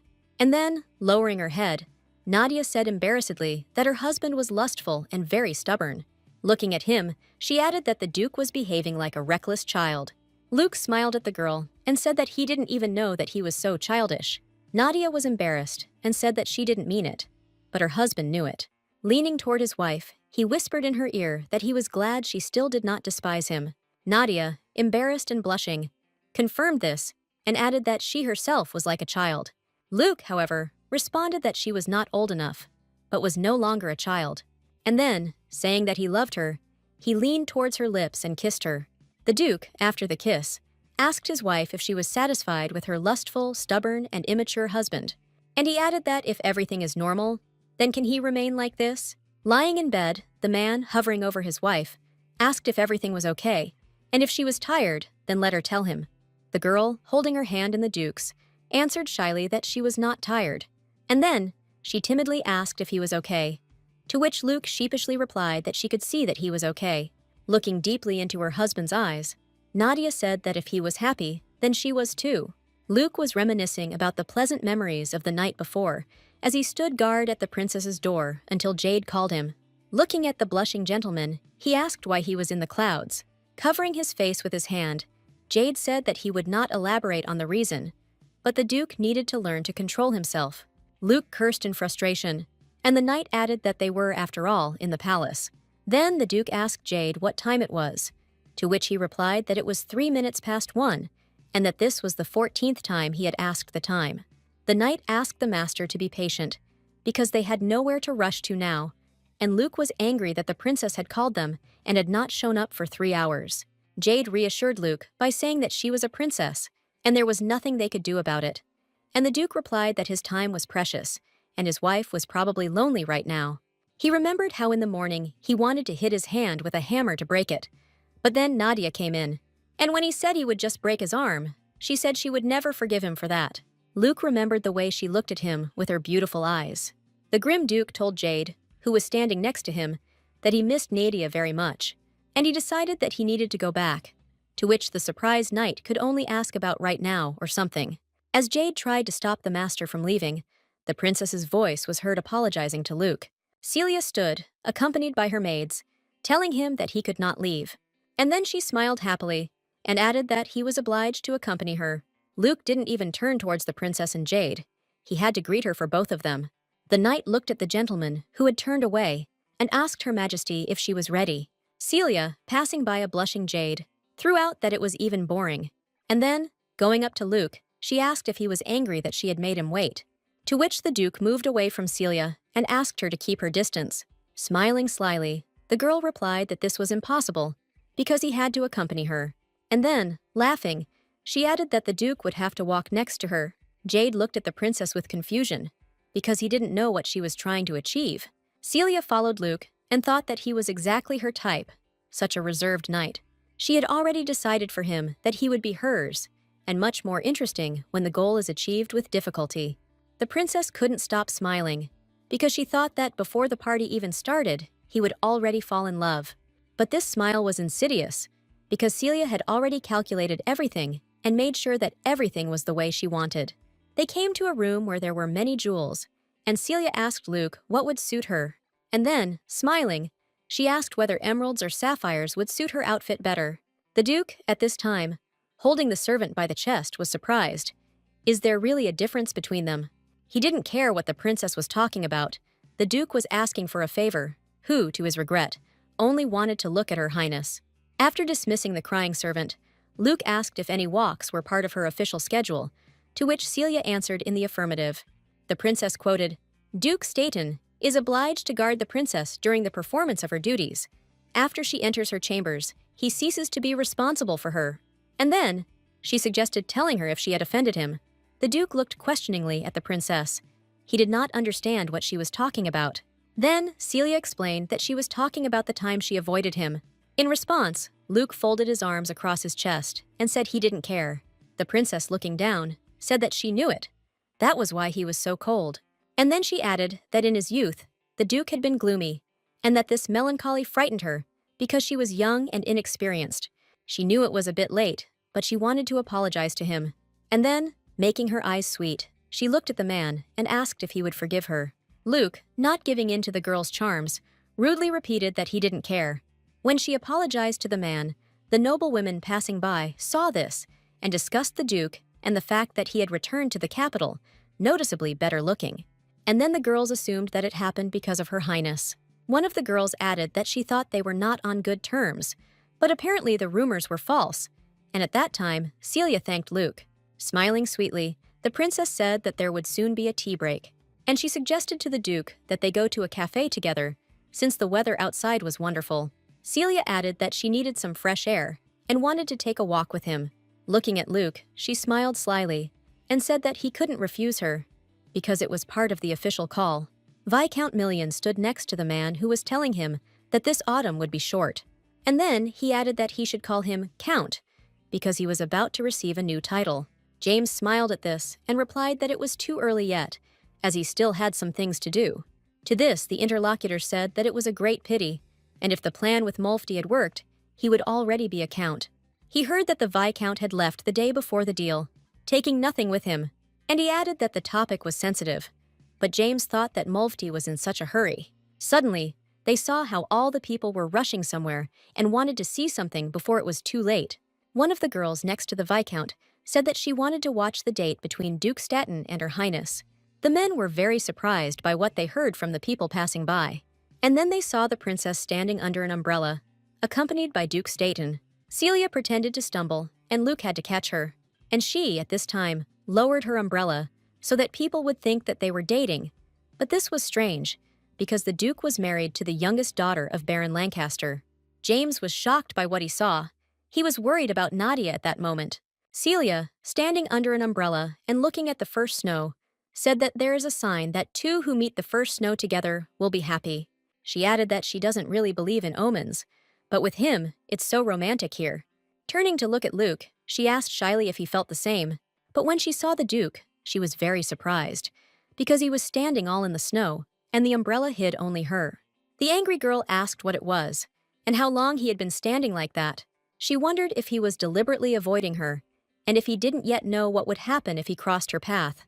And at that time, she asked him carefully if he was okay, since his clothes were all covered in snow. Deciding that it was time to move on to the second step, gentle touches, she wanted to shake the snow off the Duke. But Luke pulled back from her outstretched hand so that she would not touch him.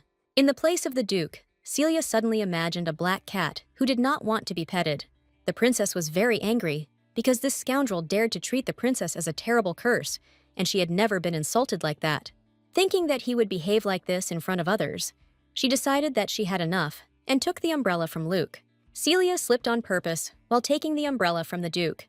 Since the Duke was not going to do anything, the princess decided to cheat and act in the old-fashioned way. Luke had to grab Celia by the waist to keep her from falling. He asked if she was okay, and Her Majesty lowered her umbrella so that people would not see what was really going on. Everyone who saw this thought that Duke Staten hugged the princess, and some even suggested that they kissed. Everyone was talking about the rumors that had been going around last year about Luke and Celia not liking each other, and James was the one who saw the umbrella moment. He turned around and left, and people continued to gossip about the veracity of the rumors and attributed to them the fact that they had been destined for each other since childhood. At this time, Nadia noticed that it was already quite late, and her father was still at home. He usually left at lunchtime and returned only the next day. To this, the man, smiling, replied that it was just a coincidence that there was less work, and since the whole family was together, he wanted to spend more time together. Nadia thought sadly that she knew it was a lie, because he came back as soon as Luke left. She could not continue to be angry with them for the kidnapping, because the girl knew that they did it out of love for her. Nadia loved them too. At this time, her mother offered her a cake, which interrupted her thoughts. All the time, while they did not allow her to do anything, the girl began to think that she was useless. She thanked her mother and said that she would go for a walk. Nadia really needed to take a walk and be alone to think. The first snow fell slowly, and the girl walked, and sad thoughts overcame her. Nadia wanted to throw something on herself, so as not to freeze, but while thinking, she imperceptibly put on Luke's cape. Catching a snowflake with her hands, the girl thought that her husband probably works a lot. Suddenly, a carriage stopped not far from her, and her friend Viscount Million got out of it. She was surprised to see James, but he happily approached her. Nadia asked what brought him here, and if he had business here. James even dropped his hat when he approached the girl. The Viscount became embarrassed and said that this was not why he had come to her house. And then he added that he wanted to see her, which surprised the girl very much. Taking Nadia by the hands, he persistently called her to go with him to the city. The Viscount held the girl's hand tightly and said that he wanted to show her something. Nadia, tearing her hand out of James's hands, apologized to him, and then she said that there were only two of them, and she didn't think it was appropriate for her to appear in the city like that. She explained that it was wrong to go on dates with him when her husband was not there, and she didn't want people to think that they were on a date. Nadia said that before, when she was constantly walking with him, she didn't even think about it. Now she's married, and James is going through hard times, so they both need to be careful for their own good. Viscount Million, holding Nadia by the shoulders, looked gloomily at the girl, and then he added that it was because of her husband. He so persistently asked her to go to the city with him. James didn't want to hurt the girl, and didn't know if he should tell her anything at all. He said that while her husband was at work, Nadia humbly waited for him at home. But the Duke doesn't work at all, but is out on a date with the princess, he added. And also, people called them cruelly separated lovers. And the Viscount, hearing this, hastened to tell her everything. And then he said angrily that the Duke had left her alone while he flirted with the princess. And she was thinking about how people might think of them. And he also asked who Luke was to her then. After that, Nadia was shocked by all these words. Suddenly, a voice was heard nearby, calling Nadia. It was one of the knights guarding the girl.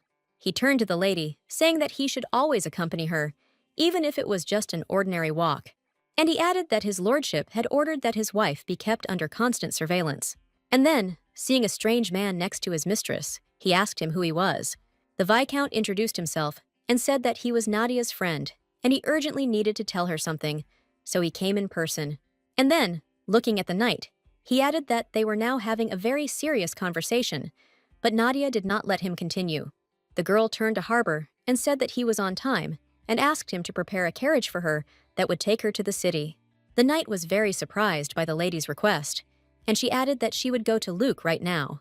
Grabbing Nadia by the hand, James tried to stop her and asked how she was going to talk to her husband if he was now a princess. Looking at her in surprise, the Viscount said that he understood, because her husband's betrayal had shocked her, but she could not go alone. Nadia answered decisively, looking at the Viscount, that she needed to see her husband herself. She pulled her hand out of James's and said that the Duke had walked with her all the way to the capital. And Luke, who had suffered all his life from rumors about his bestial nature, the girl remembered her husband. Therefore, she cannot allow him to find himself at the center of another scandal. Nadia loudly and with feeling expressed all this to Viscount Million, and she added, turning to Harbor, that they were heading to the city right now. James watched as they turned away and walked away from him, and the knight offered to ride his horse so that it would be faster. The Viscount thought angrily of Duke Staten, that he was a monster who ate children for breakfast and loved to kill people. James clenched his fists and decided that Luke was a bastard for practically kidnapping a stranger and forcing her to marry him. And he is not at all surprised that such a madman fell in love with the princess and became her knight. Returning to the carriage, James thought that Nadia was now determined, but he knew how vulnerable she was at heart. The Viscount remembered how, as a child, she always apologized and blamed herself for everything, and he consoled her when she cried and assured her that he was okay. James was the only one who comforted the girl and was always there for her. The servant opened the door and helped his master into the carriage. And then he asked the gentleman if they would be returning to the estate. At this time, the Viscount thought that if he could turn back time, he would not have allowed Staten to play with Nadia's feelings. After all, James believed that he was the only one who loved the girl all this time and imagined that she would marry him. And still angry, he answered the servant that they would not go to the estate, but would now go to another place. When Nadia and Harbor arrived in the city, the man asked if the lady was okay. The knight only now noticed that her shoes were not suitable for running in the snow. And then he added that he understood her concern for her husband, but most likely the Duke did not care about these rumors. Bearing the burden and honor of being one of the 4 dukes of the empire, he was surrounded by rumors and gossip from childhood. Harbor believed that the gentleman was probably used to this, and therefore the lady should not bother herself. To this, Nadia replied that even if Luke didn't care, the rumors wouldn't go away. She remembered how she wanted to hug little Luke, who had lost his parents after their conversation in the cave. And she added that when she began to live with the Duke, she learned what a kind person he was, and the girl wanted to prove to her husband that all these rumors were not true. Nadia passionately told the knight that from that moment on, she decided that she would do everything to help Luke. Harbor understood the lady's feelings and offered to help look for the master. Suddenly, the girl saw that there were Imperial knights standing nearby. Nadia went in their direction, deciding that Luke was there, because there were a lot of people there too. Harbor ran after her, shouting that she shouldn't go alone, and the girl, apologizing, pushed her way through the crowd. She walked and thought about how many people there were and where Luke was. People were talking about whether the Duke had a wife, and someone answered that he was definitely married.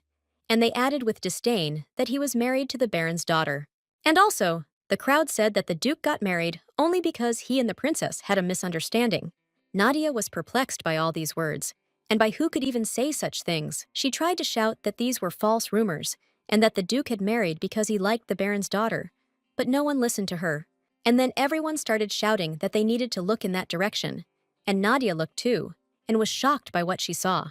There stood a beautifully dressed princess, and Luke holding an umbrella over her, and the crowd kept shouting that they looked good, and that they were finally reunited after their breakup. Nadia looked at Luke and the princess, and listened to people talking about how they were already, like, married lovers. The girl returned home and went to her room, where a fire was burning in the fireplace. She was sitting on the bed, her knees pressed to her chest, when Anna knocked on the door and asked permission to enter. The head maid, opening the door, said that the maids were worried about their mistress, because she had come in depressed and refused to eat. Seeing Nadia, who whispered that she was okay, Anna was in shock. After all, the girl was sitting in bed, her head wrapped in a blanket, and her eyes were red. Anna, putting her hands on her hips, asked her if this was all because of Luke, since she had heard about what happened from Harbor.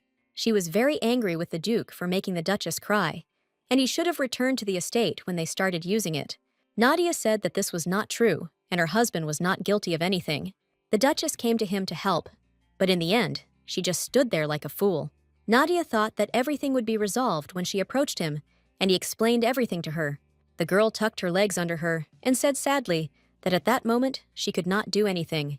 Nadia continued that it was very naive of her. Anna, who sat down next to her, wanted to say something, but the girl did not let her do this, saying that she had never had to stand up for herself. After all, others, friends, brother or sister, always did it for her. Nadia sadly added that that is why she did not know that she could not solve problems on her own. Anna thought that the lady would not be so upset if she were not still called a poor victim of tragedy. At that time, people condemned the Baron of Lancaster for selling his own daughter, but no one said a word about the Duchess. Anna thought that everything would be different if people knew that the Duchess was living happily and that the Duke was different from the rumors. And honestly, Luke's good looks are the only reason people try to find fault with Nadia. And then, they will all inevitably say that she is not good enough for him. Anna thought that everyone would be jealous that the Baron's daughter had taken the luck they had missed, and she told Nadia that there was one solution. She said that they could go back to the estate, and there, no one would talk behind her back. And as soon as they leave, the rumors will begin to fade. Nadia clenched her hands into fists. This solution did not suit her.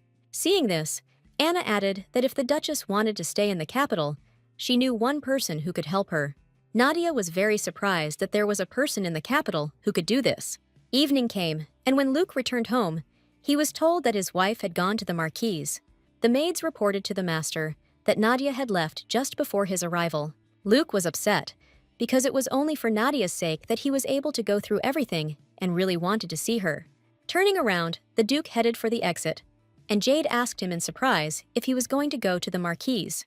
He added that he understood that the Marchioness was like family to him, but she was very angry when Luke got married and did not invite her, and it would be wrong to show up to her without warning.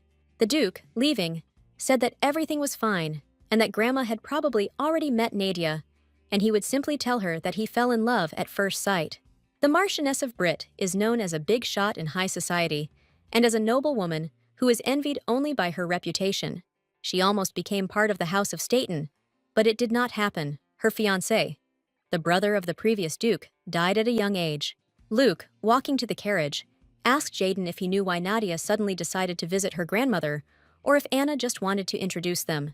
The knight, opening the door to the gentleman, replied that he seemed to know what the matter was. Sitting in the carriage, Jade continued that he learned today that rumors are currently circulating in the capital. Luke got angry and, scowling like a bear, told the knight not to hesitate and speak faster. Jade responded to this by saying that people called him, and the princess tragically separated lovers. The Duke was taken aback by such news. He did not understand where these rumors came from, and then he got angry and shouted about who was spreading such nonsense, which scared Jaden. The knight asked Luke to calm down and said that he was more worried that the Duchess had heard these rumors. She certainly did not think that her husband could do such a thing. And then he added that it was only possible that these rumors existed, which upset her greatly. The carriage pulled up to the Marquise's mansion, and the Duke said that he needed to talk to Nadia first. As they exited, they were met by Harbor, who asked if they had finished serving the princess. The Duke angrily asked what he was doing there, since he had ordered the knight to accompany Nadia everywhere, to which the knight replied that he had left as soon as he saw their carriage. Harbor said that if Luke had come to see the Duchess, she was in the inner reception room. And then, following the gentleman, he continued to talk about how strange rumors were circulating in the capital. Luke turned around and asked if he was talking about the rumors about him and the princess. Harbor was surprised that the gentleman already knew about it. And then he added that this was of course a problem, but he was worried about something else. But at the Duke's questioning look, the knight replied that while he was gone, Nadia had been visited by a man named Viscount Million. He said he was a friend of the Duchess, but Harbor doubted it, to which Luke asked if he had been acting suspiciously. The knight replied that not quite, but his instinct told him that something was wrong with this Viscount. Luke wearily asked if he meant to say that he should suspect Nadia's friend because of his intuition. Harbor responded that he didn't like the fact that he put his arm around her shoulders and insisted on talking to her in private. And then he added that, according to the maids, the Viscount had visited before and was waiting for the Duchess at the estate. Luke became angry and darkened, stopping and turning to face the knight. And then, in an angry voice, he asked Harbor what he said the name of this bastard was. Luke never thought he would suspect Nadia's friends, because she said that they were all good people, and he thought so too. The Duke asked the knight again about the Viscount visiting his wife every time he left, and the knight confirmed this. Remembering the princess, Luke got angry and wondered what was wrong with everyone here. He kept thinking that everyone knew that he and Nadia were married, but they were behaving strangely. Luke ordered Harbor to watch the Viscount and keep an eye on Nadia too. He also asked not to leave them alone, and if they asked to leave, to hide and eavesdrop, to which the knight enthusiastically responded that he knew how to hide. Gloomily, Luke thought that since this scoundrel James was his wife's friend, he would not touch him for now. And then, angry as a bear, he decided that he could not rule out hidden intentions on the part of the Viscount, because anyone would fall in love with Nadia at first sight. Walking to the reception area and thinking about his wife, Luke decided that he didn't have time for this, because he wanted to look happy next to his wife. Having entered and seen the girl, the Duke realized that it was impossible to remain indifferent upon seeing her, and Nadia was surprised upon seeing her husband. Harbor's jaw dropped when he saw how his master had changed next to his wife. Luke asked her what brought her here, since he couldn't even get a good look at her face today and he missed her very much. Suddenly, they heard the Duke being told that he was still the same rude fellow as before. It was the Marchioness who was scolding Luke for having heard about his wedding from other people. And then she added that he barged in on her and didn't even say hello properly. Luke and Nadia bowed in greeting, and the Duke asked how his grandmother was doing. The Marquise glanced at them and replied that she had been living quite well until Anna arrived. And pointing her finger at Nadia, she added, until he brought this to her and asked her to teach Luke's wife. And then she reminded him that Anna knew how much trouble her unruly, boorish grandson had caused her. And Anna brought this useless duckling to her, defenseless, as if she was born yesterday and she doesn't know what to do with her at all. The girl was shocked by these words, but Luke rudely asked his grandmother to watch her language, because his wife had gone all this way, because she hoped that she would help her. To this, the Marquise Brit said that she had only offered assistance to the head maid. After all, Anna rarely asks for help directly, and at first, her request made the woman happy. And looking at Nadia, she added that she didn't know where the senior maid was. She found something like that. The Marquise sternly added that the girl's body language, speech, and even behavior were in no way appropriate for a noblewoman. Nadia stood there sad and with her head down, and the woman asked if Anna really wanted her to tell her that. Luke angrily exclaimed to his grandmother that this was enough, and then added to his wife that she shouldn't listen to her and that they should go back. But Nadia suddenly spoke up. She said, without raising her head, that she knew that she had many shortcomings. The girl looked at the Marquise and added that she often did not know what to say or do, and she also doesn't know what role to play, and saying such a thing would be an excuse. But sometimes ignorance is a vice. Nadia said that she wants to become someone who is worthy of her position. Or at least be suitable, the girl exclaimed with feeling, and asked the Marquise to help her, calling her a teacher. The Marchioness of Brit was silent for a moment, and then asked whom she had called the teacher. And after thinking, she added that Nadia was persistent for a person who looked softer than crushed cheese. Nadia, looking the Marquise in the eyes, asked how she could compare a person to crushed cheese, to which the woman asked if she was not right. The Marchioness added that she had heard of the House of Lancaster. They were harmless, and at the same time useless, just like innocent rabbits. She also heard that their youngest daughter was especially slow-witted. Nadia was confused after these words and imagined herself as a pretzel. The Marquise, leaving, added that despite her last name, Nadia still seemed like part of the old family, but the girl shouldn't worry about her words. After all, in this country, there are very few people who have a status higher than the House of Staten, and she is the one Luke is most loyal to. She told this to the Duchess, and added that she could simply live in blissful ignorance, with the Duke's love. The Marquise walked away without turning around, and Nadia rushed after her, asking her to stop. Looking at the woman's back, the girl said that she came here to become someone who would be suitable for the role of a duchess. But that was not the only reason. And then she added that the Marquise could refuse her, but she had to say something in private, and asked to listen to her. Luke stood outside, looking out the window of the mansion where his wife remained, waiting for her. Jade, looking at the gentleman, asked if he was very worried about Nadia, and he added, pointing to the tracks that the Duke had trampled, that even a lost puppy would not have bent around like he did. To this, Luke replied that he was very worried, because his grandmother was a very strict person, and she could continue to put pressure on Nadia. And then he heard footsteps, and turned to see his wife running towards him. When the girl ran to her husband, she happily said that she would come here every day from 2 to 5 o'clock. Luke did not understand what Nadia was talking about, and the girl, hugging him, explained that she was talking about the lessons of the Marquise of Brit. The Duke was very surprised that his wife convinced the Marquise herself, and the girl said again that she would now go to the estate every day. Luke was very happy for Nadia, and hugged her, and said that she was perhaps the only one in the Empire who was able to single-handedly convince the Marquise. Jade and Harbour looked at the gentleman and thought, maybe they should leave them alone. Luke was sorry that they would see each other less now, but at the same time, he was very proud of his wife. Nadia suddenly apologized to her husband for being outside today. She couldn't do anything, and added that now they are together, and she is happy. The Duke asked what Nadia was talking about, and whether she had come to town that morning, and then, pressing her closer to his chest, he asked if she had come to the Marquise because of him. At that moment, Nadia remembered how she stood with her head down in front of the sitting Marquise, and at first was afraid to start speaking. And then, looking into her eyes, the girl said with all her boldness that she hated herself. She remembered the princess and said that she wanted to become a confident and cheerful person, someone who makes no mistakes and says whatever is on her mind. And then, she remembered how she tried to convince people that Luke was very good, but no one believed her. The girl added that this is why she is disappointed in herself every time. Nadia was grateful to those who liked her even like this, so she wanted to do everything they asked of her. And at the same time, the girl was afraid that if she couldn't cope with this, they would immediately hate her. Smiling, Nadia added that, fortunately, Luke always says that he loves her. He often shows it with words and actions. And then, having said that she had no doubt about his feelings, she asked if he knew that she was like this. He would probably be disappointed in her.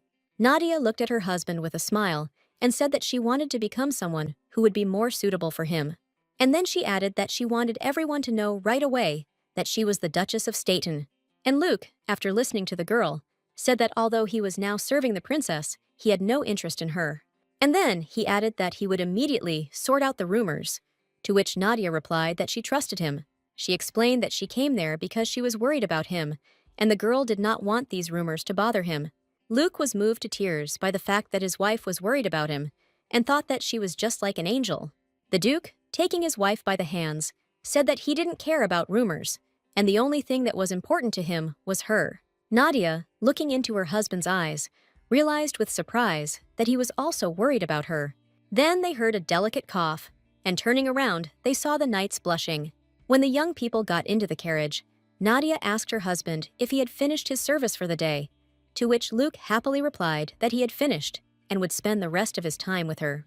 The girl noticed that they hadn't been together like this for a long time, and Luke suggested continuing the conversation at the estate.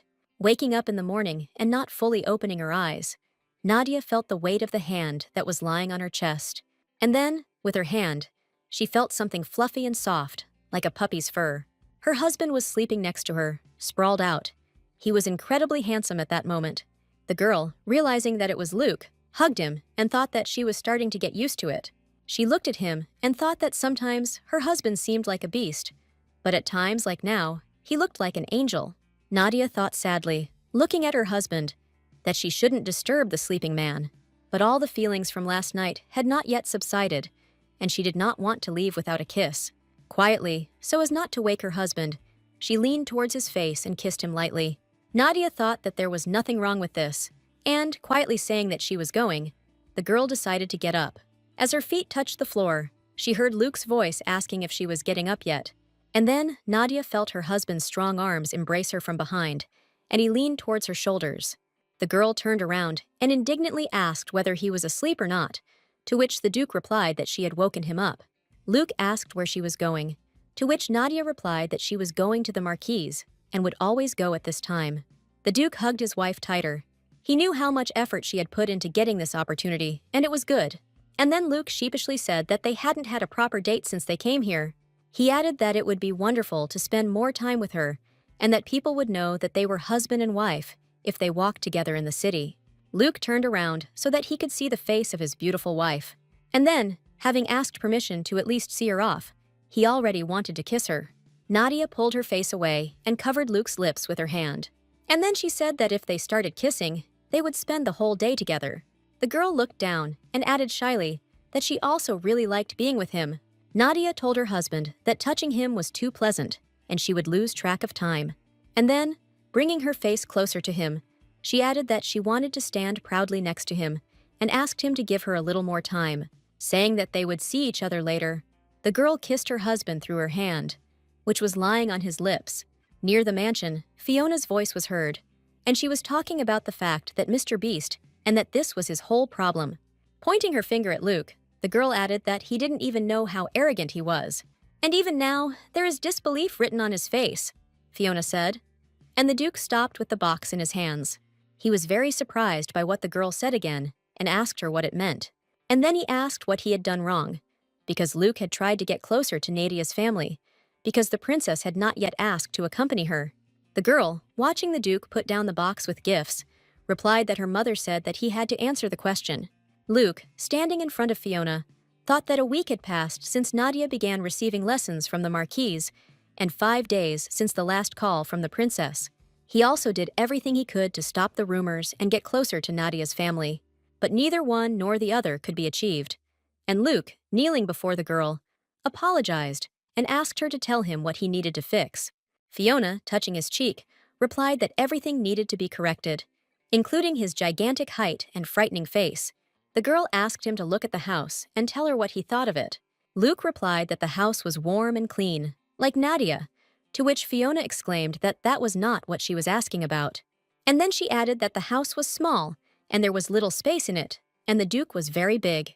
Fiona looked at him and said that she already felt cramped, to which Luke replied that during training, he even slept inside a snowdrift, to which the girl exclaimed that not everyone was like him, and that not only Grandma and Grandpa lived in the house, but others as well, and Luke asked if she lived there too. Fiona replied that they lived somewhere else, and added that he had brought a lot into this house.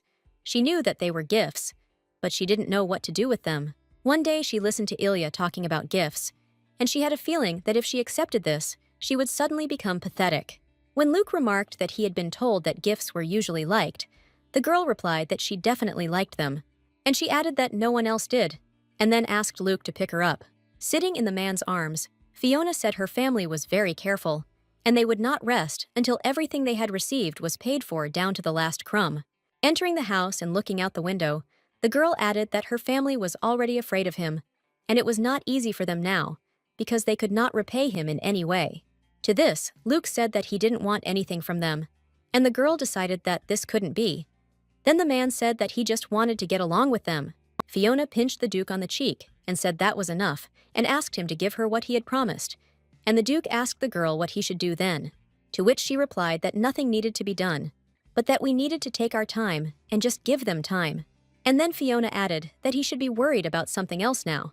Luke was very surprised by this and let her go, and the girl, turning to Luke, said that now she was talking about Aunt Nadia's friends.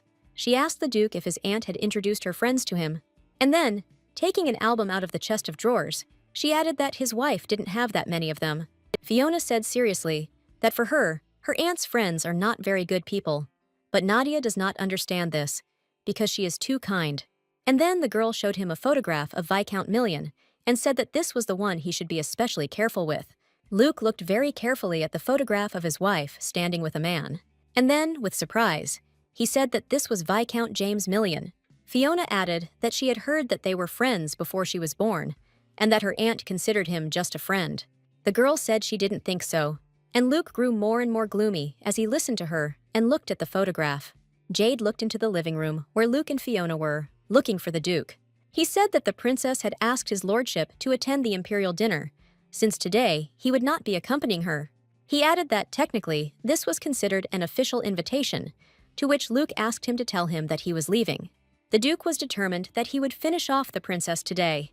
It was a dark night, and the stars were shining in the sky, illuminating the Madria estate in the capital.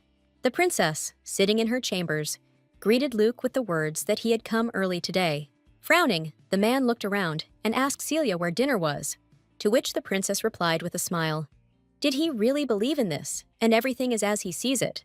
And she added that she would not have relieved him of his duties for the sake of some imperial dinner, to which Luke told her that she was now resorting to lies.